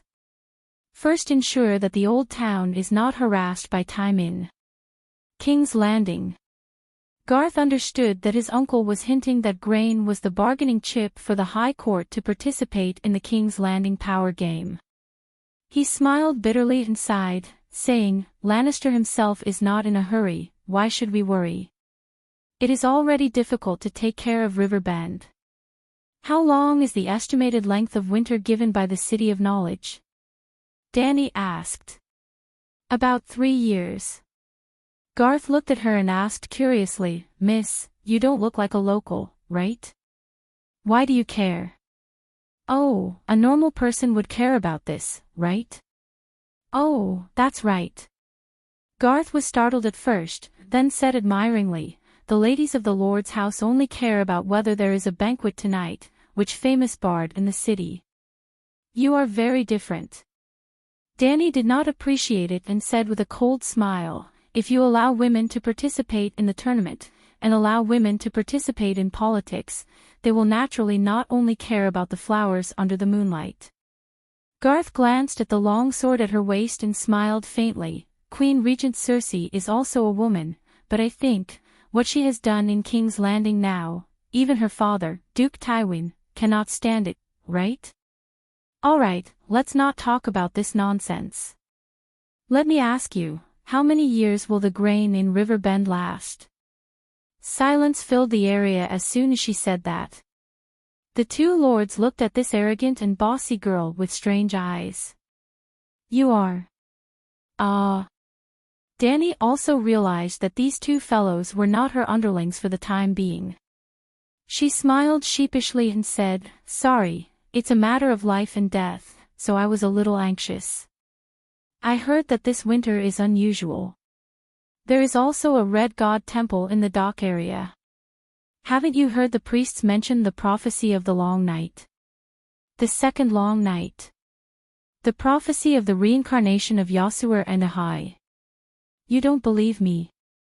Garth shook his head and explained, "You may not know, but as early as last winter, or even before the winter before that, there were similar prophecies circulating in King's Landing. Many people said that Prince Riga was the legendary son of prophecy. But after a few decades and a few winters, even Prince Riga died, and we welcomed a summer that lasted 11 years. Words are like the wind, and so are prophecies. This has become a story of the boy who cried wolf. No, the one who predicted the reincarnation of Yasuer and Ahai to the Westeros was a friend of Jenny in the city of Barren Stone, a dwarf witch. The Red God priests were very professional, and only in recent years did they become active after the magic tide recovered. Alas, the key was that not many people in the 7 countries felt the surge of the magic tide. Even if the prophecy is false, there must be a long winter after 11 years of summer. This can't be wrong, right? Danny said. So, what do you want to say? Garth shrugged and asked. Don't mess around. While the south is still warm, hurry home and farm. Go to the north and introduce a batch of cold-resistant winter wheat seeds, then spread the turnip seedlings all over the mountains and plains. Let's work together to survive the long winter. It's not that we want to mess around, Garth sighed. You know about the upcoming tournament, right? I sent the farmers home to harvest the crops, but the threat of time-in is close at hand. In order to recruit a group of idle mercenary knights at home, I started this tournament. In fact, as early as the end of summer, when the City of Knowledge issued the autumn warning, the Hyder family began to reduce the economic crops in the territory on a large scale, and changed to wheat, soybeans, corn, turnips and other grain crops. Danny was also helpless. But miss, your suggestion is not bad, Garth said thoughtfully, stroking his chin. The crops in the north are more cold-resistant. We should really buy a batch of seeds back. This winter is unusual. The situation in the 7 countries is not stable, and the winter lasts especially long. 11 years of summer. Okay, I'll ask the scholar to send a letter to White Harbor and order a batch of seeds from Count Mandler. Garth nodded. While they were talking, a brawny man with 7 or 8 scars on his face walked over with a wooden box in his hand. His voice was as loud as a bell as he shouted, Count, your armor is here. This time, you will definitely become the most dazzling existence in the meeting. Thank you. Garland stepped forward and took the wooden box. He smiled bitterly and said to his second uncle, I should have let Loras do this. He is now a white knight. He can't leave the queen's side. Garth nodded to Danny, and left with his nephew. "These two are very good," Danny said to the old knight. When the three were talking, the old knight had been standing by the shelf, eavesdropping and choosing armor. "My lord, you are lucky to have met two of the rare Westeros who are well-mannered and good-tempered true knights.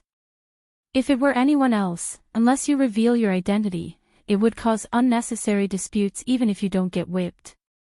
Nobles will never accept criticism from people of lower status, even if the other party is obviously right," the old man complained. "I know. That's why I praised those two. Under normal circumstances, the children of the Hyder family are all very good. Lady Linny's is an exception." Danny stepped forward and came behind the scarred man who was arranging the iron ingots. She asked, "Master, did you personally make armor for Count Tyrell?" Yes, Garth Tyrell was a count with real power in Brightwater City. Brightwater City was located at the source of the Honey River. It was a rich and productive territory that originally belonged to the Florin family. However, in the War of the Four Kings, Florin sided with his son-in-law, Erlu Stannis. Later, Hiding Tyrell allied with Lannister and defeated Erlu. The Florin family's noble title and territory were taken away. Of course, don't say that I'm bragging. It's hard to find a blacksmith in the 7 countries who can compare with old Londo. The brave Count Garland is not an exception. Many knights who truly know what's good for them are my regular customers.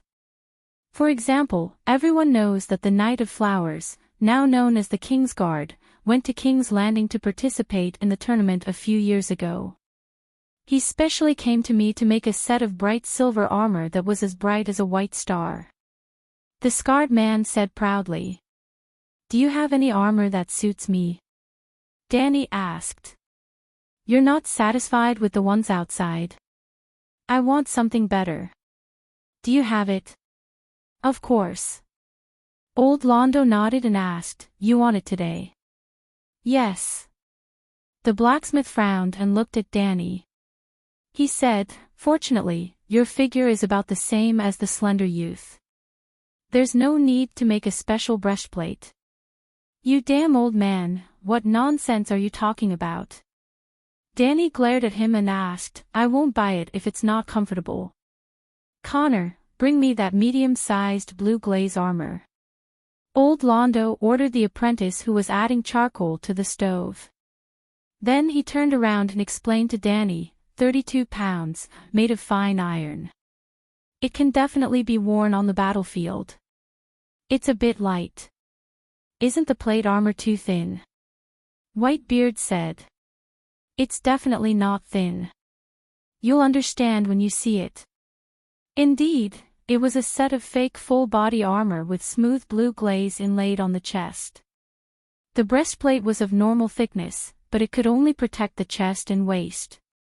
The back was a layer of light chain armor. In short, this kind of armor could only protect the front. If someone attacked the back, an armor-piercing arrow could pierce through the back of the owner's heart. Of course, the old blacksmith did not skimp on the materials. This kind of armor was very common among the cavalry. When a large group of cavalry charged, their companions would help to cover the back. Reducing the weight was good for increasing the endurance of the cavalry. The old knight put down the armor and shook his head. My lord knight has an extraordinary body. Do you have a full body armor that weighs more than 40 pounds? 40 pounds. Old Londo looked at Danny suspiciously. Miss, you have a thin waist and narrow shoulders. Your body looks a bit thin. Can you walk in it?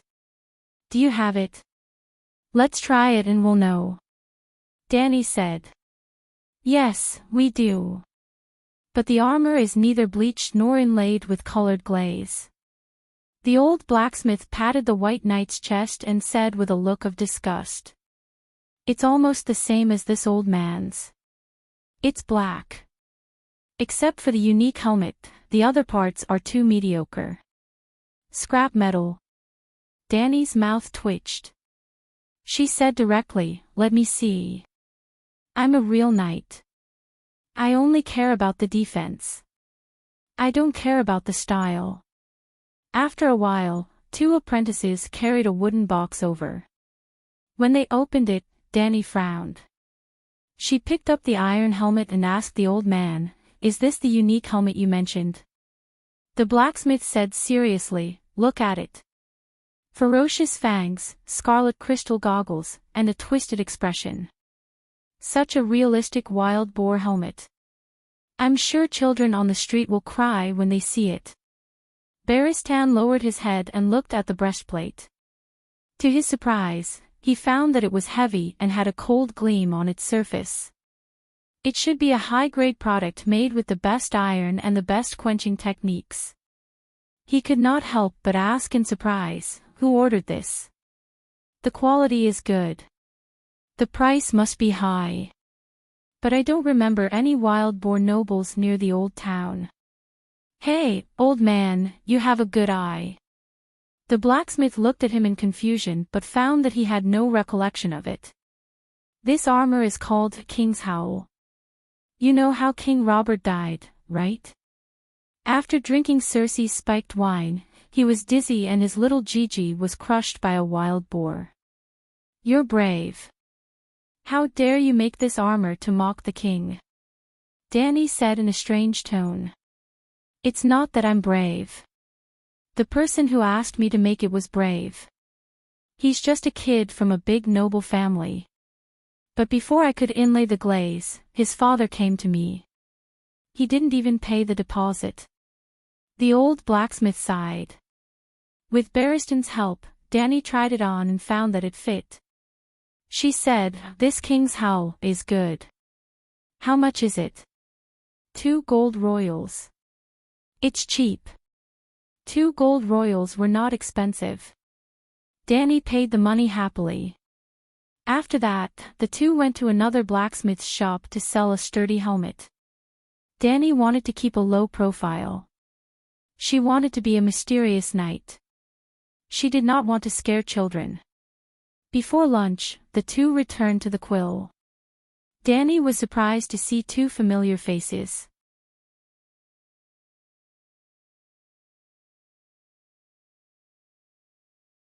Chapter 234. Under the sunlight, 4 or 5 gray-robed apprentices from the City of Knowledge were frolicking on the wide grass field in front of the hotel. A young man with thick arms and deformed legs jumped and spun in a circle. Then, he threw out his arm abruptly, and the green, shriveled apple in his hand flew down the honey wine river at a high speed with a whooshing sound. At the same time, Larissa quickly pulled out an arrow from the ground in front of her and knocked it on her bow. In the blink of an eye, the large golden wooden arrow that was almost a meter long whistled through the air like a shooting star. At the highest point of the apple's trajectory, a crisp sound was heard. The apple split into 2 pieces, but the arrow didn't slow down. It flew another 40 or 50 meters before landing. Bullseye. Good. The apprentices applauded and cheered. Again, Larissa said excitedly. You've been practicing all morning. Aren't you tired? Pater, who was sitting on the grass, said sullenly. I'm going to perform in front of a master in a few days. Archery is already very. Sigh, you don't understand.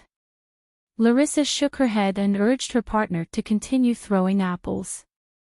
Throw 2 apples this time, she said. Danny rubbed her nose. Girl, you're using too much force in the wrong direction. Of course, archery is useful, but it's obvious that we're not meeting in a big place. There's no space for you to practice your archery skills. Well, this good-looking black guy was the rookie fire mage I met last night through Shake Shake. Sigh, it's too boring here. I want to go to the dock and listen to the sailors tell stories about dragons. Some people say that they've seen dragons. I want to see a dragon too, even if it's just a glimpse, a fat, short, and stupid-looking young man shouted. Rooney, you were born too late. You can't see a dragon, the assistant next to him said. He looked like he was 24 or 25 years old. His nose was long and sharp like a carrot. The leather rope around his neck was strung with 4 links. They were a chain made of white iron, tin, lead, and copper. But, is that a turnip on your shoulder? The sharp-nosed young man didn't wait for Rooney to finish and patted him on the head. Have you forgotten the modern history of your country? The last dragon died during the reign of Aegon III. The lame apprentice threw out 2 apples and muttered, "Amen, you should really go to the dock. The stories of sailors have been. Morand, how stupid are you to believe seamen's words?" The sharp-nosed scholar's assistant interrupted him impatiently. "Don't say I haven't been to the wharf, for I know better than you what sort of men those sailors are. In order to attract attention, they even lied about sleeping with mermaids and staying in the stomach of sea monsters for more than 10 years. The lame apprentice argued, "Amen, the stories of individual sailors can be dismissed with a smile, but the same story told by 4 oarsmen who speak 4 different languages." Armand shook his head. "It's not the same story. The dragon of Asha, the dragon of Quills, the dragon of Myrine, the dragon of Dothraki, the dragon of freeing the slaves, the versions of the stories are different." Lame Morand stopped throwing apples and stubbornly said, "The stories are different, but they all have one thing in common. There's a dragon and a beautiful young queen." "All right, tell me, who's the queen?" The assistant scholar sneered. "Dany rise." Dany waved her hand to let White Knight take the armor back first. She walked over herself and greeted Pater, who looked over.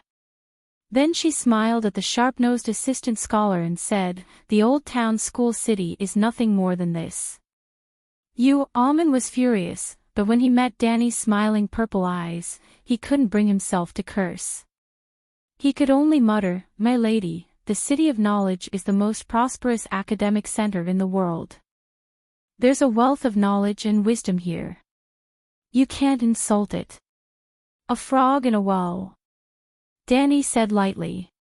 "Everyone in the world, including the King's Landing officials, knows about the dragon and the Dragon Queen, but the City of Knowledge has always treated it as a rumor.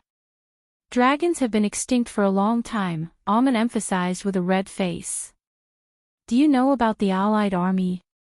Dany asked. "Allied Army? What army?" Amon was confused. "That's not right. King's Landing is considering joining the Allied Army, but you don't even know what the Allied Army is?" Dany was speechless. Was the City of Knowledge so uninformed? Seeing that she didn't look like she was lying, a few nearby apprentices came over. Even Larissa stopped shooting. "Do you know that the Mad King's daughter is not dead?" Dany asked. "Dany Rhys Targaryen. I heard that she married the Horse King," Amon said. "Dragons are indeed extinct, but Dany Rhys hatched 3 dragon eggs 2 years ago and got 3 dragons." The assistant scholar shook his head. "Impossible. Since the extinction of dragons, the Targaryens have tried many times to hatch dragons, but they all ended miserably. That's why I said the City of Knowledge has an undeserved reputation." Dany sighed. "Why do you say that, Miss Layla?" Pater asked curiously. "Because no one in the City of Knowledge noticed the change in the mana tide. In fact, many mages in the world knew about the birth of dragons before they appeared. Everyone else was confused. Only Larissa's heart skipped a beat. What is the mana tide? Do you know about magic? Magic is just a trick, the sharp-nosed assistant scholar said immediately. Dany looked at him strangely and asked, "What did the City of Knowledge teach you?" Valeglia only existed 400 years ago. Even if you don't know about Valeglia, you should know about Valeglia's way, right? Can that thing be created without magic? Well. The assistant scholar was speechless. Dany continued the previous topic. Dragons determine the upper limit of the world's strength. For example, in a room with a 3-meter-high ceiling, you can only jump 3 meters high. When a dragon appears, the ceiling of the world rises to 10 meters, or even 100 meters. Those who have been jumping high immediately know that dragons exist in the world. Do you understand now?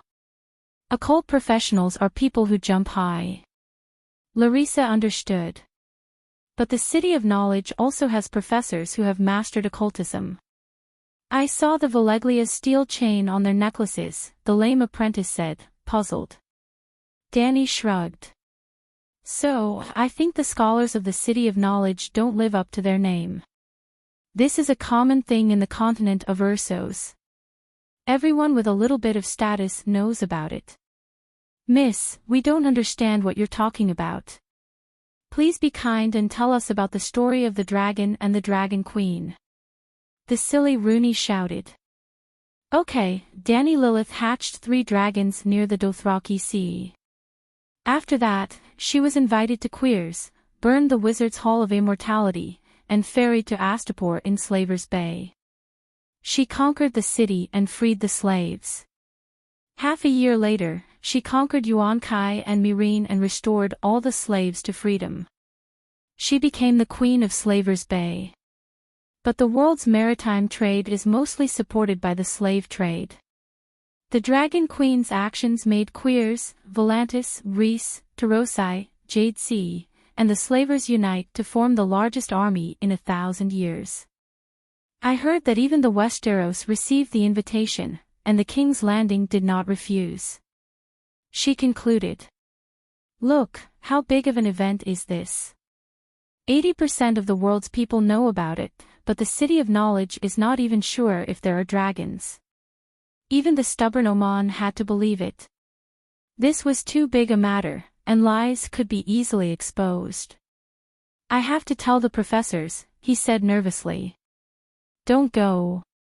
Larissa pulled his sleeve and said solemnly, pretend you don't know anything, just like those scholars and professors. You. The sharp-nosed Oman was puzzled at first, then shocked. He said in disbelief, the scholars swore not to participate in the power. As soon as he finished, he sighed dejectedly, as if all the bones in his body had been sucked out. He sat on the grass, hugging his shoulders, and looked confused. If even the sailors knew about it, the scholars and professors must have known about it, but they, looking at the group of fearful, contemplative, and confused apprentices, Danny fell into deep thought. What was going on in the City of Knowledge? Even if they went against their oath and chose to take sides in the power struggle, Danny could understand. After all, the City of Knowledge was in the old town. But deliberately hiding or even erasing the existence of the Dragon Queen, this was a little too impulsive. It was hard to understand. It seemed that the situation in the Westeros was far more complicated than she had imagined. What a small country made up of 3 failed races. The struggle for power was so intense and complicated that it was even more intense than the 9 city-states of Ursos and the cities of Queers and Jade Sea combined. He, you want my daughter? Sure, the price is clearly marked, 1 gold royal. A woman's laughter came from the window on the 3rd floor of the hotel. Then the man cursed loudly that the price was too expensive. The woman retorted that her daughter Rosie was the most beautiful and pure hostess in the hotel. Not a single gold royal, not a single copper coin less. Then there was the sound of heavy breathing. In broad daylight, the adulterous couple actually, no, Rosie Danny could not help but look at the stupid apprentice, Pater. His girlfriend with cute dimples, wasn't she called Rosie? Sensing Danny's gaze, Pater's face turned red, then white. He muttered, that's Rosie's mother, Emma. Although she's the oldest among the hostesses, her body is enchanting, a lot. Danny did not want to know about a middle-aged woman's business, so she interrupted him and asked, what's the deal with 1 gold royal? This. Pater's face was conflicted, and he did not know what to say. The short fatty beside him, Rooney, did not have so many scruples. He shouted, ever since Rosie's first period came, Emma has been promoting her daughter to everyone. It's worth 1 gold royal's first night. Pater is saving money. Was this the ugliness of human nature, the distortion of morality? Or was it helplessness under the cruel fate? The window on the 3rd floor was not closed, and the sound became louder and more rhythmic.